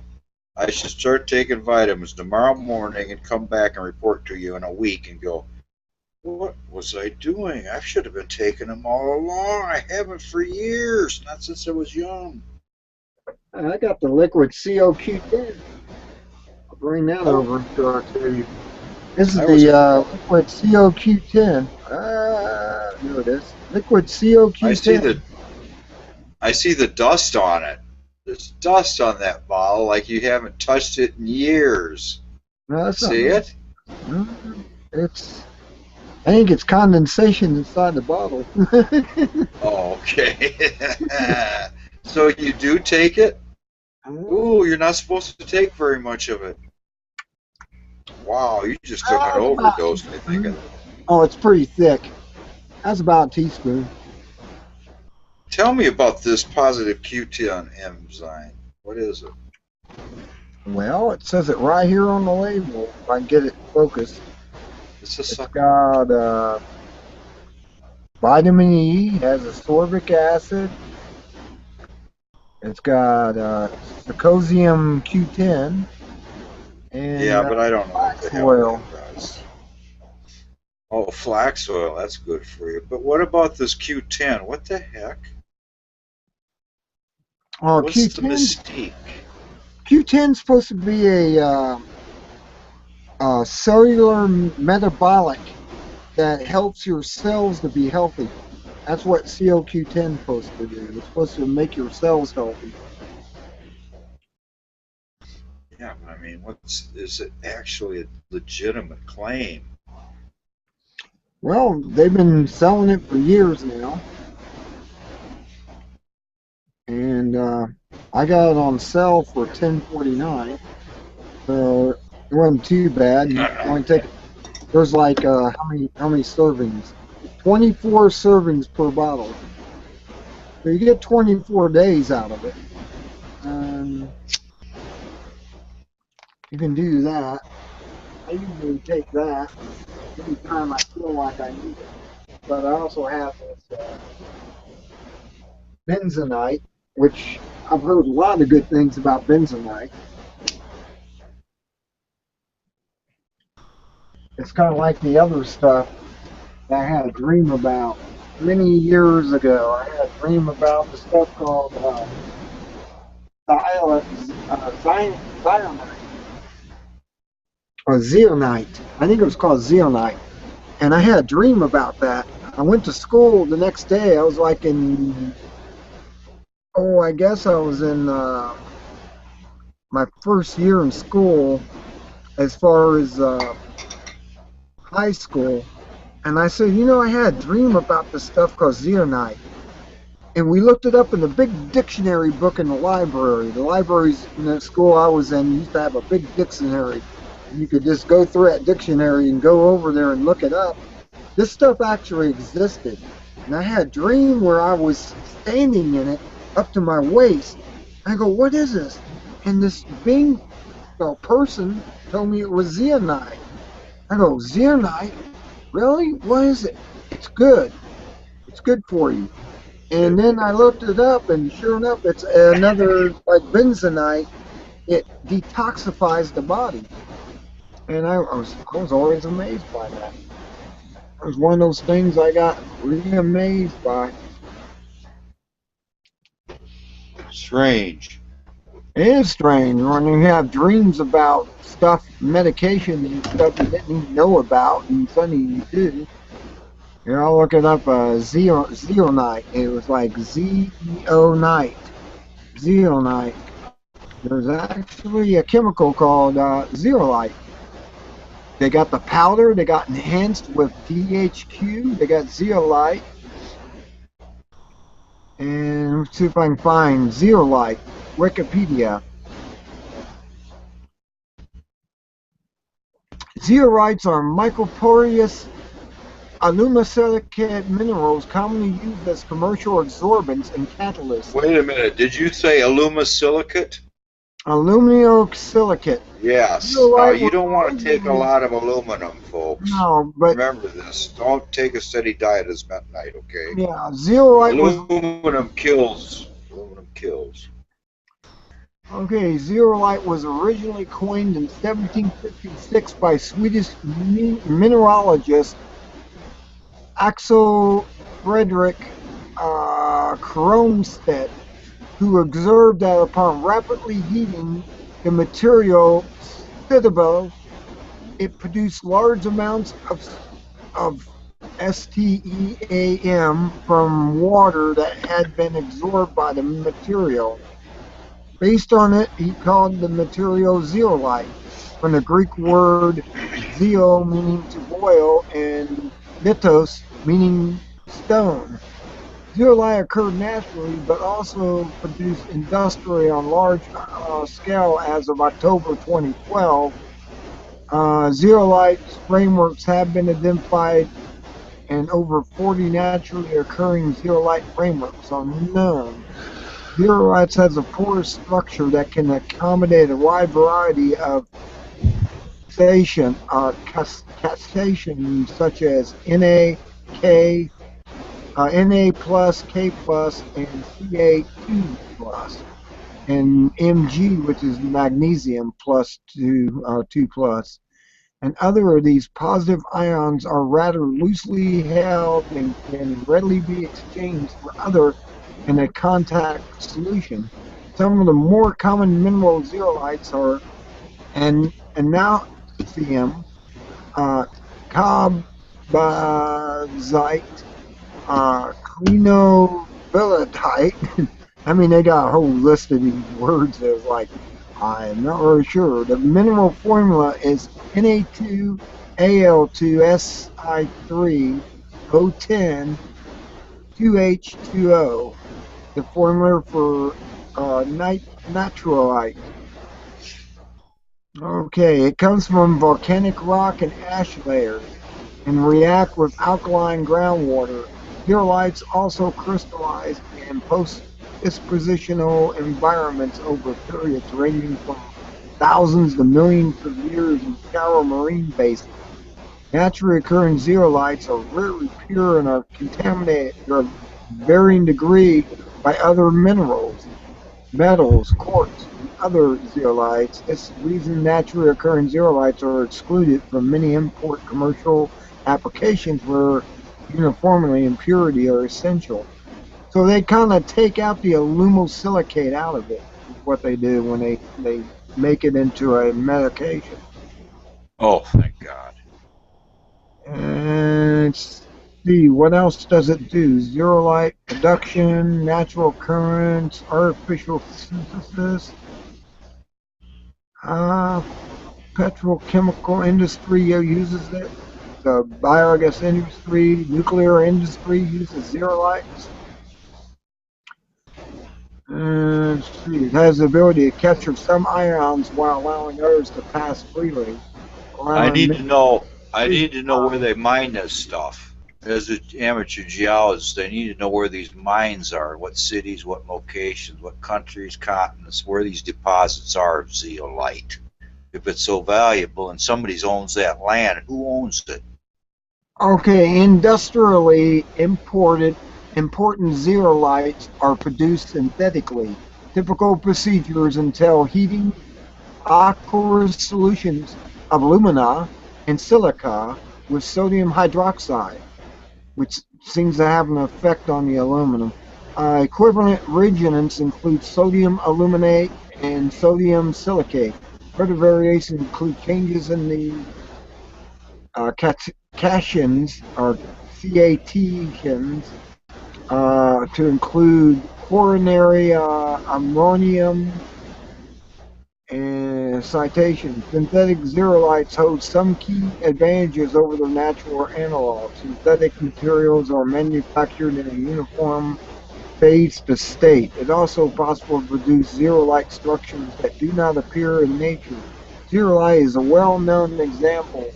The principal raw materials used to manufacture zeolites are silica and alumina, which are among the most absorbent mineral components on Earth, and potentially to supply zeolite is virtually unlimited. It seems that it actually sucks toxins out of your system, is what it does. because of You its know what? I'm glad you talked about it because Wiki had the answer. Because if you said it's the most absorbent, that explains why in my binoculars I always have these like little salt crystal things in there, and that must be zeolite, man. It's in them dry packs. Well, they use it in detergents and cat litter. Non-clumping cat litter is often made of zeolite or diatomite. Diatomite, yeah. You know what? I just got some of that expensive cat litter. For some reason, they were out, and I got some real expensive, luxurious, rich people's cat litter. And guess what? I think it is zeolite. I was looking at it, and I was fascinated by its color and its shape. But now that you mention it, it's an odd coincidence because it might be zeolite. It was like the $12, not the dollar pack. It was like $8.95. Oh yeah, that's what I buy normally. I usually buy the more expensive Tidy Cat.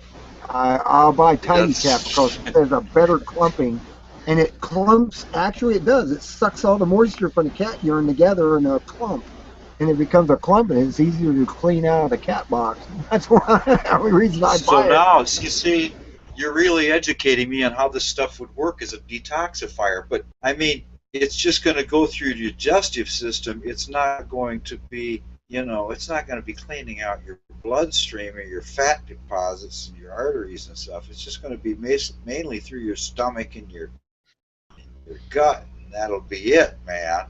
And then flush it out with a gallon of water or something, I guess. I guess I'll poop it out one or the other. I don't know. I don't know. It's clay. It doesn't seem like it's just going to, be a little clay deposit all over. I don't know. Yeah, I'm trying to see what the medical, because there's a medical, I heard zeolite was a medical uses for it, but I don't see it in the Wikipedia. It's used in a medical form, but I've read that it was used in a medical form to detoxify. Yeah, detoxifying. I'm looking through everything, and I can't see. Don't you understand? In the new state, natural means it could not be pure enough for the consumer, who must be protected at all costs, and so therefore only the synthetic, fake, phony, chemically designed, profitable analog will be acceptable. In the new, somewhat collectivist situation, No, I'm looking. we must protect the consumer. The consumer's got to have 100%. So. That contains hydrated aluminum and silicon compounds. Okay. It says that ETS Zeolite, this is this company, it sells it, heavy metal detoxification. It will take mercury out of your system if it's a heavy metal detoxification. It will pull mercury out. So,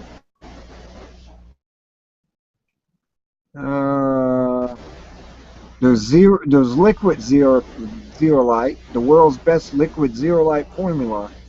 We are the world's leading manufacturer and supplier of zeolite products. Liquid zeolite enhances with DHQ, high potency zeolite liquid, 100% pure, whatever. If I don't know.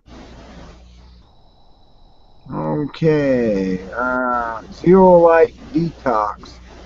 See what it says under there. There's all types of products out there for using zeolite as a detox. It's a detoxification. It will pull toxics out of your system.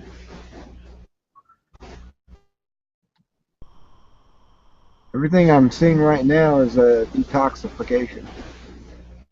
Coconut oil and zeolite. Thyroid detox. Hell, it'll pull radiation out of you, I guess. What the? Yeah, there's a way that. I mean, I usually use iodine. I use it as the as seaweed.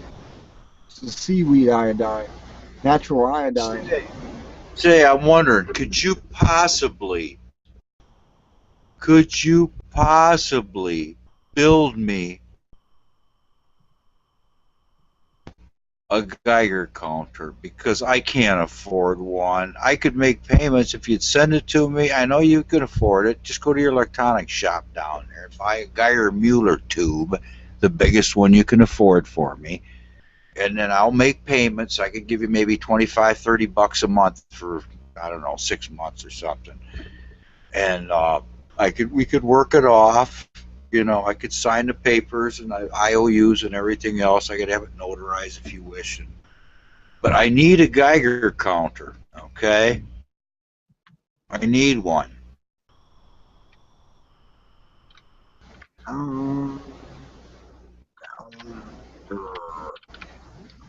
Let me see. Geiger counters. They're not very expensive anymore. They're actually pretty cheap. I don't think so. I think you're wrong. I think you're extremely wrong.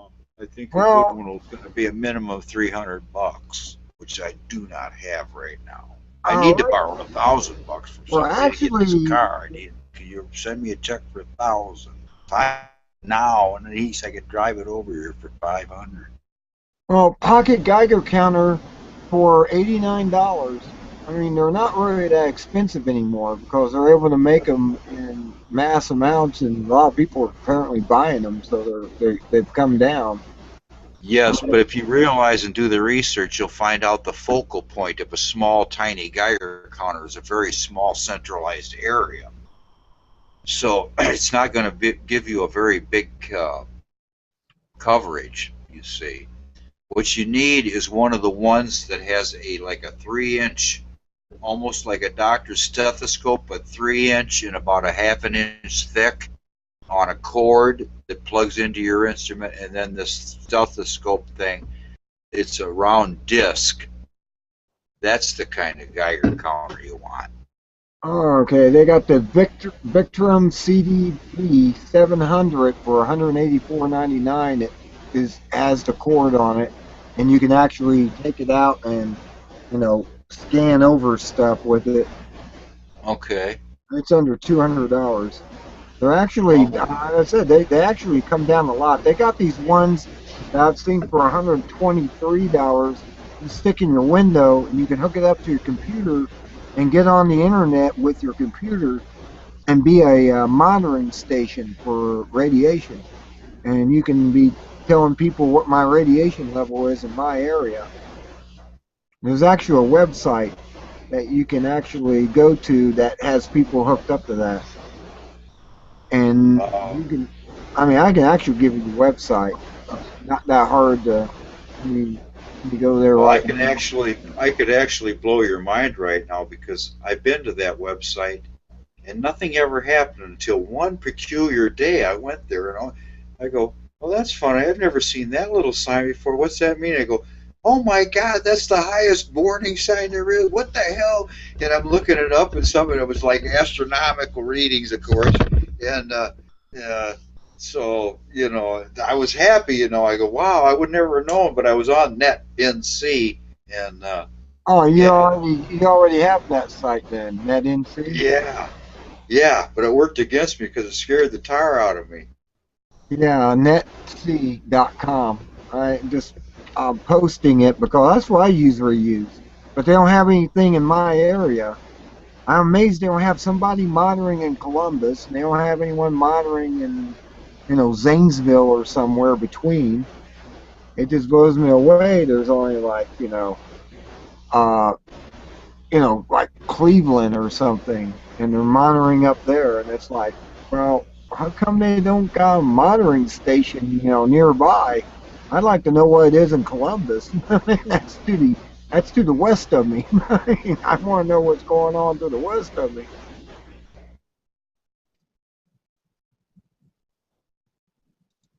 Geiger counter for sale.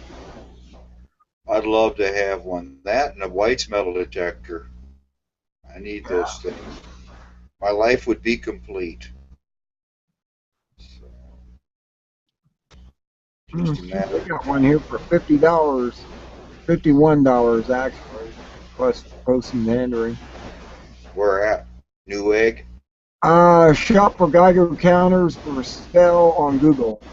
It's on Google. They actually have the one. It looks like the one you see in movies and stuff, with the wire attached to it, and you can pull it off the handle and wave it around, and that type of thing. That's $189. They got these other ones that are called the Soki 01M Geiger counter for $249. That's a new one they got out. And they got a kit for $99.95. You put it together yourself. Yeah, that's what I'll do. I'll buy it and I'll ship it to you, and then I'll pay you to put it together for me. Yeah, that'll work out good. Why not? It runs off of 2 AAA batteries, actually. And it's just a circuit board. You have to have a box to put it in, I guess, or something. It has the rod on it. And I'm looking at it here. Let me give you a link to that. Is that do your own Geiger counters? This one happens to be. Let me send that out here. I see that, and they got the thing on it. It's on a circuit board that's already built. Yeah.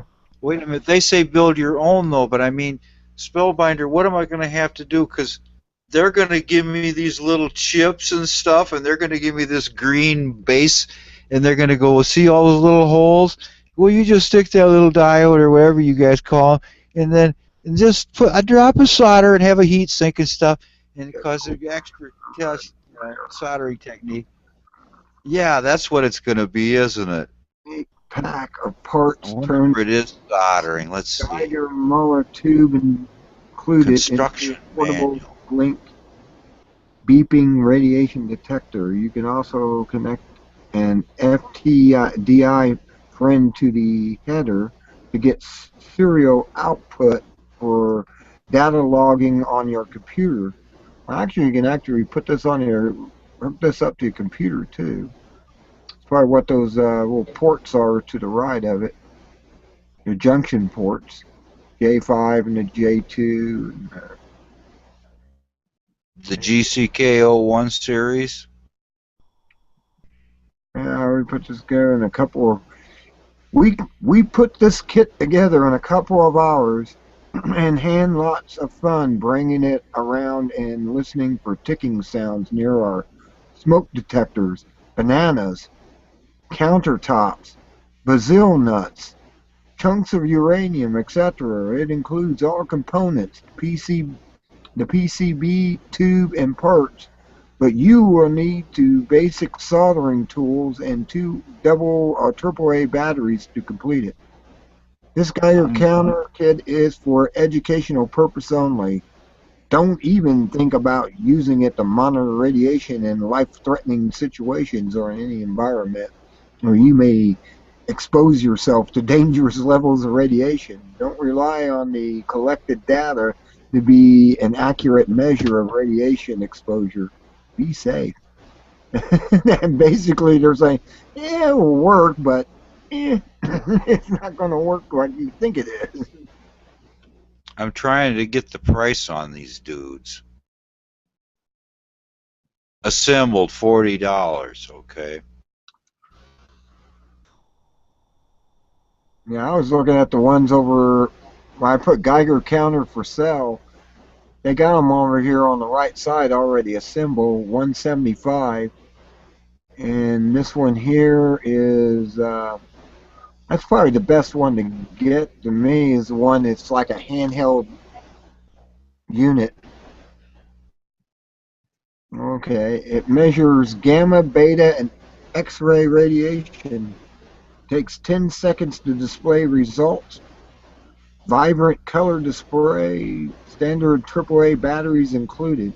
2-year warranty. Compact and easy to use.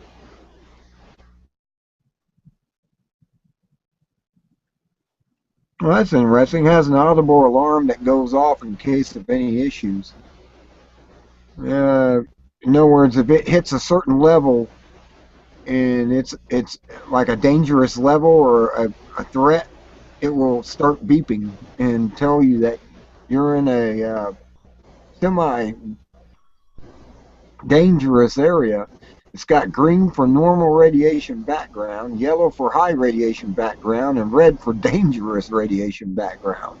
So it'll actually give you colors, 3 different colors to tell you that this thing is doing what it is. It looks like to me it's made in Russia. Oh yeah. It's a Russian one. I'm looking for a high end. I'm looking for a high end Geiger counter. Okay.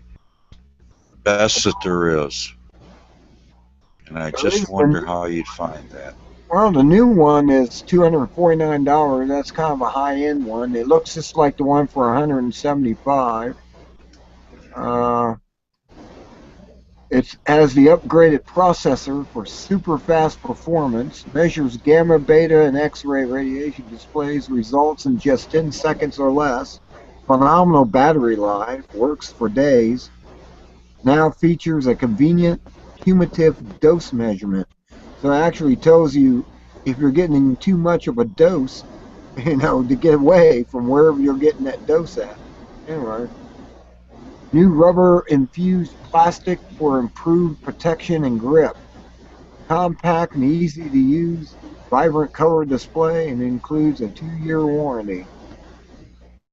It doesn't look that bad. This one here has a nice display on it. I mean, they'll actually give you a nice display. It's small. It's like a cell phone. I mean, the damn thing's as big as a small flip-open cell phone. I just found the high end. It's called the PRM 9000. Manufactured in America. It's got a 2-inch pancake style. That's what I want. The 2-inch pancake style. I recommend it. And it's the industry benchmark for low-level radiation detection. The improved sensitivity of the PRM 9000 combined with real-time data collection. I haven't seen that one yet. There's one here for $585. Radiation detectors and Geigers on eBay. Probably the best way to get a good cheap price one is, for a high level or high price one, is go through eBay. There's probably people on there selling them cheaper to move the product. Wow. The next best one is your old standard that you see in all these videos, which would be the Inspector. Okay. That's the one I like the Inspector myself. I always thought the Inspector was okay. A lot of people use it, and apparently it's the casual users, for the casual user, as well as industrial users and emergency responders. So, yeah, I guess there isn't too many. U.S.-made Geiger counters for $289 and up. Monitor nuclear radiation 24/7. That probably has a access to your computer that you can go on that site of NetSea and actually become a monitor in your area, and everybody will know what the area around you is like. What else I got? Several different radiation detectors. Owning a Geiger counter as a layperson is not as weird as one would think. Many people have one. What type of people own Geiger counters? Obviously, they're professionals, radiologists, and so on. An ion tamer, scintillator, a scintillator, or dosimeter, is large group of people own radiation detectors don't really need one. Parapsychologists may use radiation detectors. One industry is very concerned about granite countertops being radioactive. Oh, Walmart. Survivalists may want a Geiger counter. I see. You know what? An ad for Walmart on the Inspector USB Geiger. That means you can hook it in your computer and go on something like, NetSea and put a warning out. it's $586 though. That's Walmart. I didn't know Walmart sold Geiger counters. Isn't that amazing? Wow. There's one that's $1,000 for it. I'm like, that's a little steep, but Yeah. I want to test my food with it. That's all I want it for, is testing my food I eat. that's why you go in the store and you start passing that over everything, and people be looking at you going, and you're going, I wouldn't eat this. I wouldn't eat this. Well, that's what's going to happen. People are going to Exactly start. what's going to happen. They say the lettuce from California was the absolute highest they ever tested. I don't know, because the leaves, maybe they hold a radioactive rain or something. I don't know. Well, yeah, there's fallout coming down constantly. If it says from California, I usually avoid it. I usually avoid anything from California, Yeah. grapes or anything. So it's accumulative. It's not that it's going to kill you if you eat it one time, but if you keep eating it, it's going to build up until it does kill you. Yeah. Because everything's accumulative. That's what the problem is. Yeah, even your fillings in your mouth that have mercury amalgam in them.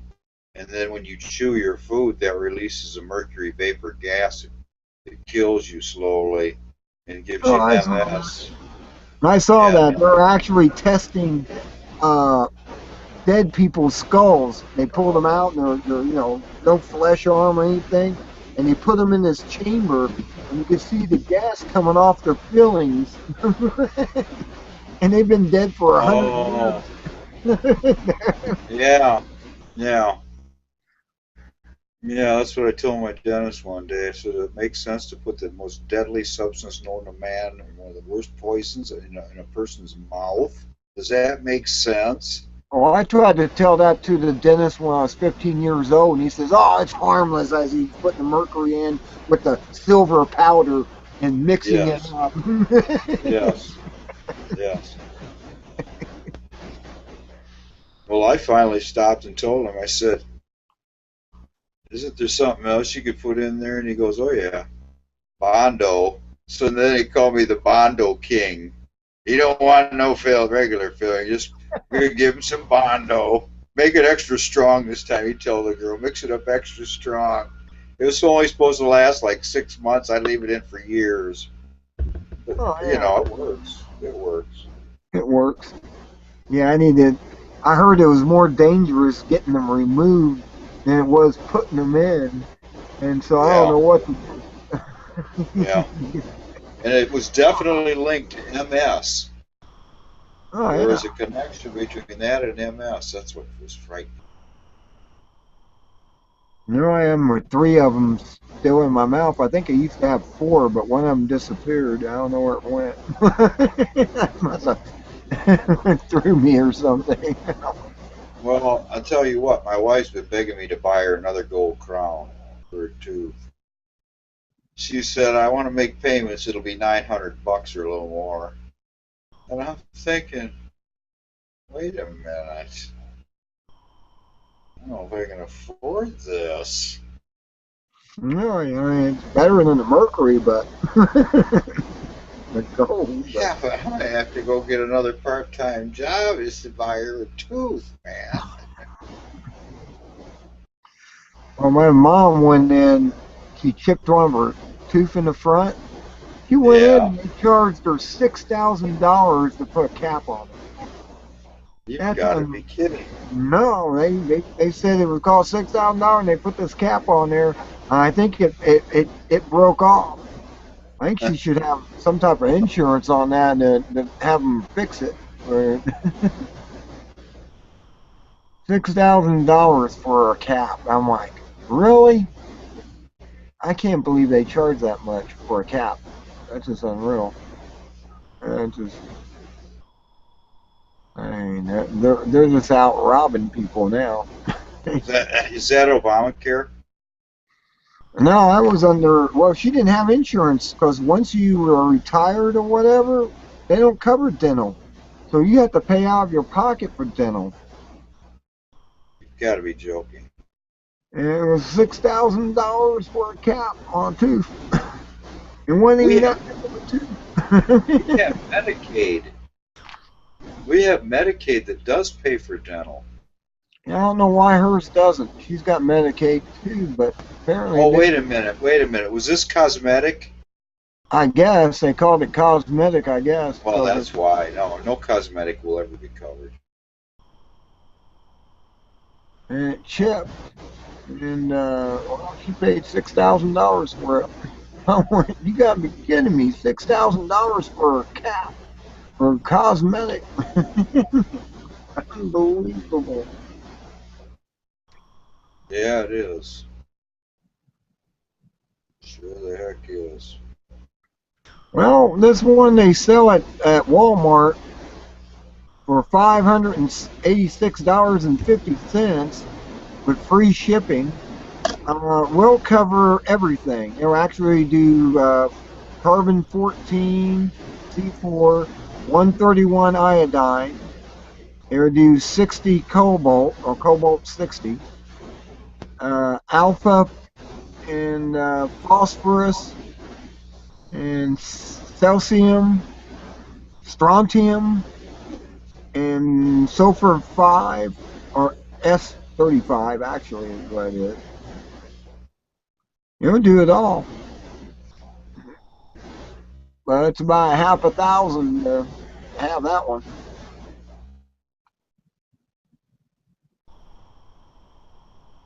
That's pretty expensive. How would I get there? How would I get to that website to see that?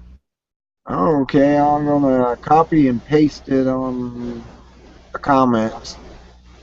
How does it show up on the Hangout screen now? I see these links popping right up on the center of the screen. There it is. How does that pop up? It never used to do that. Well, I put down an inner chat message, link here, and then it pops up when I hit the return button. Those are two different links, so you'll have to go to the start at the bottom and go up and just click on that one. Oh, okay. Yeah, start at the bottom of that link, and it will only underline up to the next link, and the next link is separate. That's how it's working. Is that an inspector? It's yeah, I think that's an inspector, but it covers everything. When you go there and go down and look at the details on it, I mean, it does calcium, it does cobalt, it does it all. I mean, I guess that's why it's $586 because it does it all. It does everything. Well, You go down and scroll down, and it'll tell you all the specs on it, and it covers everything. I mean, strontium, everything. Strontium is what you're worried about in food, anyways, is strontium. Because strontium is one of the major poisons after a nuclear explosion. The canned food may look good in the store and everything, but if it's been exposed to a nuclear blast, it turns to strontium inside the can. When you eat it, it's a definite. They had Twilight Zone on that, which blew me away. Had James Coburn, and he came in this town, and this guy it was called The Old Man in the Cave, and there was this guy was going to his cave and was getting information, he said, from an old man. Turned out to be a computer telling him when the radiation was low and when they could plant and when they could do all this stuff. And this guy comes into town going, oh, I want to see the old man in the cave. And they go up, and it's like a bomb shelter. It has a thick door, and they blow it open. They go in there, and they destroy the computer. And then they go to town and start handing out all the canned food that the computer told them was filled with strontium. And they started, all the people just went along with the soldier that came in there and said he was captain and he was just a soldier. They all ate it, and the next morning, he's the only one alive, the old guy that went to the cave to talk to the computer, and everyone else was dead because they were poisoned by the whiskey and the beer and whatever else they were drinking that the computer said was infected with strontium. Yeah, strontium is nasty stuff. I tell you, it will kill you overnight. Oh man, I love this Geiger counter you found for me, man. Oh, I love it Gotta too. I have love that. I said cobalt 60, strontium. I mean, celsium, and all these other radiation. They'll pick it all up, and they'll go down to 2 millivolts. Well, you know, as an amateur rock collector, I need one of these things to protect myself because you got to handle uranium rocks with care and so on, and thorium specimens. You've got to wear gloves and everything, and breathing protection but you need to know. People don't believe you. Oh, rock collecting is safe. No, it isn't. It can be very dangerous because now you say you have rocks from out west. Be very cautious if you have some very black rocks. Okay. Oh, I yeah. got a couple of real black ones. I think one of them might be radioactive out here. Oh, yeah. I mean, I picked up. I had it. I don't know if I still do. I had some specimens of silver from the Mormon mine out in Las Vegas, out in the hills in Las Vegas. They were mining this silver. They didn't know it was silver. They thought it was lead, and they were making bullets out of them back in the West. And they found out they were mining silver. It was pure silver coming out of this mountain. And I went out in the tailings, and I was able to find specimens of silver. Raw silver. That is cool. That is cool. Yeah, that's the kind of life I live when I go around in different places. I go right for the mines, the pits, Yeah, wherever they dug out everything. Go through the tailings, because they didn't go through the tailings. They're looking for the veins, the chunks. They're not looking for the little parts that came out with the tailings when they were digging. And that's where I found this silver and stuff. It was in the tailings. They had big stacks of rock and rubble, and I started going through it, and I was finding silver all through it. And it was like, damn, they didn't even know they threw out this much silver. The ancients had a strange way of finding things. They would dig a huge hole in the ground, and they would mine out the rock. But I just found out that the Spanish long ago out west, they would take and build a circular rock structure with a real hard floor of rocks, and then they would take the ore and they would put it on the floor of this circular structure, and somehow they would have a mule team or donkeys or men grind it up by having like a wheel or a big rock or something like a grist mill to grind the rock down and try to break the gold out of the quartz or whatever it was in. And it was the strangest thing I ever thought of. I go, you mean that's how primitive man extracted ore? They had to literally take another stone and break it up. I never even thought of that. How stupid. I should have figured that out. Yeah. Even primitive man had to grind up the rock, but they didn't teach us that in school, so the thought never occurred to me. Oh, yeah, it never does, because they never teach it, that knowledge, that you can actually, like a milling stone, and mill it out like you do grain. Yeah. I wonder how far back the history of that processing goes, if they can trace it back to, so many thousands of years. I'd like to find that out. Well, it goes back pretty far. I think. Yeah, that's a nice historical study project for you there. Wow. Along with it, you can find the locations of all the major mining areas in the world. You can know right where to take a vacation. And you just happen to have a little pickaxe in your backpack and a little gold mining pan, and you go to South America, you go to Europe someday, and you find a place you pan for gold. I heard this guy was he was a what do we call him? Kind of like what's his name at Columbus Zoo. He was out looking for tiger or lions in South Africa, and it shows him with the cameraman. They come up this rock. I mean, the thing was about 3 feet in diameter, and it was covered in rubies. And he's saying, "I'm going to mark this on my map and come back." I'm sure he picked some of those rubies out of that rock. They were raw rubies, and they were as big as quarters on that rock. They were big rubies. And it was sitting on the ground. It was out on the ground.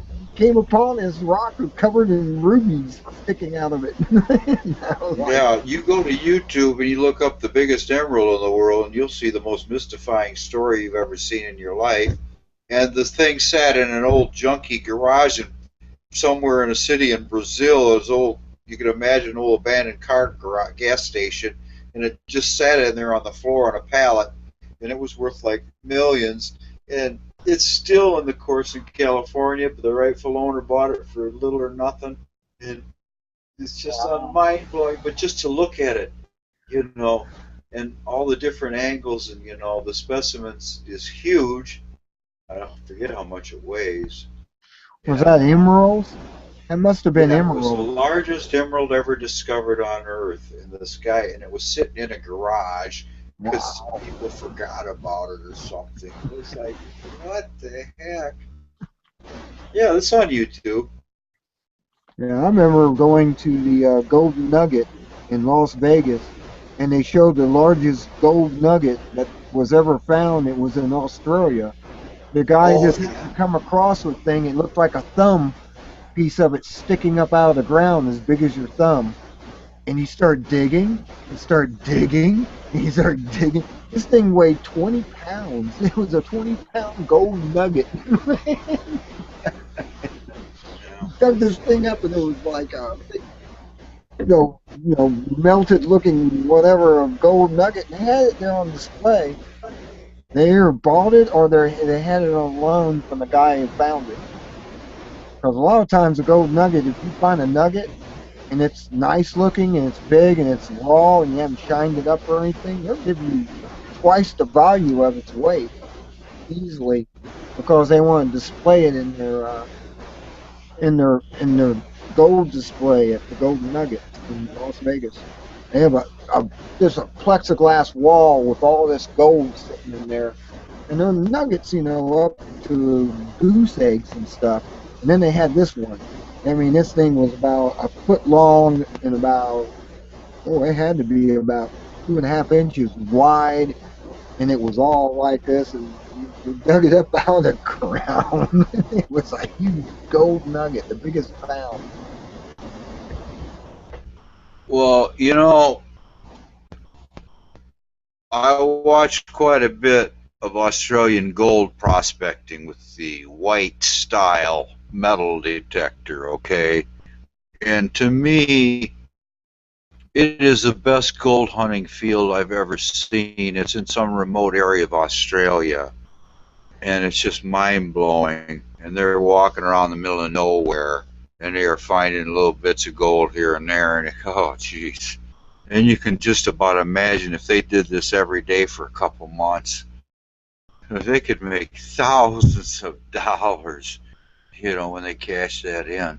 Sure, it's hard work. Sure, you're roughing it, but wow, the rewards are astronomical, It's all placer gold, too.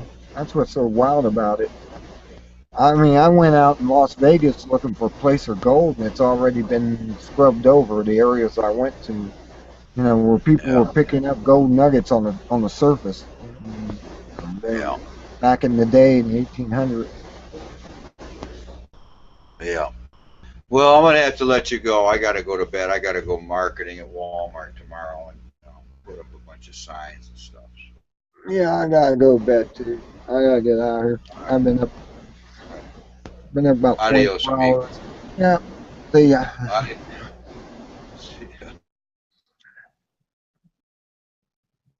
And we're off the air. Hope you all enjoyed it. Hope you go out prospecting, go mineral hunting. whatever you enjoy. There's lots of treasure out there to be found, especially with a metal detector. It's like the guys on YouTube, they're coin hunters, and they go out and find these coins and they show you all this stuff. It's like 1800s and stuff, silver dollars that they're just digging up somewhere in Virginia. And it's a great thing. I think we all should go gold hunting. Now I'm going to see if I can get this cheap metal detector to work and go out and see what I can find. It actually tells me if I find a nickel, a dime, a penny, whatever, 50-cent piece. Just need to put batteries in it and fix the handle on there so I can use it actually. Well, U-shaped thing that you put your arm in broke, and I have to fix that again. But I may do some prospecting as soon as a thaw comes along, and take this $136 metal detector out and see if I can find me some more quarters and dimes and nickels and stuff. I haven't used it in a while. I said the handle got broke being in the back of a Pathfinder. Something fell up against it and broke the U-shape off of it. I used to use that all the time with mono earphones and go out and look for gold, silver, whatever. I'll go back out and check out this old train station and just a foundation left and see what's left there. I always wanted to do that. Oh well, until next time, you all be good, or you all be good at it. And I hope you enjoyed the show. Good night.